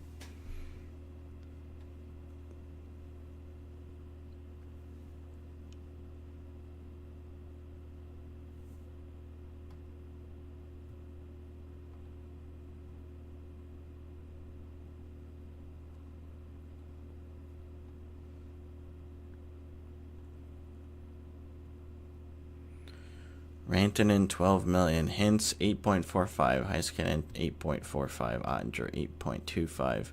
Johnston needs new contract next year. Robertson and Harley need new contracts year after next. Woohoo! Well, hopefully year after next is good because the cap should be going up by a bit. You might have to shed a little bit of depth, but these guys are all great. Ben and Sagan come off the books. Well, I mean, I feel like they'll still keep Ben, but not for as much as they're paying him.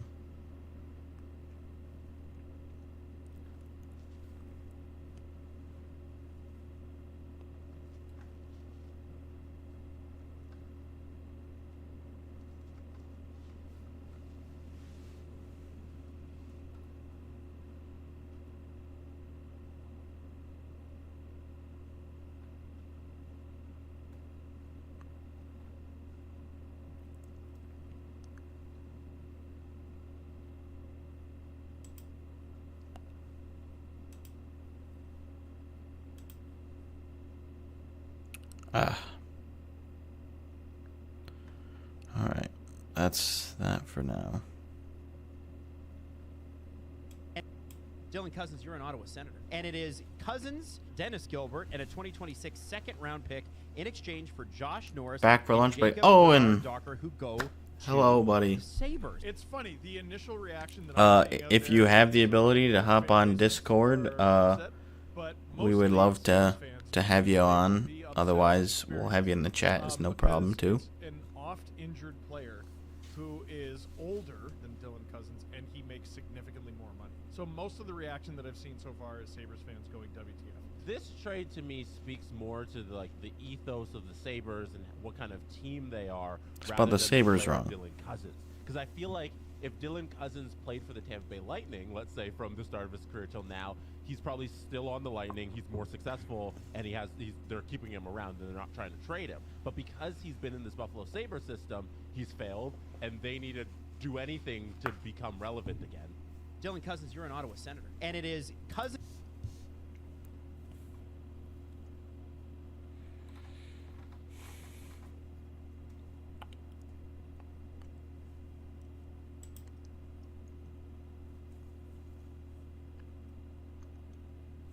They're like, okay, we've got some stuff here. That's what we know. Yeah, it does. I mean, let's look at their cap situation now.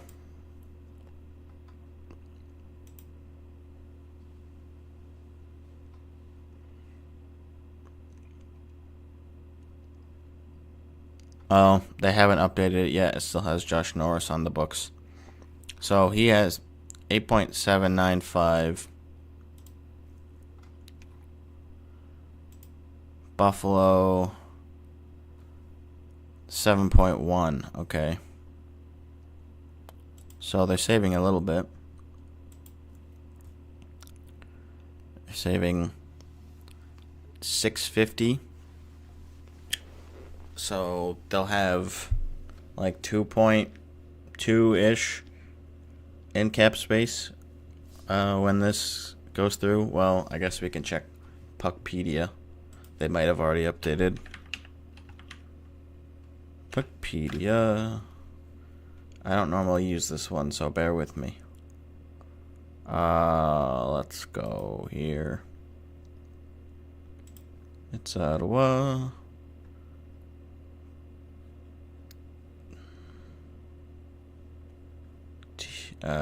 Team info. No. Okay, there it is.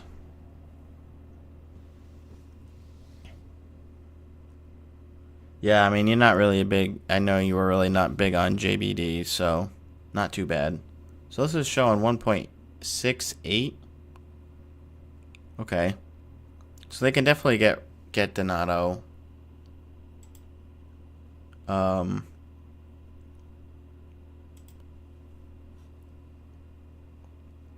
Yeah, I don't think they'd be able to get O'Reilly.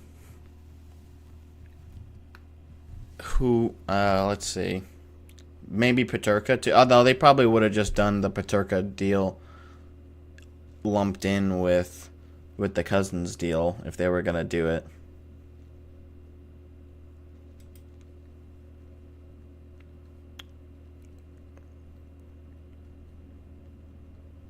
How are these guys doing?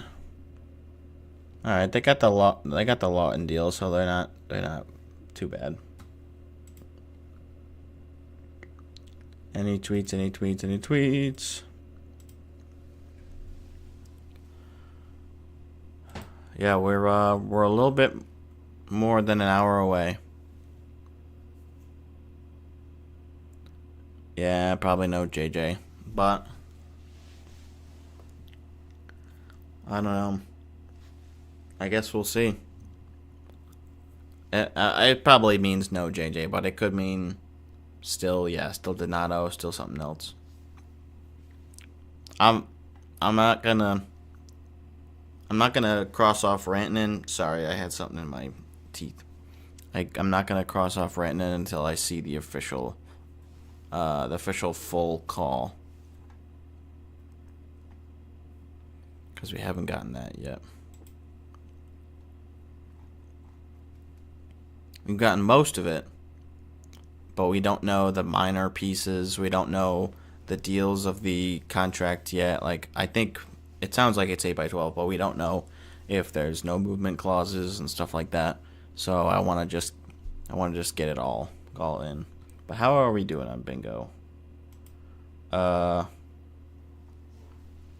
with the Rantanen trade, we are in a great spot, because then we'll just need Marchand to get traded. And then we will get bingo, or we just get a bunch more minor trades and get to 20 plus, which I think we're at 10 right now for the day. I'll have to double check that.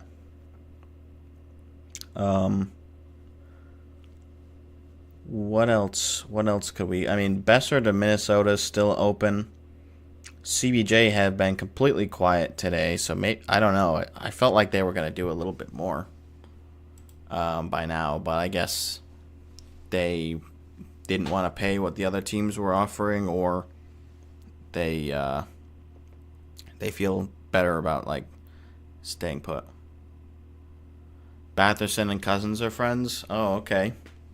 So, Kachuk loses a friend, but Drake gains a friend. They're like, oh, maybe, well, Batherson's a better scorer anyway, so get his best friend. Clever, Steos, very clever. Did you see if they did end up having that press conference? Or are they just going to have it at the end of the day? Like after the trade deadline. Because I didn't see anything. I only saw media with Travis Green.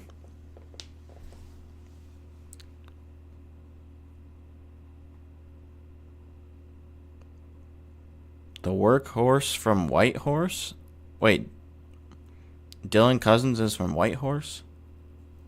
Oh, wait. That's not That's not in Montana. I'm thinking of Sanderson. White Horses in Canada, I think.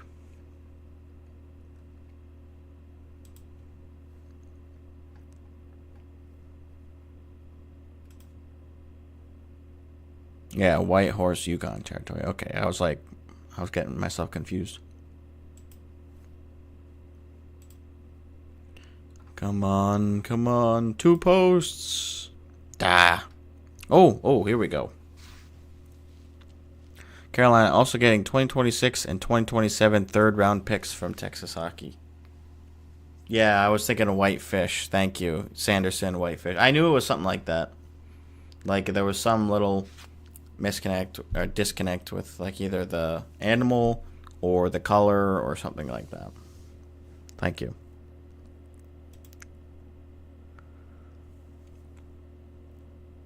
So, okay, here's what we know. So, Canes are getting Stankoven, 2 firsts, and 2 third-round picks.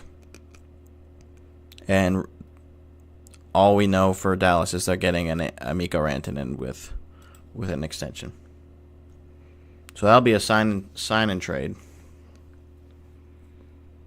Dallas fans right now, they're like, oh God, that's a lot.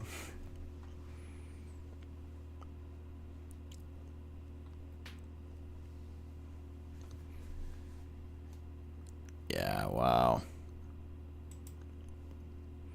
I mean, it's crazy because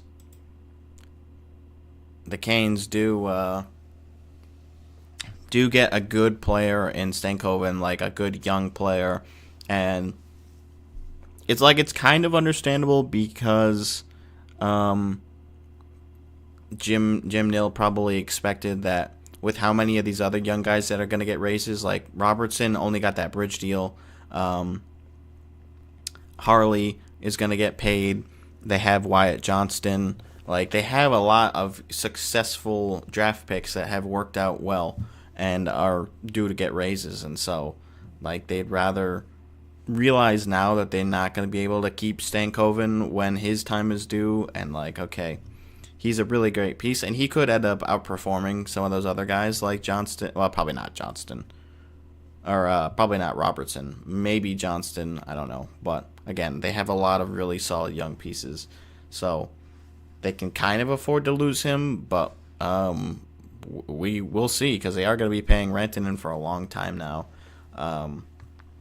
And, you know, you could argue that you will end up getting more value out of Stankoven long term than you will Rantanen, but you might only win the cup the next couple of years with Rantanen, you know. Like, you might never win it with Stankoven because he's that much of a difference maker when he's effective, and I think he can play with a lot of really talented players in Dallas. And if he already agreed to the extension, like, that just shows that at least he's committed to being there, unlike getting just randomly dumped one day by Colorado. Colorado fans must be feeling weird about this too. Like, so you wouldn't sign an 8x12 to stay in Colorado? I think he's 28 or 29.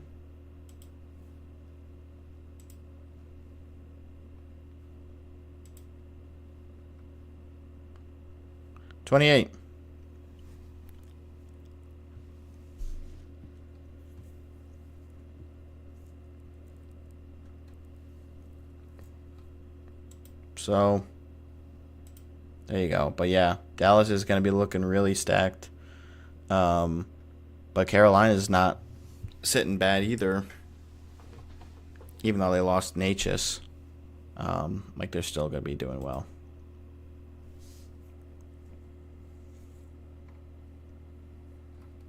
Alright, not much there.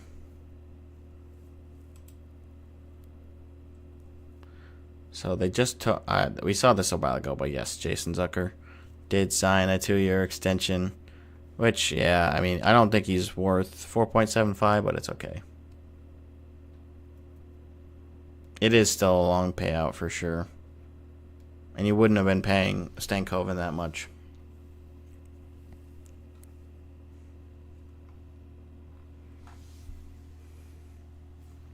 But I do feel for Avs fans who are like, oh, you wouldn't have signed an 8x12 with us. I don't know what Chris McFarland was offering him, but that's too bad. So I think Canes still make conference finals with this roster. They certainly could, but what do they do when they get to the conference finals is the question, because that has been plaguing them for the whole time that this roster's been together, that they've been making it to the playoffs. It's like they never break through. Buffalo needs to make it to the floor. Yeah, I mean, I don't think they're gonna continue selling all that much. I don't know. It's just weird. I think they will pay a little bit more to have a veteran choose to stick around, and I hope that they bring in some more veterans that have playoff experience, have won it. That will always be useful. So, because they need some type of winners to join that team, and it'll be tough to get those. As ceiling rises, floor will rise too. That's true. That's true. They're not at the bottom, but oops. How do I what's unclose or undo a closed tab? I can't remember. Control Shift T? No. Yes, let's go. Huge. Home. Look, here's Buffalo. 81 million. That's not that close to the floor. Where is the floor?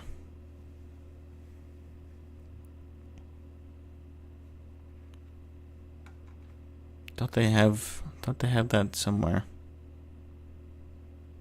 Ask cap wages. No, I don't want that.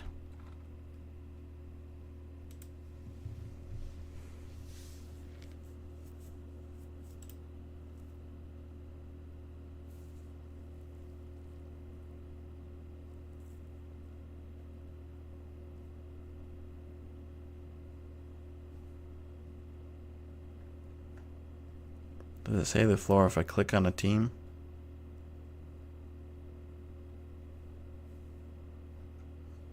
I'm surprised. I know Cap Friendly would have the floor listed right there.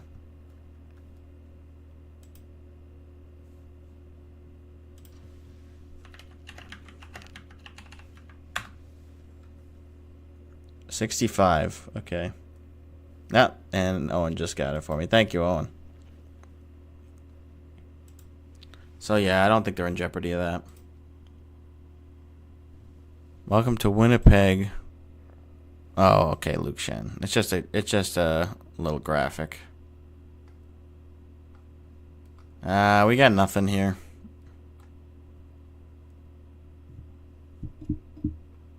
We still haven't gotten the official word about the Dallas trade, other than Saravalli clarifying there. I'd like to see it from the teams or from more than one insider. Here's the full details. You had now, or is that yes sir to giving me the floor info? If that's the case, then thank you. More details to follow. Yeah, so we still don't really have it, and we're almost 1 hour away from the trade deadline. So this is crunch time here. This should be a good hour. Columbus Blue Jackers. Let's go Jackers. Are carrying Luke Cunnin from San Jose Sharks. Everybody's just roast on him. He's got to get these things out fast. I don't blame any of these guys for not double checking a typo. Luke Cunnin. So okay, he doesn't move the needle a ton, so I'm not too excited about that. Brady interview, no. Where is that? Can I find that on the Sens page? Well, actually, I guess it would have showed up here. Let's see.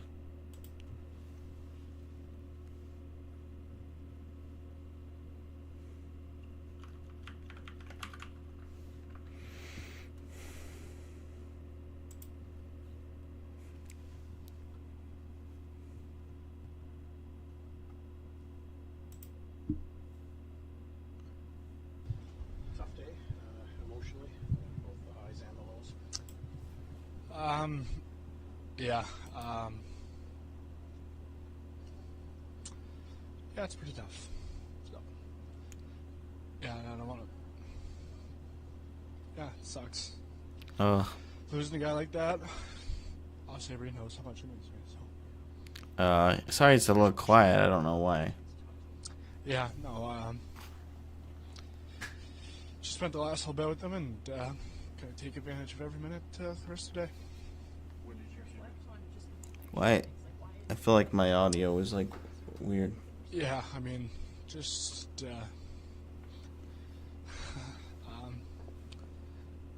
just our history. Yeah. Sorry, I'm just gonna keep it short and sweet. What did you hear this was going to happen? Yeah. Practice. I think that's why we went on a little bit later, but This is tough to watch, man. Did you watch this whole thing? tough practice today. Travis Green says that of all players, you felt like you probably are the best suited for this, given your history, given that you know that this is part of the game. How do you reflect on that big picture of just the Senators trying to make this team better? Yeah, it's the unfortunate reality of it being a business. We're getting back, important pieces that are really going to help us, and yeah, I mean, I wasn't sure if he was gonna give anything that was really, worth noting.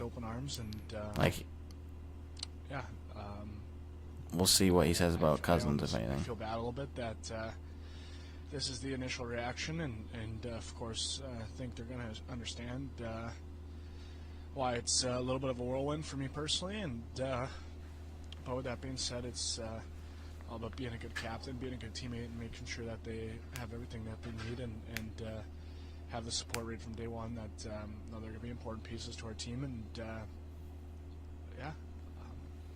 This is a pretty ruthless trade for Steos. Like, this is definitely more of like a Vegas-esque trade.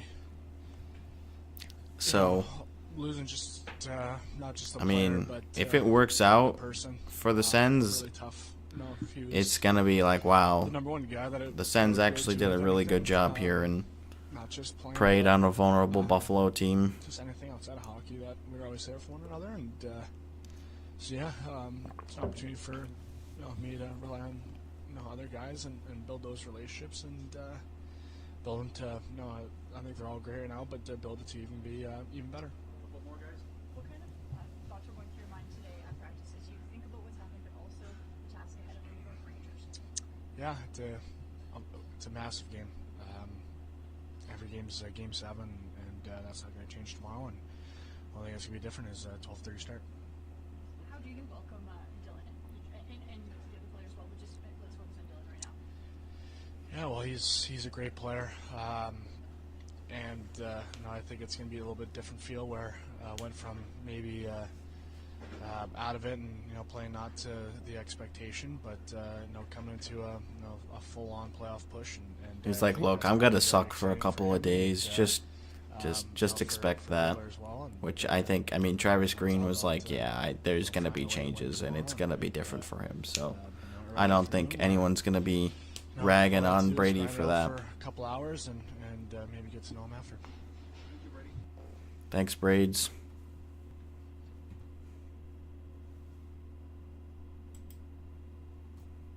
Cool. I see what you did there, old Dave. Dave just tweeting just so he can shove it in on Pierre. Still don't know the details on that one, yo. There's Smitty. Let's go. Back at practice with the VGK. And the cheers from the fans at City National Arena. Obviously, I meant Blue Jackets. Typo. Haha, no problem, buddy. Alright, so we'll still need some more details there. Oh, it's right here. Of course, they just tweeted it. Well, alright. I found it quicker anyways. I keep getting caught. We still can't mark off our bingo card quite yet for Rantanen's trade, and I think there was another trade that would be affected by, or another card that would be affected by that too, right? The sign and trade too would also be crossed off. We haven't had any goalie trades today, I don't believe. I don't remember any of those.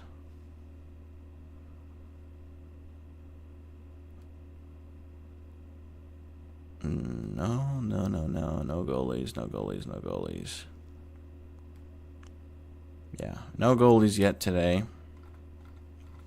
We did have the backup goalie swap yesterday. But we weren't able to cross that one off. I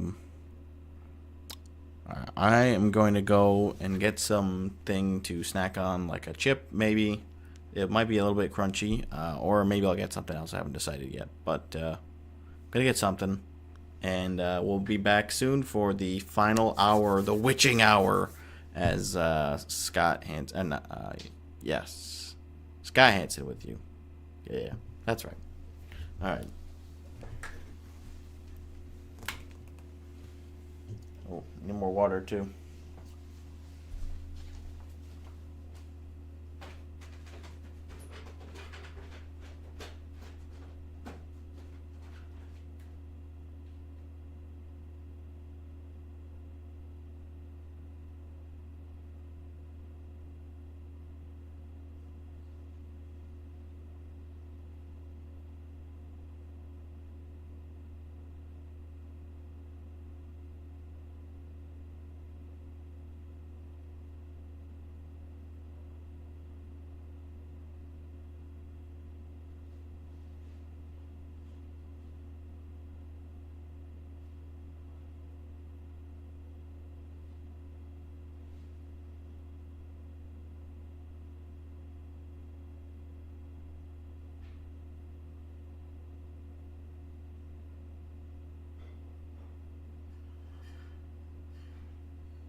Coyle for Middlestat. Oh boy.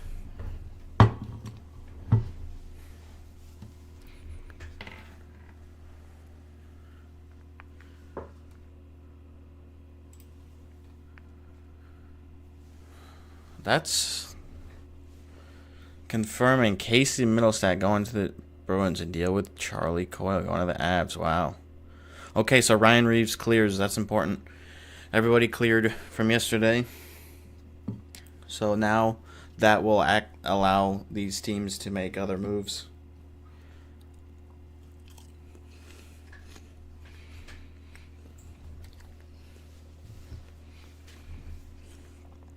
I don't think, I mean, this is definitely a sell for Boston.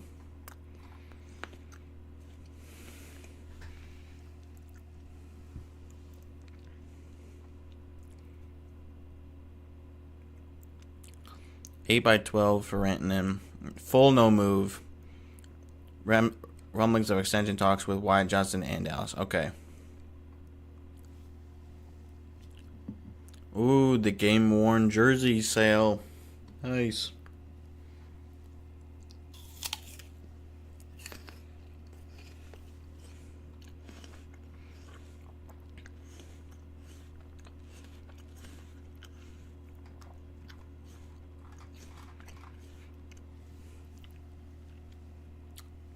Yeah, so it's going to be the Thunderdome here from now on.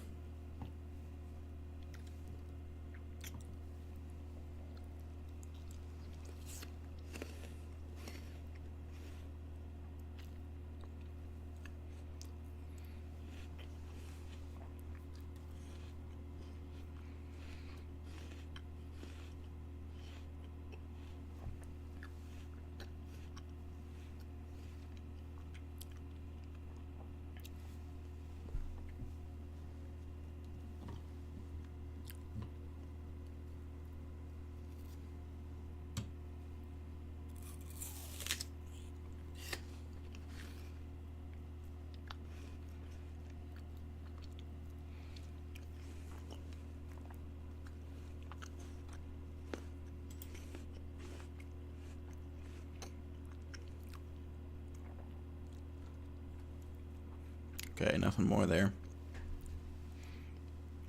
So let's see how many we have for today.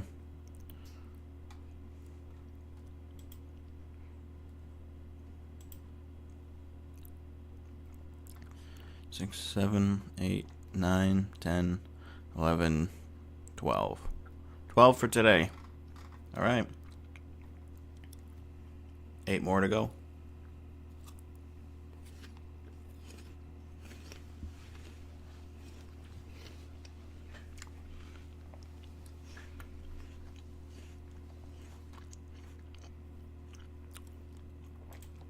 I was definitely wondering with today's hat trick questions if Dean was going to include trade stuff in it after all of the craziness going on with my questions.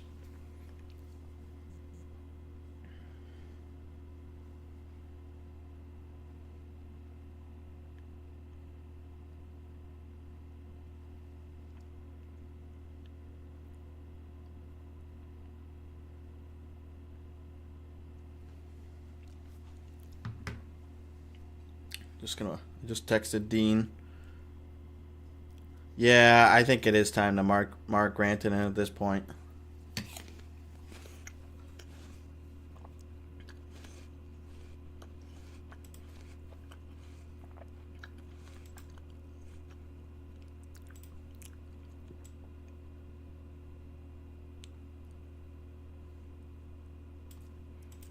So here we go. We are real close now. I mean,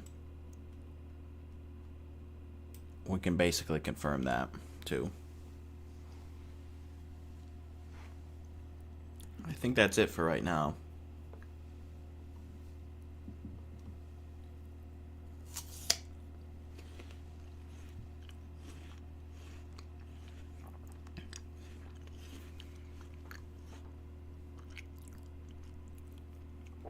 We haven't really gotten any straight depth deals. I mean, the Cunnin deal kind of, but no defenseman yet.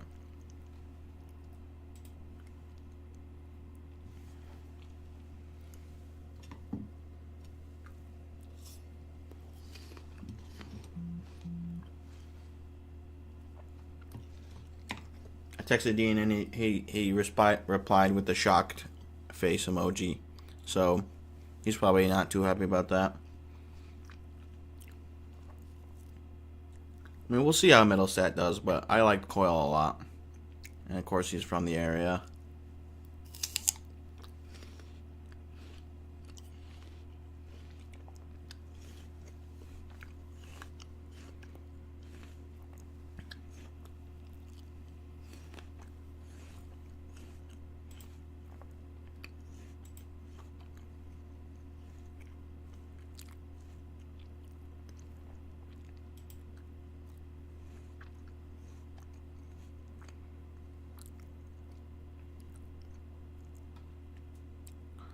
See if there's anything else new in here.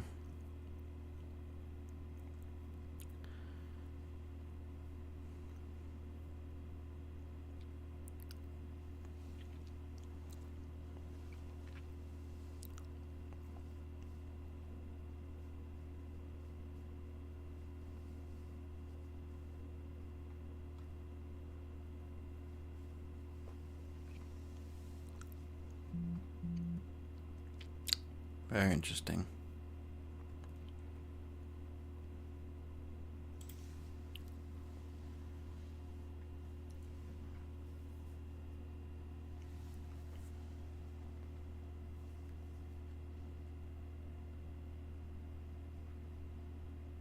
Oh, that's awesome. Dean got to take a picture with Starset.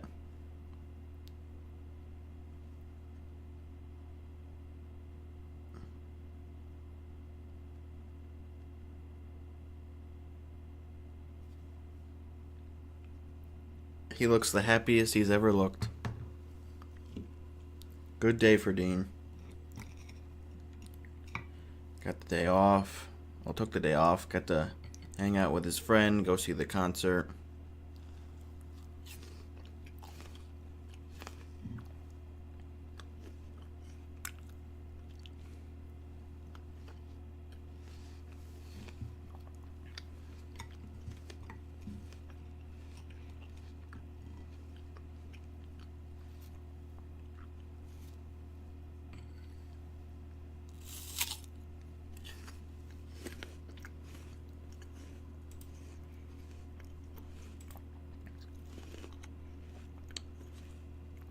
We got a goalie trade. Blackhawks are trading Peter Mrazek and Craig Smith to Red Wings in exchange for Joe Veleno. Canes legend ranted in 13 games. Wow. So, I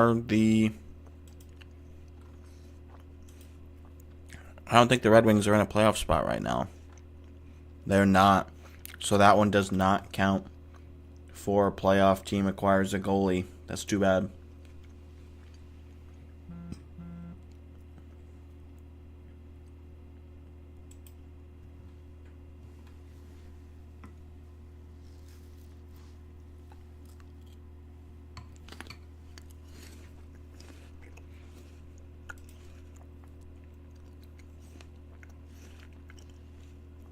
But this makes sense. I mean, Mrazek has spent time in Detroit before. Sounded like he was kind of getting pushed out with Spencer Knight coming in. And, I mean, Craig Smith is fine. He's like decent forward depth in the bottom six. Joe Veleno, going out, that's fine too. So, not too bad. And that's another trade. I think that we're at 13 right now. As Carolina explores more moves, I wonder if they try to poke around on Marchand. Oh boy.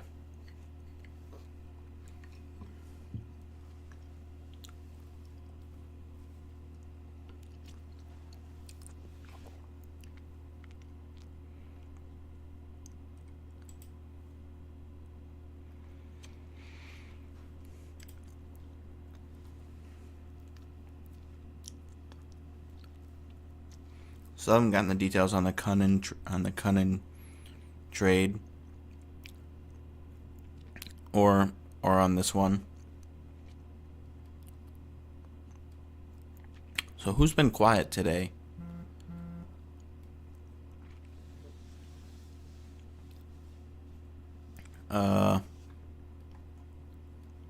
Let's see. Devils traded yesterday.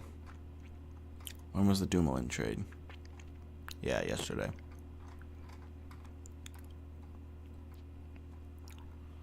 We've been pretty active. I mean, we haven't heard from Vegas today. Or Vancouver today. I suspect Vancouver will change. Have we heard from Calgary today? No. Oh, Dean put in his thoughts on the Coyle trade. So he says, I like the Coyle trade. Get a younger center who still has potential plus Zeller. And the second is nice. Loved Coyle's game, but this is a smart move long term and makes sense from Colorado's side. Wait, so Zeller, do we get more details?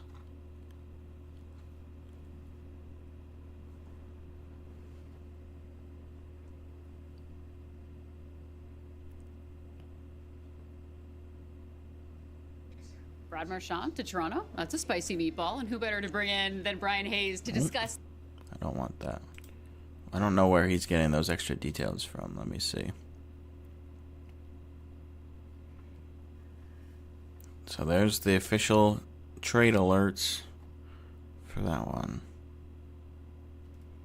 Difference in taxes between Colorado and Dallas is $528K. That's $4.2 million total difference. Wow, okay. So that matters for Colorado. I don't know what it means for Carolina, but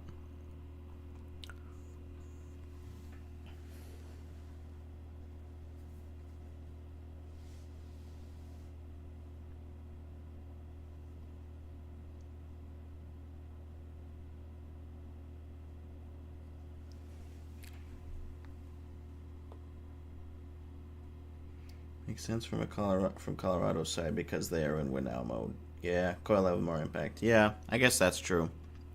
Like we both expect that it's that they're trying to sell, so they're definitely selling.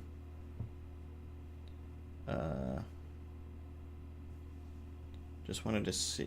I wanted to see where he got other details. Back to class. Okay, Owen, thank you very much for hanging out with us. Hopefully you don't miss anything too huge during class. But we'll be here. Probably be done at around 3:30 or so, maybe 4. Make sure we get everything in, which I think we will.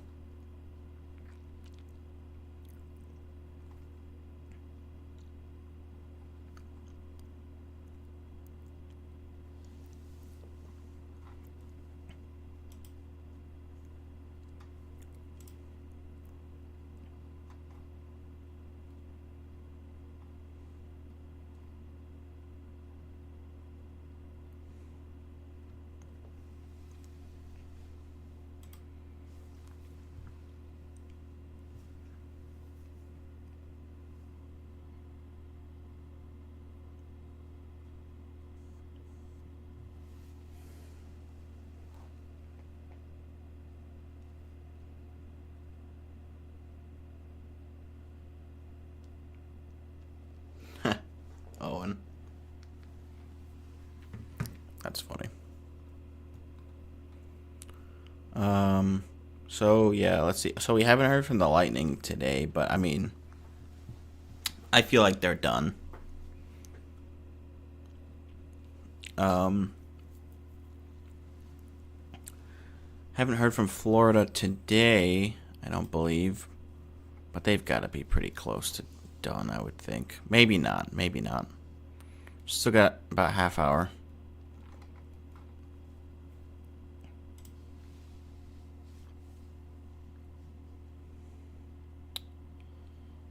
Haven't heard from Utah today. I guess they don't really feel like spending a bunch of money. They have signed these extensions. So maybe that was more important for this season, and just hoping that they've got enough here where they can ride with it. They don't want to, I mean, they probably looking to get somebody with term rather than a rental.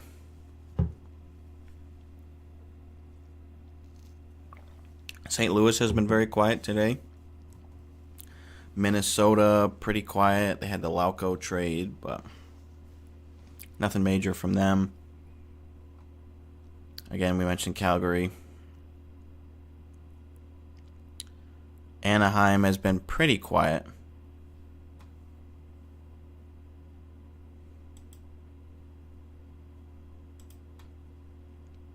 Oh, here we go. Yeah, I don't know how Dean had heard about these details, but here they are. Colorado receives Coyle and a 5th-round pick in 2026, 2 Boston Middlestat, Zellers, and a 2nd-round pick. I have to ask him where he saw.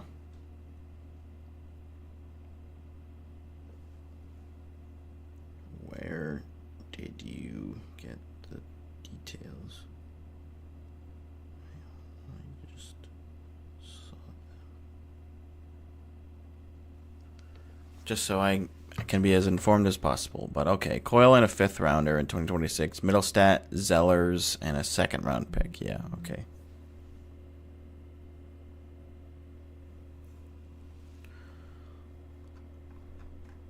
So, alright, that's that.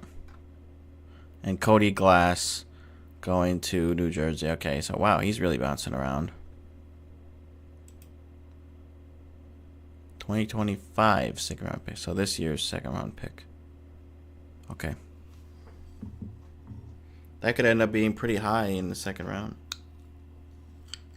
Oh, wait, no, it doesn't work like that.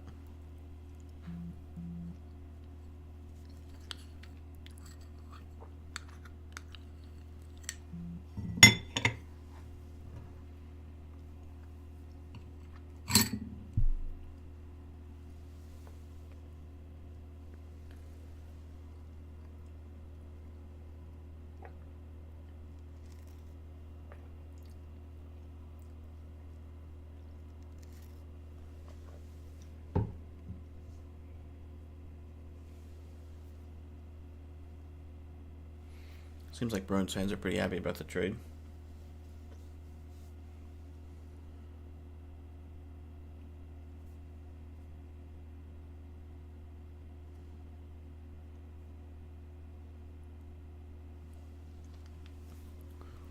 Guess he saw on Reddit. I mean, yeah, we could check other accounts than just r/hockey, but I figured that would be the easiest.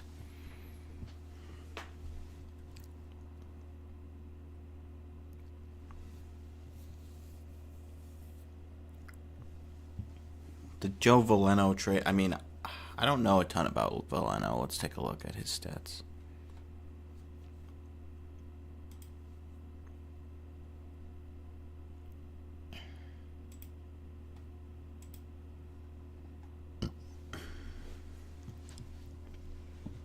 So last year, 28 points in 80 games. This year, 10 points in 56 games. So yeah, he's still really just a 4th line. I mean, I'm not familiar with like his actual game. Like, I don't know, you know, how well he forechecks and like the actual, you know, play behind the stats. So I don't know if he can grow into a bigger role in Chicago, but I think Chicago fans are happy enough with it. Craig Smith is not a big loss, and don't really need Mrazek anymore. So that'll probably be Talbot and Mrazek then as the tandem, I would imagine. Which, I mean, neither of them are like #1 like superstar goalies, but at least they can both be serviceable and can play in the playoffs.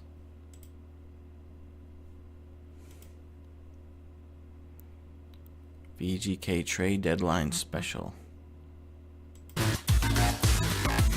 Okay. I'm not gonna do that.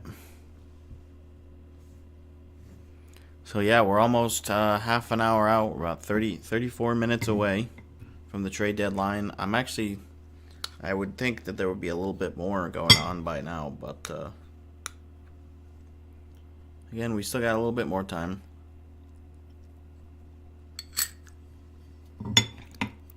Last little bugs are being ironed out. We still heard rumors about a few different guys that might go. We haven't gotten anything on Marchand lately. We haven't heard on Zegras. There's a bunch of other names, but we are getting close. I don't know. We'll see. We're going to need something here if we're going to get a bingo. I think we'll probably get the trade call, though, after 3. Not 5 p.m., sorry.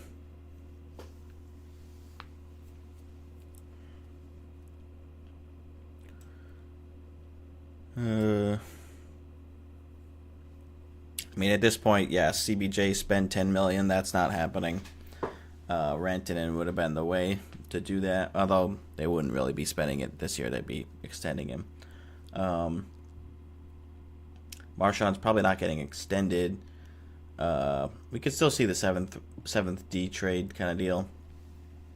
20-plus trades, we're getting close. Besser, still possible. Captain, again, Marchand. Playoff team acquires a goalie. Looking unlikely at this point. Same with backup swap because we already just got one of those yesterday. Third-party broker, I'm a little surprised we haven't got one of those yet. So it's down to the wire now. It'll be tough to get one of those through the door. Palmieri traded is probably not going to happen. VGK grab a winner, I'd say unlikely. And player reunited with former team, you never know. So we're getting close to seeing what we're going to look like. Marchand to Vegas for a shoelace and a stick of gum. Boston will retain 100% of Marchand's salary. Hey, I love that. That's great. Alright, there's Steve Dangle's reaction video. We can see how long it is. No, I'm not gonna. I shouldn't watch it. I should just, if you guys are gonna watch it, give him the support. So, okay, Wyatt Johnson contract announcement expected. So we'll probably get that, and then we'll get the official announcement on the Rantanen deal concurrently. That was getting Cody Glass from Penguins for a 3rd-round pick, and also some minor league players also involved. Okay, yeah, we haven't gotten the full details on the Glass trade yet.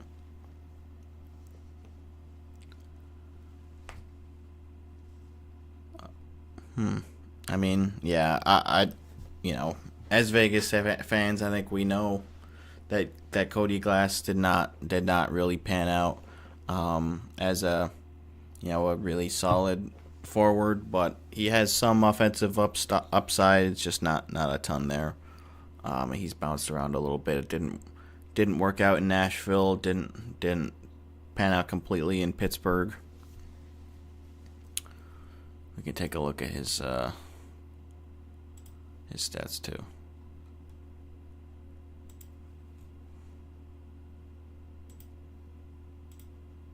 He's 25, but tough. I mean, he's really not. He's gotten a lot of chances. Scored 35 points, 14 goals, 21 assists. So that was his best season in Nashville, and then he couldn't really follow it up. I think he did get injured, which hurt him. But yeah, this season, four goals, 11 assists, 15 points. So just a really a pure depth piece.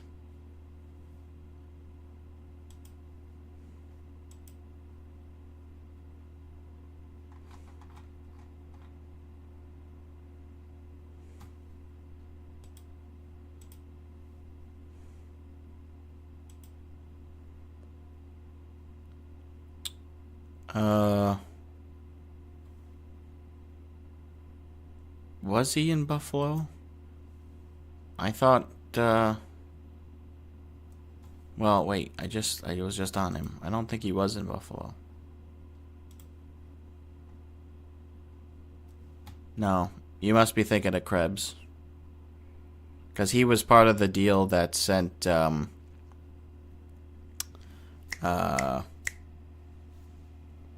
with an N.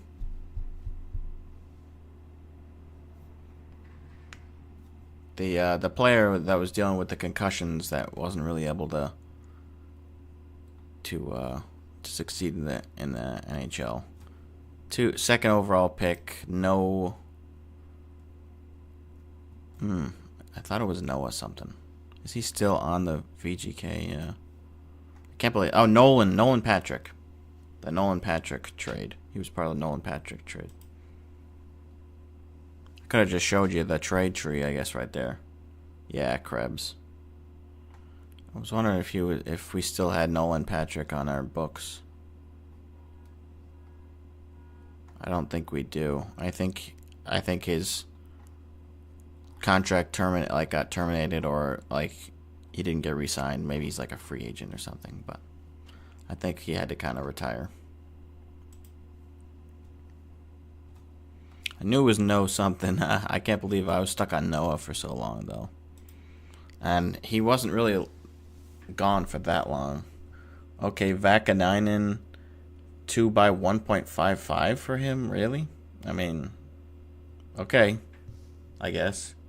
I don't think that's a good signing. I think, I mean, he just has, like, no offensive game whatsoever.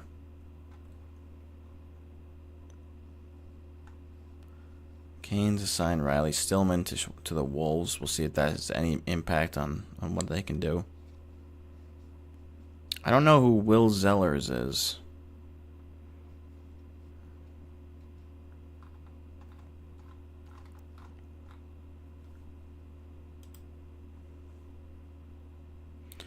Mikko Rantanen joining TSN right now. Okay. Cool. Can I, like, do they have anything on here that I can see?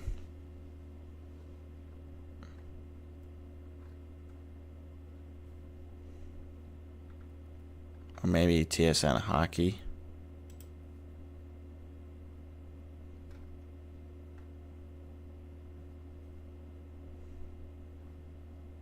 It might not be on Twitter. It's probably just on TV, like TSN, the sports network.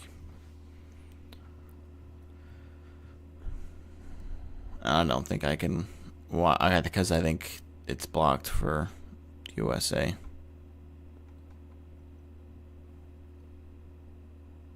Yeah, I think I'd have to have TSN Plus. Oh, coaching. Okay. No one is coaching somewhere. Gotcha.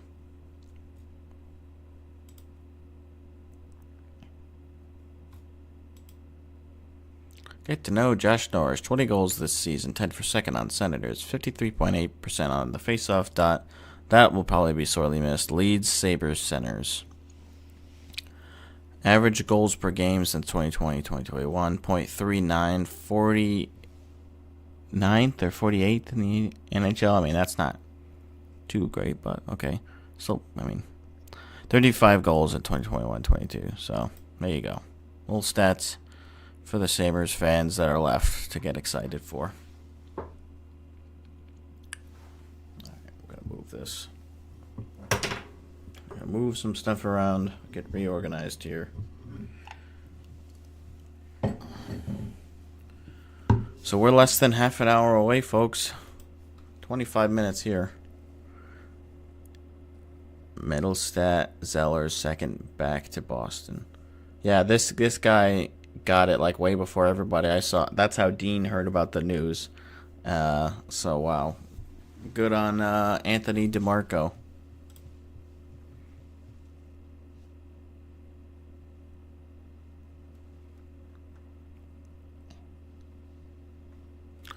Boston fans seem pretty happy about it. So maybe I'm still in the golden age, thinking about Coyle a little bit. Here it is. Here's the extension: 5 years, $8.4 million AAV for Wyatt Johnston in Dallas. So they have a lot of guys getting paid around $8 million next year, and then of course Rantanen will be 12. So let's look at next year. 8.45 for Rube Hintz, 7.75 for Robertson, and then he should be getting a pay raise. 5 for Granlund, 4.5, and then defense, Heiskanen, 8.45 for a long while. Lindell's getting 5.8. A couple more guys that are due for raises. So not Stankoven anymore. Johnston, so that'll be another 8.4, right? 8.4 for 5 years. And then the 12. So that's gonna bump them pretty close to the cap, but they've still got Sagan on LTIR, which is enabling them to do this. So that'll be interesting to work out next year, or in the off season. This is like similar to an off season Vegas had very recently, where it's like, okay, yep, we won. Now we can't keep all of you because we went as all in as you can go, pretty much.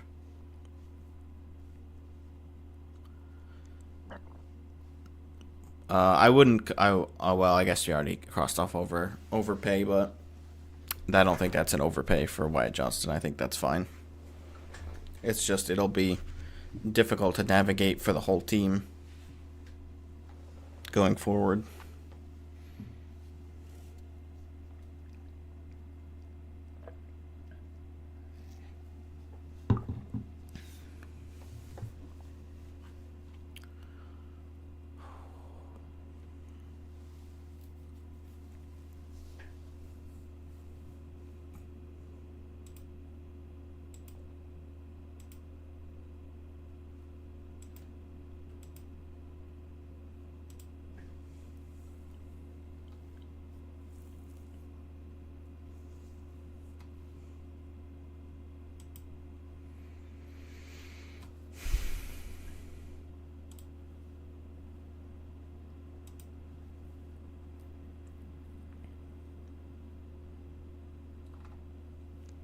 Okay, nothing new there.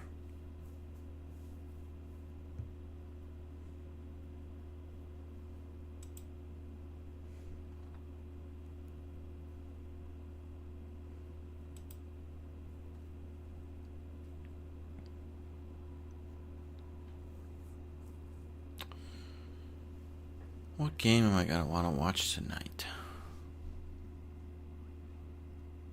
Capitals game should be interesting. Definitely check out the Utah game and Vegas.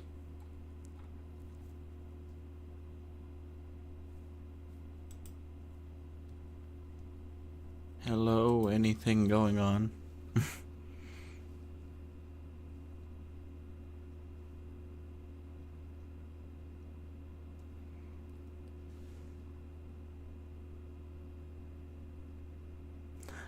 This guy, Patterson, Brock Besser has left the ice along with all his teammates. Morning skate is over. That's hilarious.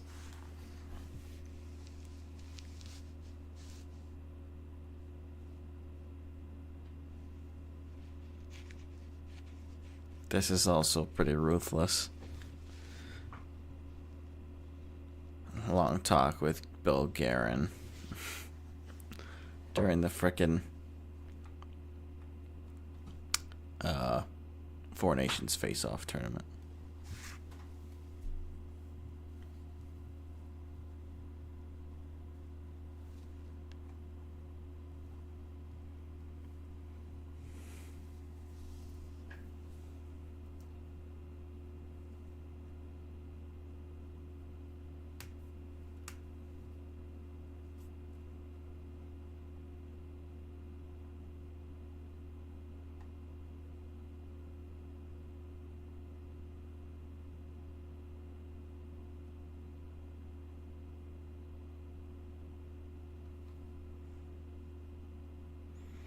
Peterka's not in play. Okay.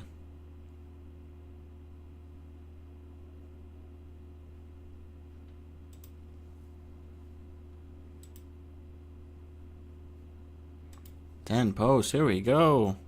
Maybe.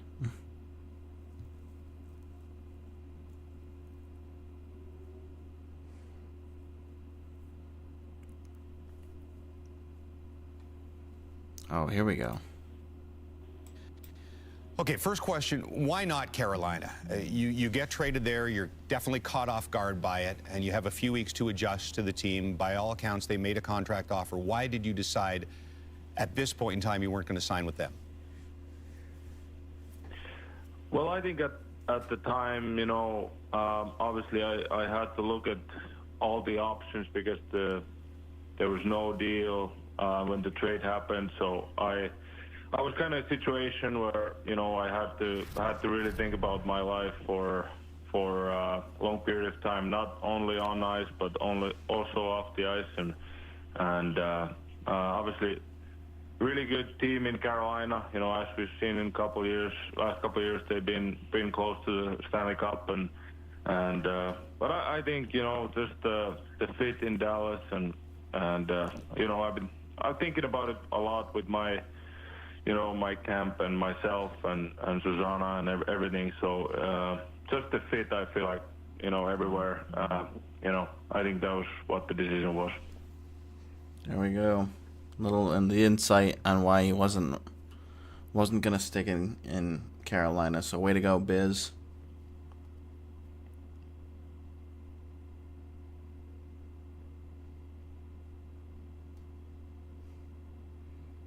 Zane's a little behind. He's actually working today. Clearly, he's not just scrolling Twitter all day. Good for you, Zane. Okay, first question. Probably knew the Islanders weren't going to do a whole lot. Okay, so still nothing from the Blues today. Yeah, Parayko is having like a scope put into his knee or something, an inner scoping. They said something that did not sound fun. So he'll be out for a while. That hurts their chances. Jackson Starr and Gord Wilson. Steve Stamkos' first media appearance. 2:45. Oh, okay. Sends YouTube. Good. So let's go there now.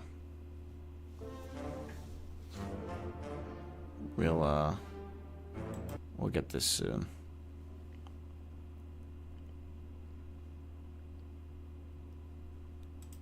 Just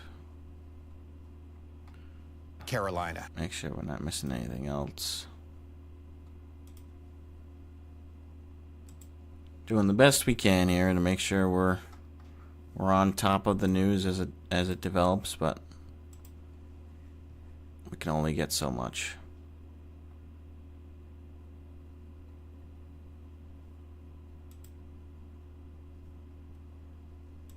Okay, here we go.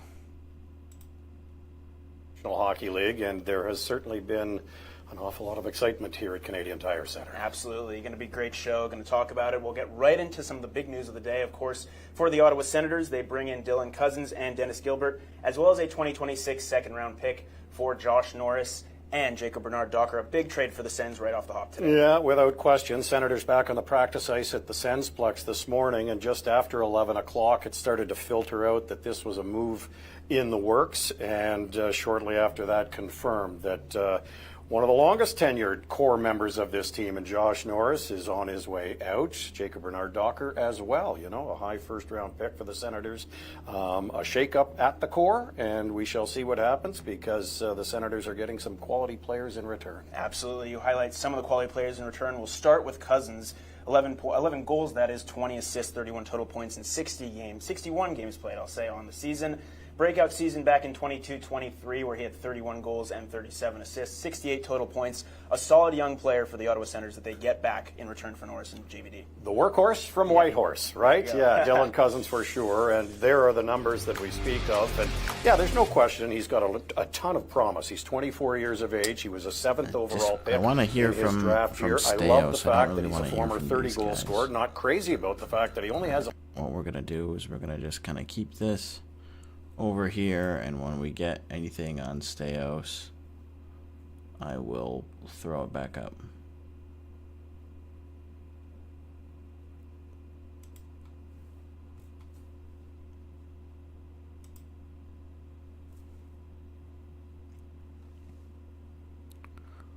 Hogberg is back. Okay, woo, here we go.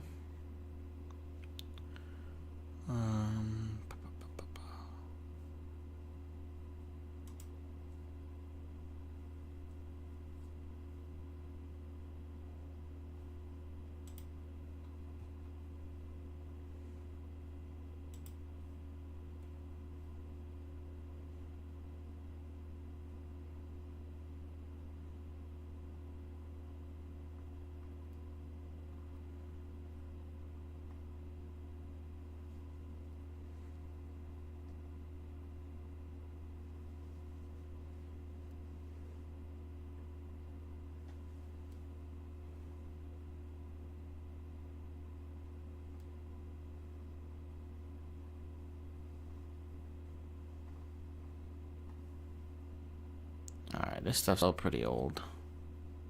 Now we're just getting random meme videos. That's not good. Okay, we still haven't heard from Staios yet. They're still talking. Okay, they talk about Gilbert.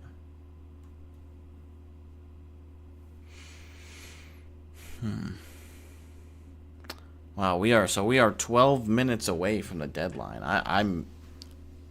I wonder if we're going to get any sort of flurry of action, or if this is kind of gonna be it. Like, if we're not gonna get much else. I mean, again, we keep hearing about Marchand. We keep hearing about other things. It's like, do these serious discussions end up materializing, or if the time runs out, it's like, I just don't have enough here. I can't make a trade like this on a whim, so you just don't do it, sort of thing. Yeah, we are again in the final stretch, so 12 minutes to go.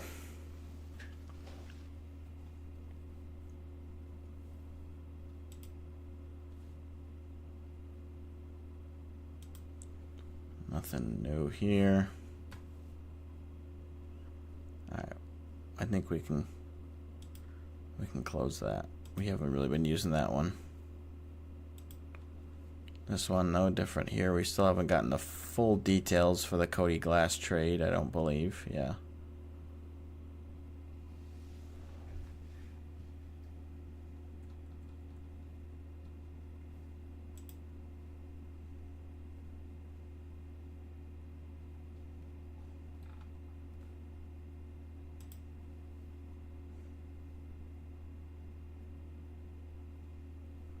Damn it, Vegas.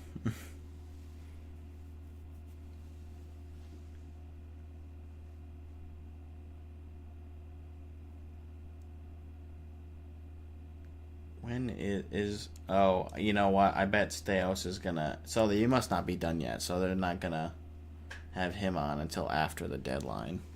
So we got, yeah. We're not gonna get anything from him until the day's done. They might have a couple more things they're poking around on. We'll see again about Donato or some other options for the Sens. But yeah, 10 minutes here. And mysteriously quiet.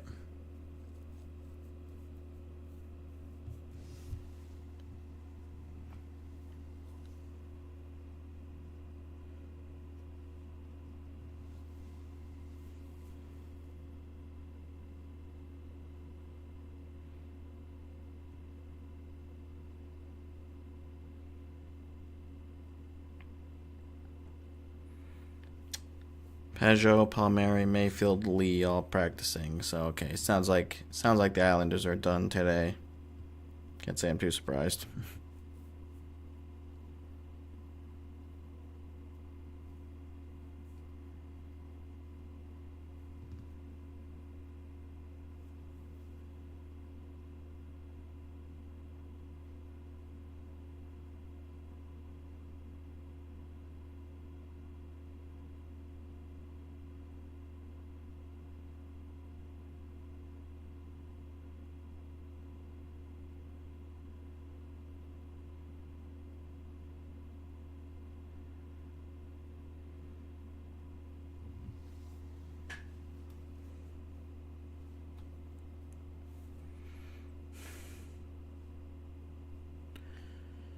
Nothing. Man. Guess these guys are really making it come down to the wire here.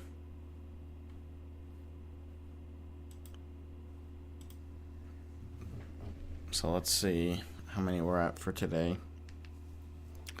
1, 2, 3, 4, 5, 6, 7, 8, 9, 10, 11, 12, 13, 14. 14 for today. So I don't know about hitting 20.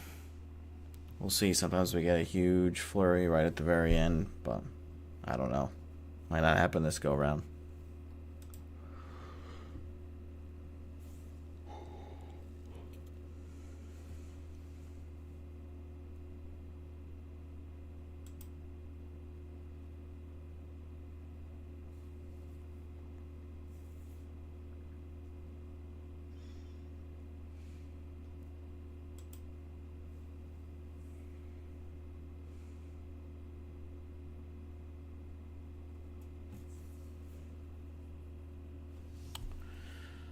Yeah, sorry. I wish I had a little bit more for you guys.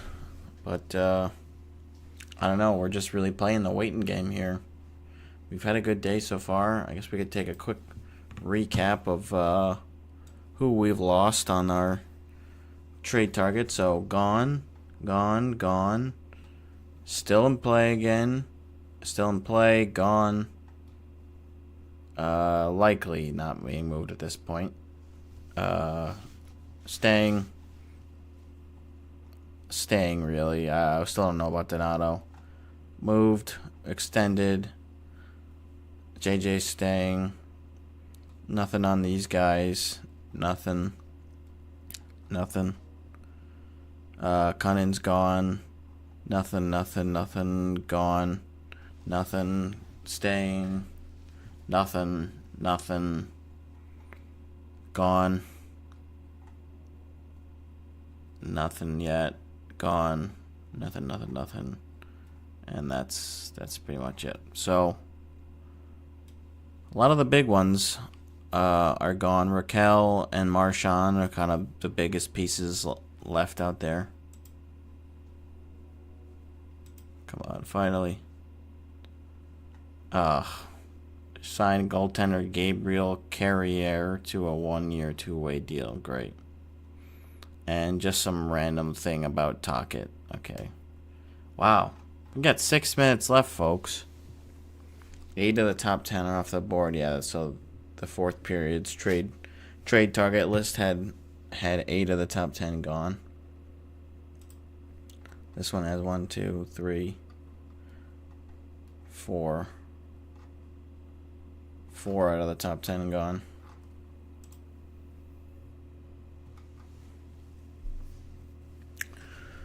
T-minus 5 minutes to go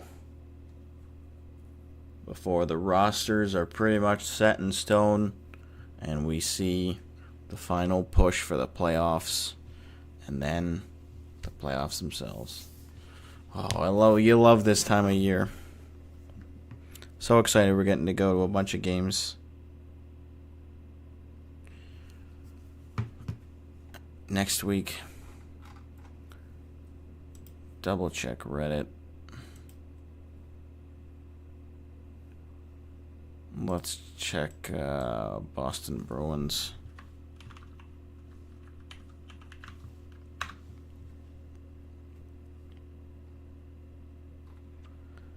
Just in case they get any Marchand news before we do. Nah, they just got the Coyle stuff. Okay. Let's go back to hockey.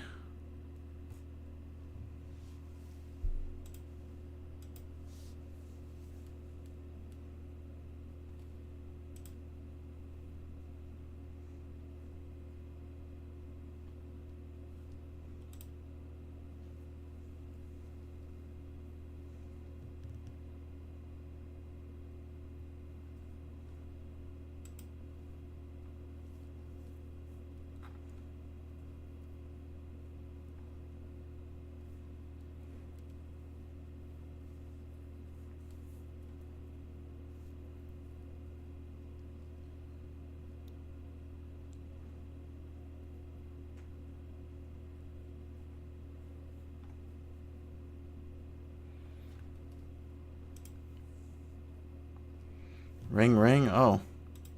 Thanks, Dean. I don't hear it anymore. There he is.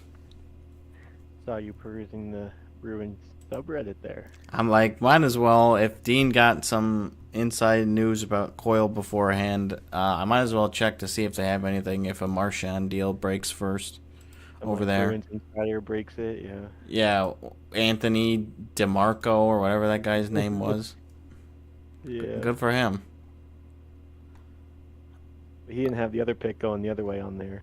No, I guess not. But he got all the Bruins relevant stuff. Yeah, that's all that matters, I guess. Ted Leonsis, incredible opportunity for Caps fans today from 3 to 8 p.m. Part of the 50th anniversary celebrations, Hockey Hall of Fame graced us with the opportunity to display the 15 different trophies the Caps and our players and coaches have won over the last 50 years. That's awesome. So if we get bingo, we do what? A sticker giveaway? One lucky viewer? Sure. We could probably maybe we make just give that one to Steven Land because he's the only one that probably won't get a sticker because everyone else is we're gonna see each other. Yeah, right.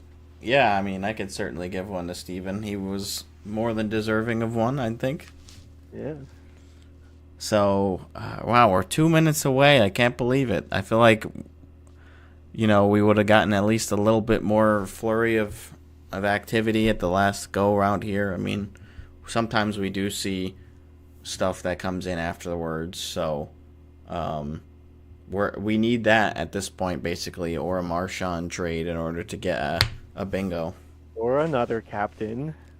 Who... I'm trying to think what other captains are really in play. Like, I guess I didn't plan that one out very well. I mean... obviously, Ovechkin. Yeah, right.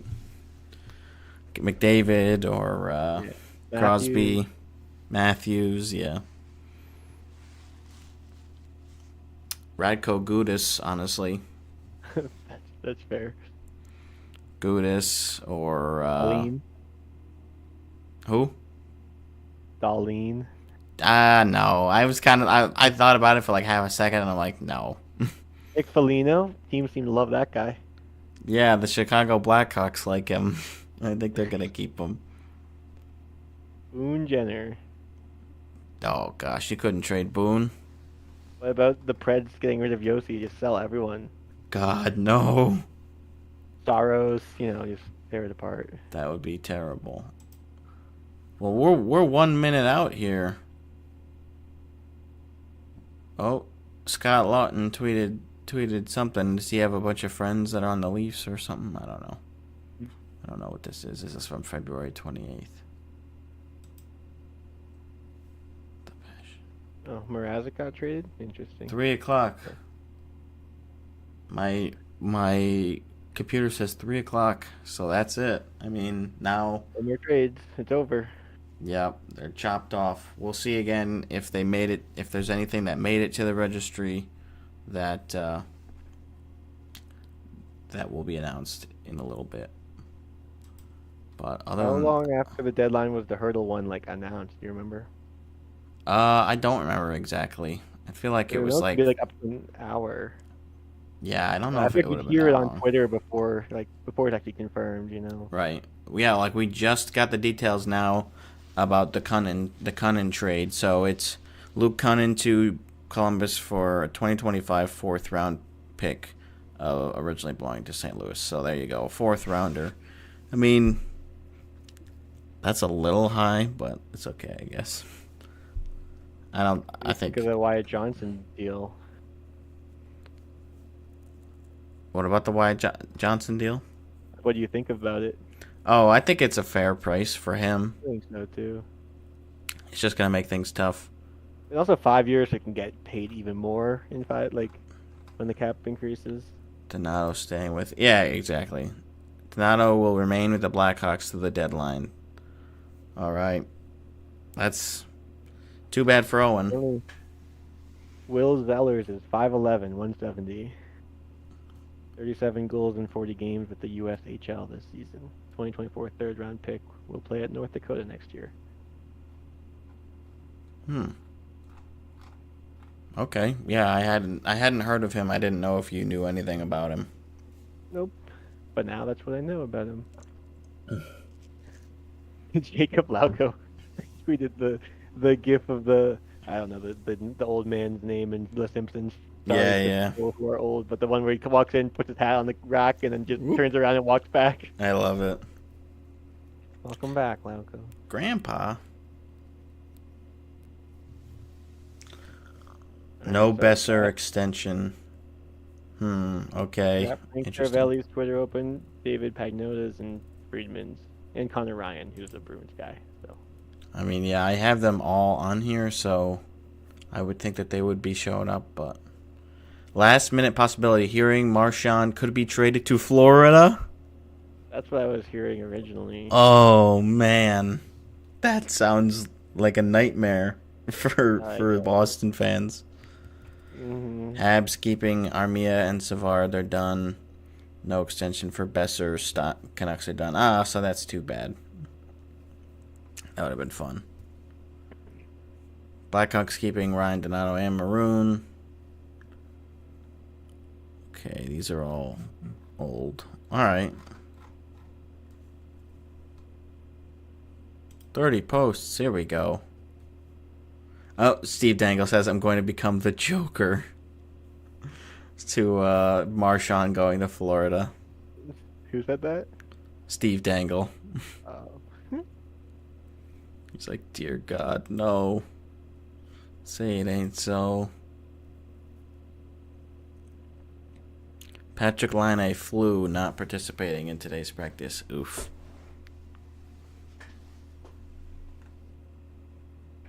All right, so I guess now after the deadline, yeah, this is where we'll get anything else that's left. Steve Stais should be speaking with media soon. We'll see when that starts. But yeah, I mean, wow. So there's a Bruins trade deadline mega thread, and everyone's just commenting that like Marchand to Florida is putrid.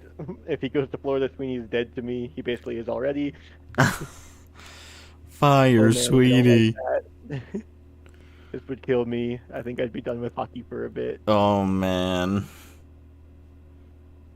that would be really weird to see him in another jersey.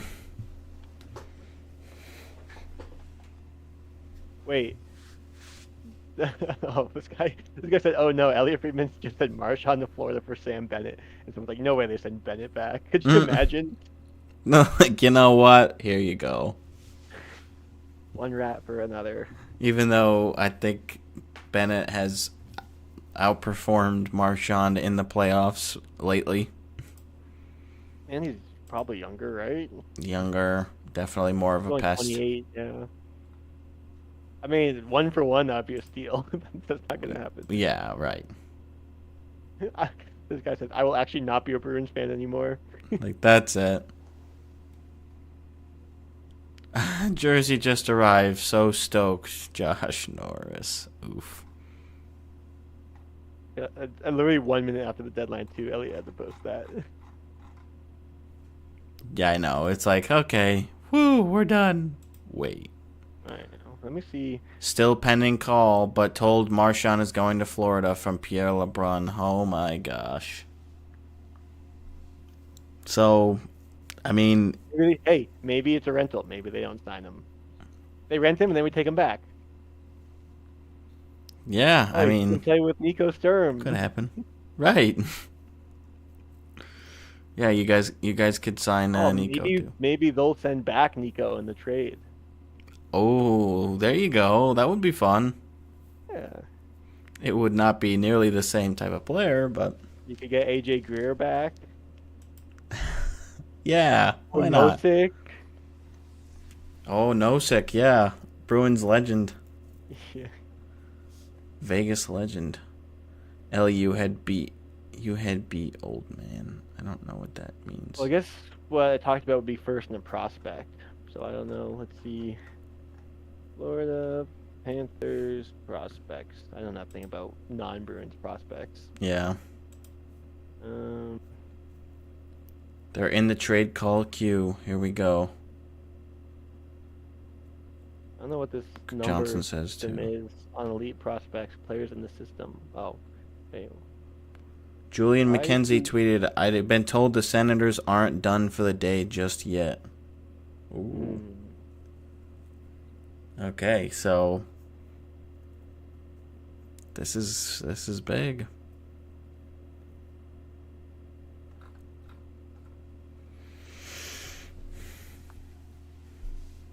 We cut live now to the NHL registry, central registry. We put a camera in the building. Exactly, like here we we are. plugged their conference room. Like we should have been using this all day.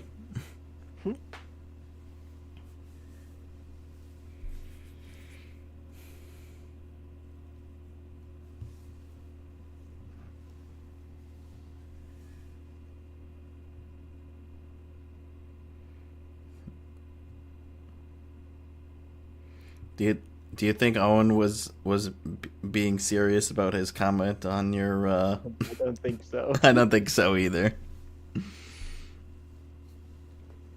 Yep, Gifford called it. Marchand bombshell to end the deadline. Yeah, wow. Give us that bingo. Get Steven his sticker. Yeah, let's go. Let's do it for Steven. Or what trade call announced after 5 p.m. Oh, so we already got a bingo. Well, it's supposed to be 3 p.m., but yeah, I mean, pretty much, like, once we get the confirmation on this from the league, I guess that will be satisfied. So we'll get a couple bingos. Well, you're on Twitter. I'll stay on the Reddit mega thread. Okay.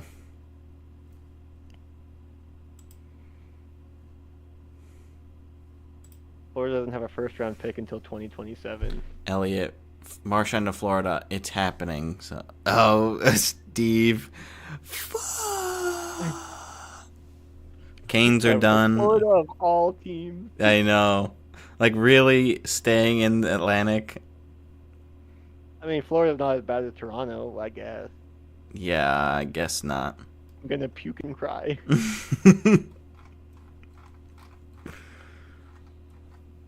Not like this.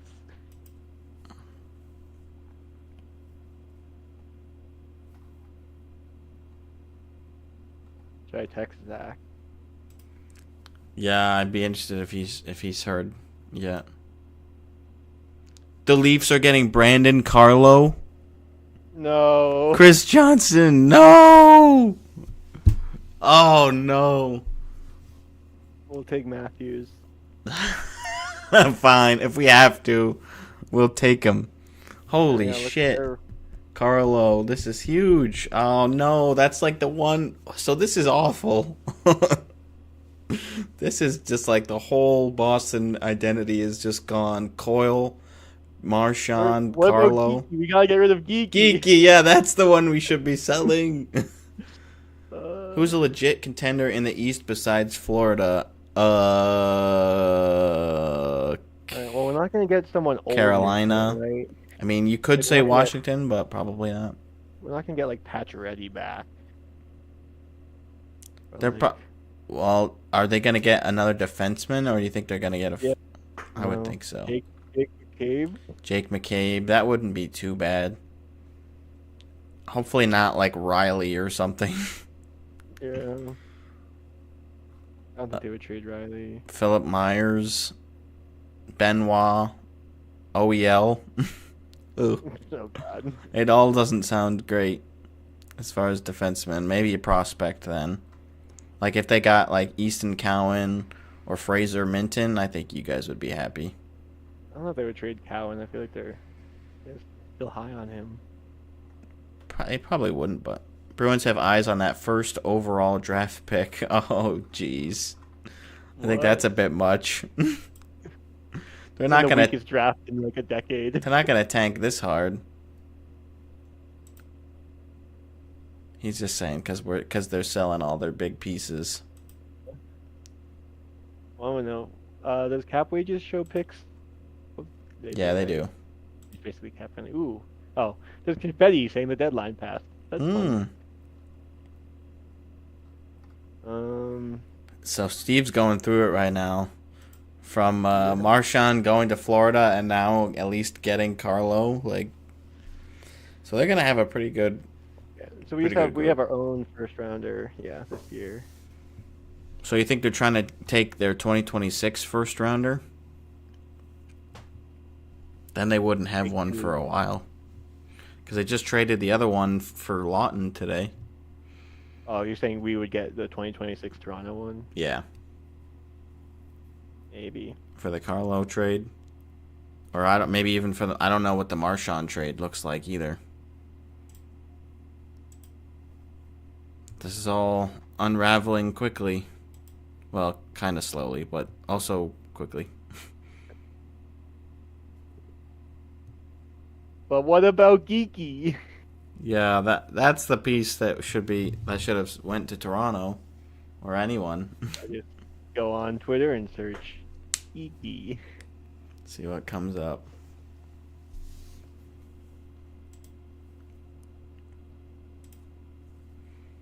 Let's see how r/hockey is feeling about Marshawn going to Florida. Oh. Someone said Morgan Geeky being the player to so far survive the deadline is maybe the most shocking part of all of this. Yeah. A rat in the land of the rats. So many divisional trades today. Yeah, I guess the rat's coming home. Someone else said, with Boston so active here at 3 p.m. in another Sens move rumored, Morgan Geeky, ? There you go. Yeah, just keep all the trades in the division. Every single one of them. That's crazy. Yeah, and the Sens fan said, we'd be happy if we joined the Bruins fire sale and get Morgan Geeky. There you go. See the fans want it. Geeky Come on, Tampa, Stales. Oh, yeah. Could be. Although Connor Geeky's not there anymore, so that wouldn't work. This person is named Morgan Geeky #1 fan, and they reacted to the Marshawn to Florida tweet saying, killing myself, it's happening. Oh, no. It's happening, no. Feel great story hearing Colorado was bringing back Eric Johnson. Oh, this aged poorly. Someone said, Marshawn and Geeky, you're still Bruins. I will miss Charlie Coyle. Best of luck in Colorado. That was only 7 minutes ago, or 9 minutes ago. Oh, a little early there, bud. Well, it's 3:01 and Geeky and Marshawn are still Bruins. Hold that thought. This guy said, Geeky? ? Was the whole tweet.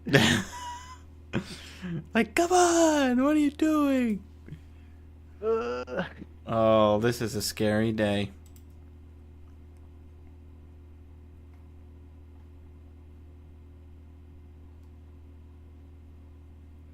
If you're upset about a trade today, just remember there's a Sens fan out there with a now Sabre Josh Norris's face tattooed on his stomach.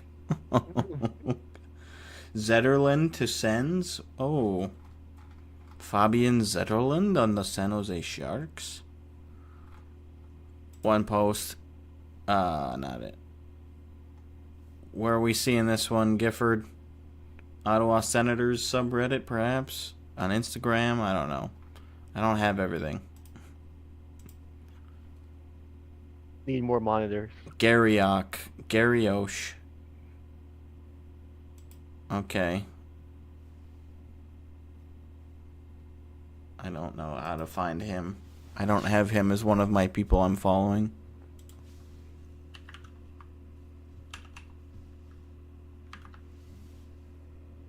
Is it this one? Sweeney comments in the Bruins subreddit. Here we go. Yeah, I mean, I feel like they can't fire him now. He's like just blowing up and then get like pieces out in the summer. Yeah.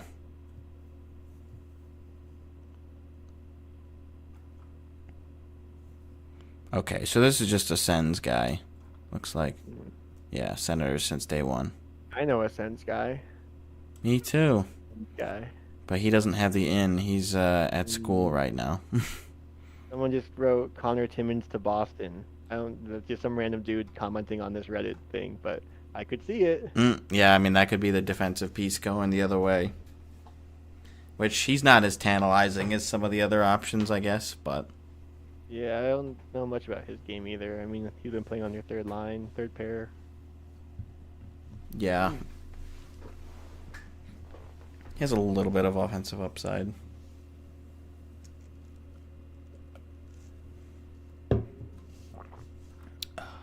Someone said Dewar and Timmins going to Boston. Oh, Connor Dewar? Dewar, that's how you say it, sure. As long as the trades were in the queue by 3 p.m., they'll go ahead, such as Marchand Panthers, Carlisle Leafs, Eric Johnson Avs, Zetterlund Sens. Okay.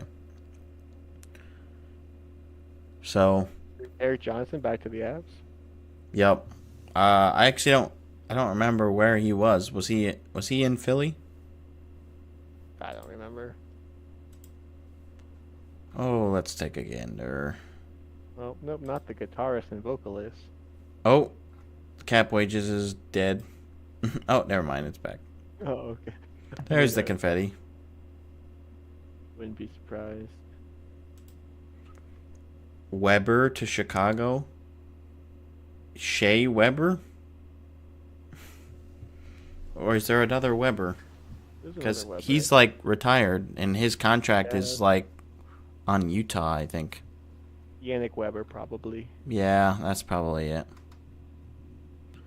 Where's Eric Johnson? Oh, I was right. He was on Philly. $1 million. Okay, yeah.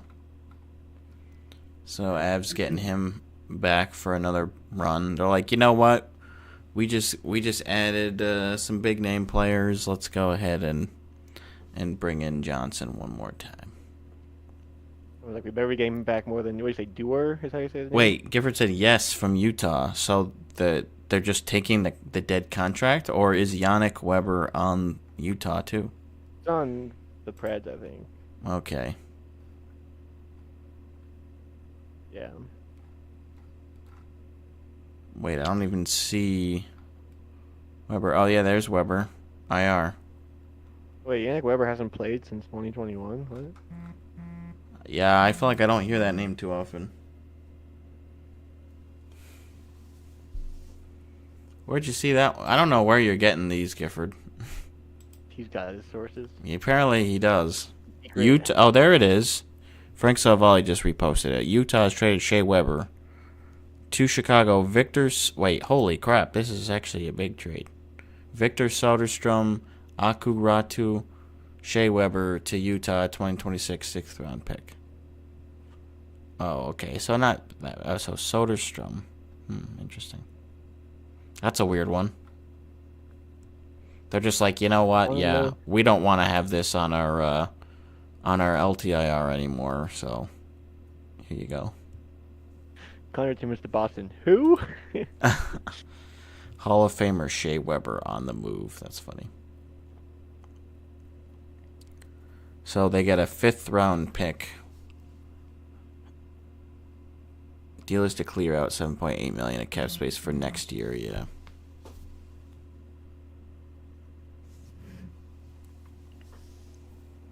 I said, well, just make the playoffs now. Like, you know what, guys? Whoever's left, we can do this. Yeah.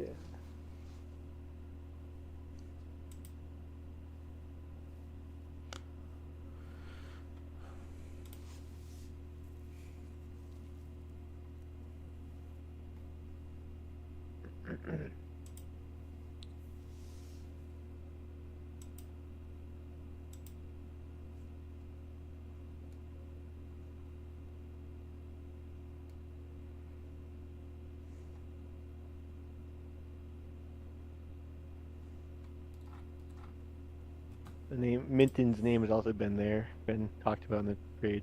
Oh. It sounds like mostly Dewar and Timmins are the names popping up a lot. Yeah, I mean, you'd be much happier getting Minton. Yeah. Like Dewar's alright. That first is in there. Yeah, I haven't heard anything about that.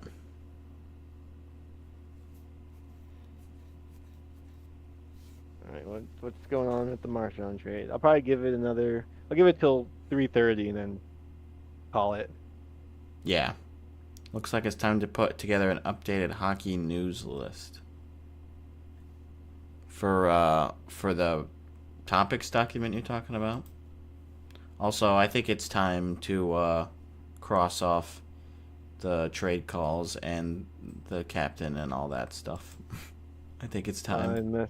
You gotta fix your typo first. I'm not fixing it. It's a screenshot. I can't edit it. You can scribble it out with your X and then write a 3. No, thank you.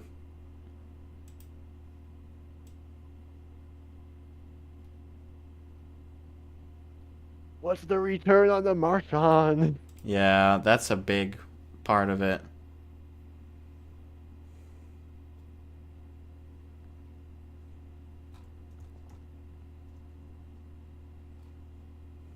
Someone's saying that Florida's going to do what Tampa did and win 3 straight Eastern Conference Finals. Could happen. Someone said, I refuse to accept this. Brad Marchand, you are a Bruin for life. I don't care what Don Sweeney had to say about it. And he censored Don Sweeney's name with like asterisks. That's funny. Oh, player reunited with former team. Cross that off too.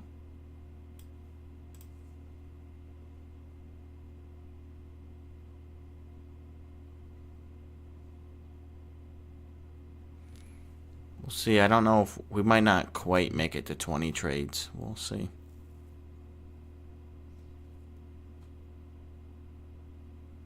Henry Yuki Haru to Boston from Buffalo apparently is TBD.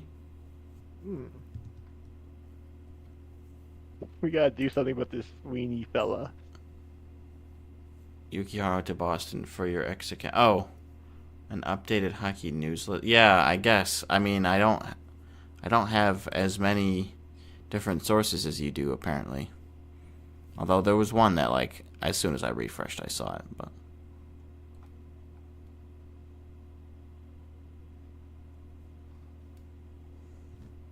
and now the media announcement. Biggest Bruins trade deadline in a long time. Yeah. I mean, that's what he said, you know. He said, like, I think we're going to be pretty quiet. They kind of already made the moves that they were going to. They didn't do anything today. Well, now I need to draft well. Yeah, that's the big next step, and that hasn't always worked out. Give me big returns. If it got done in time, Buffalo sends Yuki Haru to Boston. So, okay. Yeah, we'll see. We'll see if they got it in under the wire. That'd be crazy if it's like a trade gets announced and then like, oh, actually we didn't do it in time. Sorry, deadline passed. Like, that's why we have the deadline. Yeah. I think that's like it has happened every once in a while. Has it? I feel like yes. Like they tried to get something done and then it just was too late. But yeah, probably not anything massive. I mean, I wouldn't say Yuki Haru is massive, but no. So pretty much all the big pending UFAs went that were on the list. Mikko gone, Lawton gone, Tanev gone, Marchand gone. Besser did not go. Middlestat was not a UFA. Palmieri didn't go. Ryan Donato sounds like it's going to stay. You don't have to follow all of them to add them to a list. Then you... Oh, okay. Yeah, I haven't really utilized the list feature, I guess. But that's, alright, yeah, I'll have to, do that.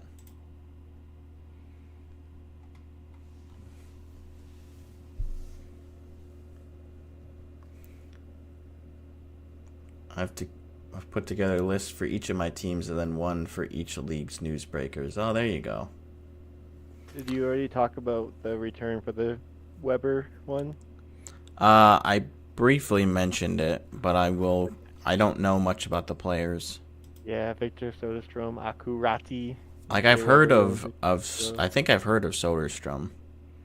And then Utah gets a 2026 6th round pick. Soderstrom was the 11th overall pick in 2019. But I was gonna say I thought he was a first overall, and isn't he like really tall too? I don't know.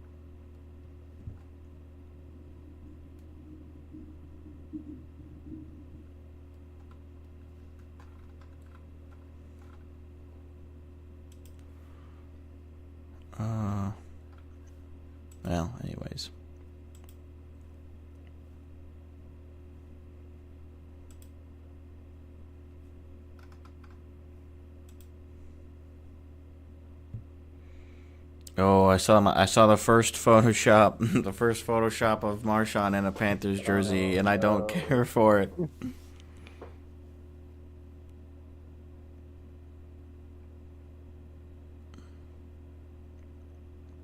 guess we kind of know the Carlo return, but like there's got to be more than those two players, right? I hope so. If it's not just player for player. What are we gonna do this summer with all this cap space? Good question. Oh, here we go. To Ottawa, Zetterlund, Robbins, and a fourth. To San Jose, Ostapchuk, Gregor, and Ottawa's 2025 second. Okay, so those were like two of the pieces that I felt like they didn't need to keep. I mean, Gregor I would have been fine with, but Ostapchuk, I didn't seem like there was a spot for him. So there we go. That looks like an upgrade. And I mean, a second round pick, that's a bit much, but honestly, it's not too bad. We'll see. Is he a rental? Or does he have term? San Jose, Zetterlund. He is a rental. He's an RFA. Oh, he's only 25. Okay, I thought he was a little bit older. So actually, that's not too bad. As long as they are able to re-sign him.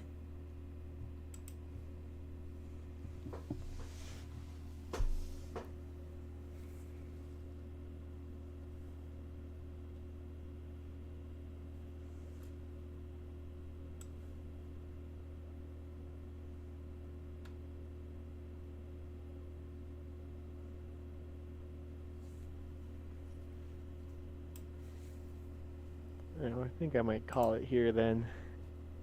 If we do get the return, I'll either talk about it on the next pod or I'll text you my thoughts.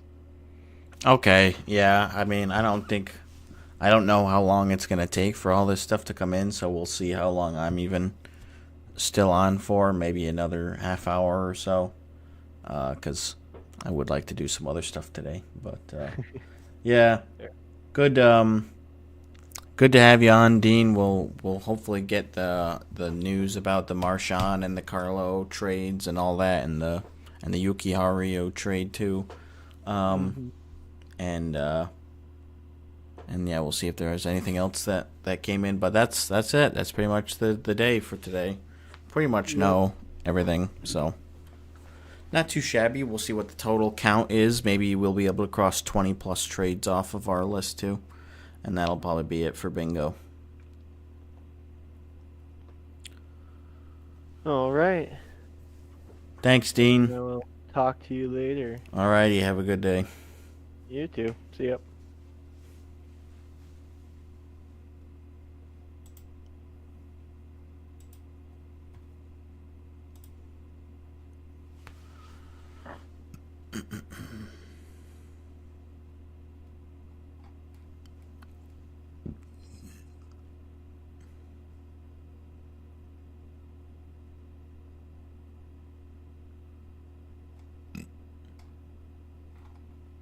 Oh, Luke Cunning's wife has played in the PWHL. That's cool.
When you can get a Hall of Famer for a 6th round pick, you've got to take that. That's funny.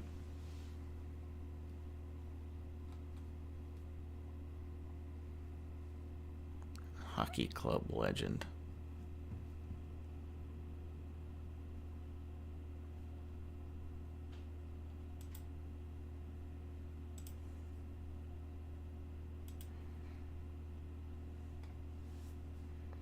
Fraser Minton is part of the package going to Boston in the Carlo deal. Hoo hoo hoo hoo.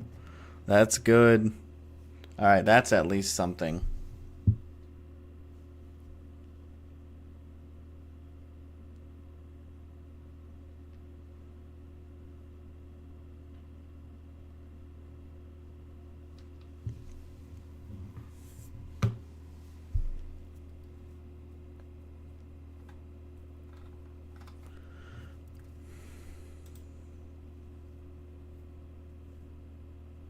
Be pretty modest in terms of what we did at the deadline. I think that the moves we made last year at the deadline, the two moves with Noah Hannafin and Thomas Hertl were designed with future years in mind. So you see how well Hertl and Hannafin are playing for our team right now.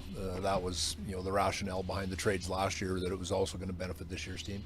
Do you want to take us through the acquisition of Riley Smith, please?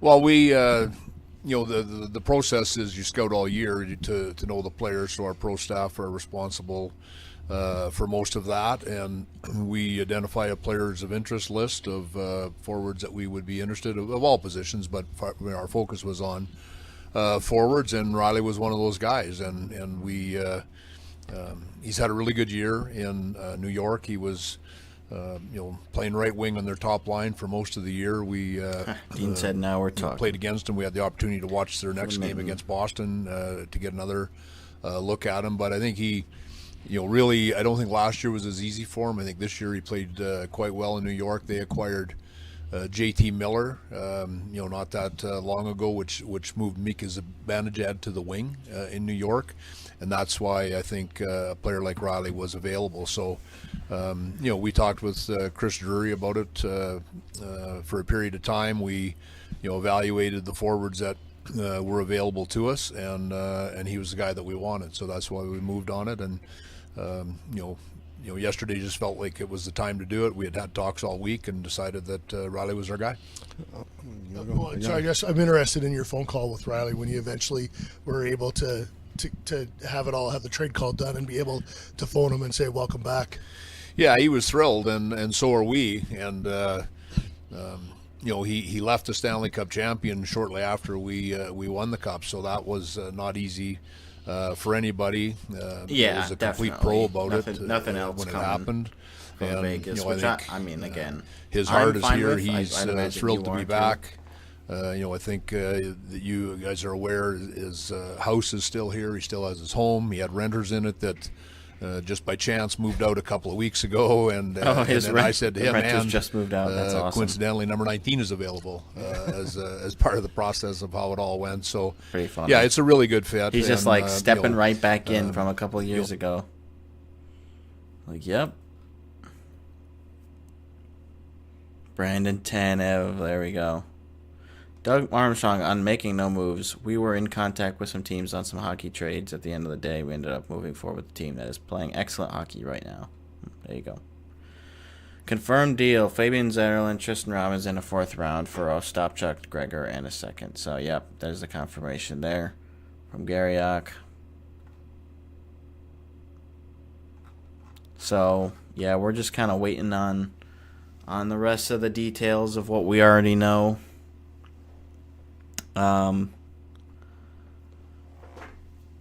So yeah, we'll probably stick out until 4, and then we'll wrap up. It's nice in a way of that a lot of times as a goalie you're chasing a feeling, and I think that everybody that is a goaltender or has been a goaltender can recognize when you have it and when you don't. And it can easily translate to when you're struggling and you're not. But at the same time, when you're getting an opportunity to play almost every night, you just keep going at it. There's no thought process behind it. Everything kind of becomes more automatic. Your decisions becomes a little bit crispier, and then every game is different. Sometimes your decisions might be the wrong ones or whatever, but there's no delay, so to speak, in your decisions that you're making. But you gotta also think that, okay, we're playing really good people, good players, so they might beat you anyway. Sorry guys, I forgot that you guys were listening to Weeks that. Or days ago, you mentioned that you were frustrated after coming back, that you hadn't got a win. Now you've helped the Senators get points in the last 3 games. How are you feeling at this point in the season, just about your own game? I don't like to talk about me myself because it. All right, I got enough out of that.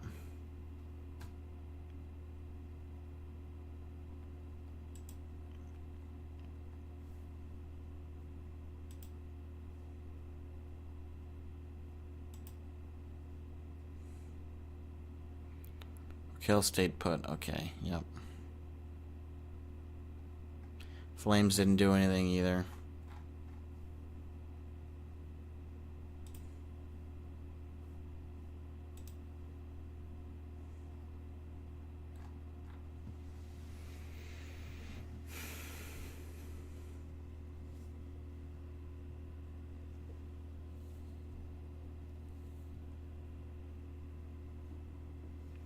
I'm gonna do my Wordle here.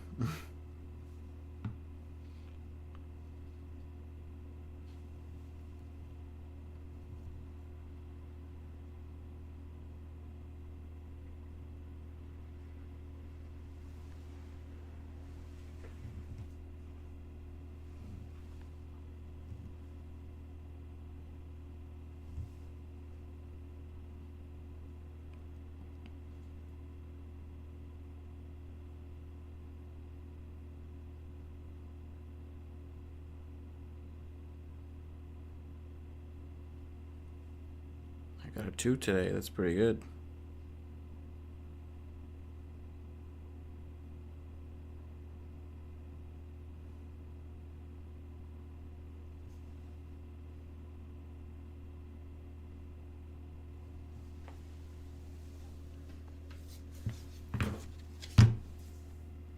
Alright, I gotta take those out for a second. I'm not listening to anything and it's just bothering my ears a little bit. Ugh.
Sam Smith will bring depth, and the team's already playing well. Yeah, I'm in agreement. I just want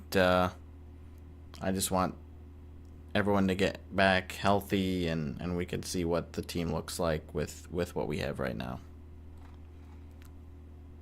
Really didn't need them to make a big splash. Pens are okay. So the Penguins are acquiring Connor Timmins from Toronto. I wonder if it's a 3-team deal with some retention and stuff.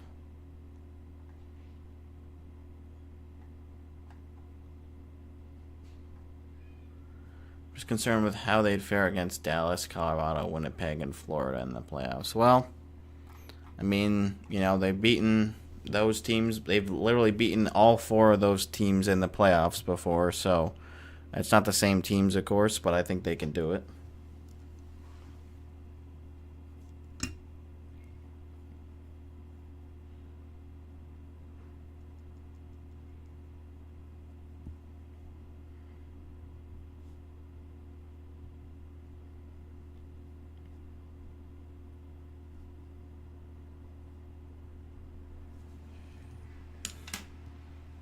None of the teams in the division feel like a serious threat. Yeah, I mean, the Oilers didn't do anything today. They had their big moves yesterday.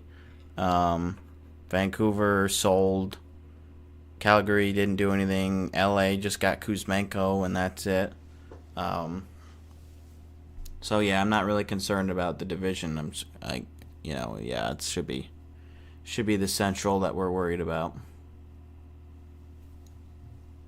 and then whoever they would play in the East if they made it to the finals.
Okie dokie.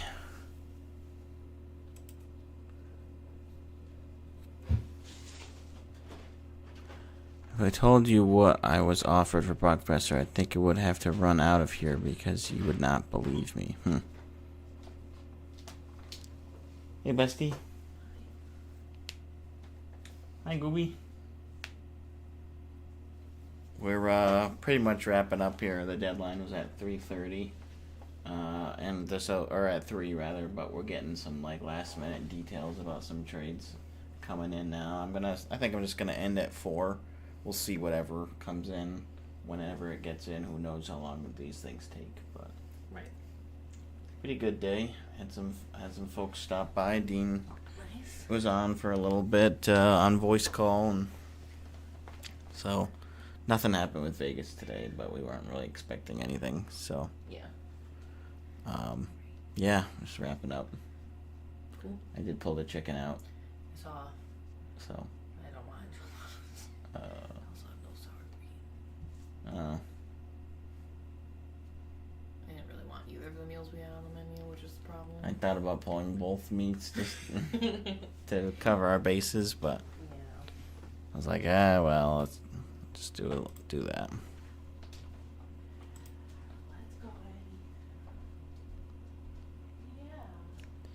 Sabres are acquiring Eric Brandstrom from Rangers for Nicholas Obey-Kubel. Wow, Brandstrom has been bouncing around all over the place. Update on Kane. Oh, so Dewar is going to Pittsburgh too. In the Timmins deal, okay. It's determined that the forward will not be ready to return for the remainder of the season, the regular season. Okay. Interesting that they said that today. Okay. So Dewar and Timmins are going to Pittsburgh. So Dubas trading with the Leafs again. Kyle Dubas loves his guys, exactly.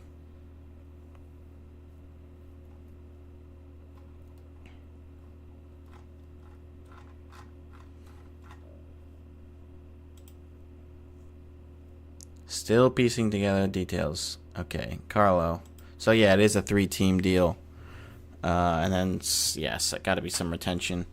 Toronto's first-round pick, Fraser Minton, Connor Timmins, Connor Dewar.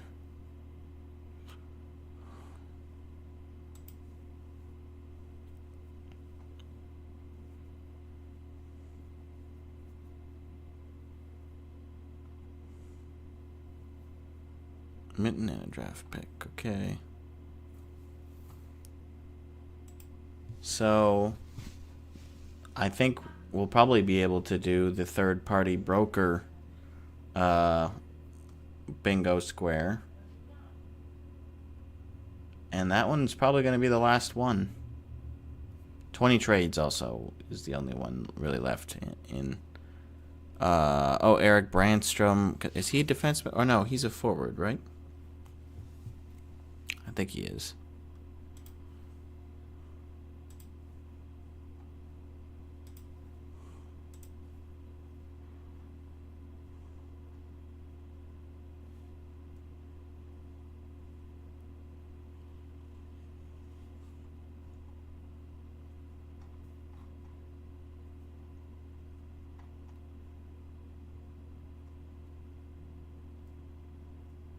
No. Oh. Left D, right D, left wing. What? BGK, yeah. I just don't remember. So what does he play? I thought he was a defenseman.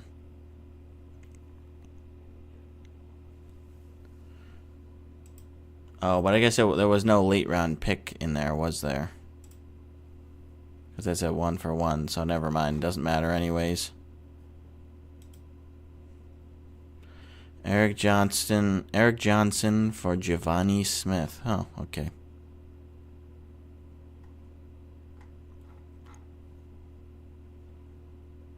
Let's see. So where are we at right now?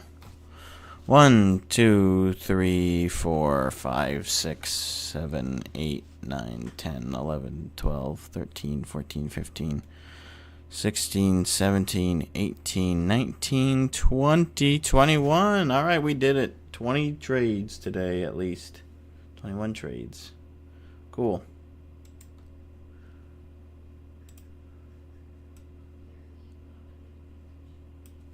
That's another bingo. We got 3 bingos, pretty good. And I mean, yeah, we're just gonna cross off third-party broker, because that's definitely happening with the 3-team trade there.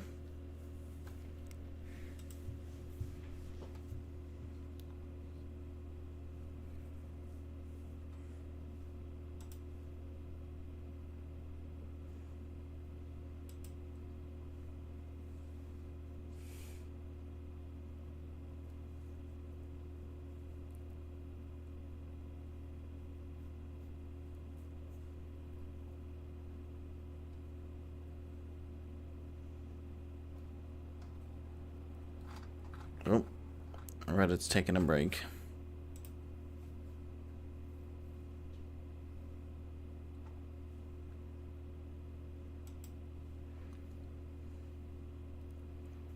On air now at TSN. Oh, cool. All right. Yeah, I don't really feel like sitting here for another 10 minutes, and maybe we'll get some more details, but we pretty much know, most of the big pieces that are moving at this point. So we'll get the details on trades, and any other prospects and things like that shortly. But I think we'll wrap it up here. It has been a pretty fun day. We did get a couple bingos. We got 3 bingos, which was fun. Had some good chat. Had some folks hop in for a little bit. So really appreciate everybody that was able to stick around for a little bit today. Of course, it's Friday, so always difficult to get people to tune in during the work week. But we appreciate everybody that was here, and yeah, we'll have our new episode, not covering the trade deadline, but the last couple of trades before, because we recorded on Wednesday. That'll come out on Sunday like normal, and then we'll of course be recording next week, and then we'll be going on the hockey trip. So it'll be a busy week for us here at the podcast, but we're looking forward to it. It'll be really fun to see everybody out in Buffalo, Detroit, and Toronto. So hope to see you guys there. If you can, we'll be giving away stickers and having a good time. So that'll be it for today. Thanks everybody again, and we will see you soon.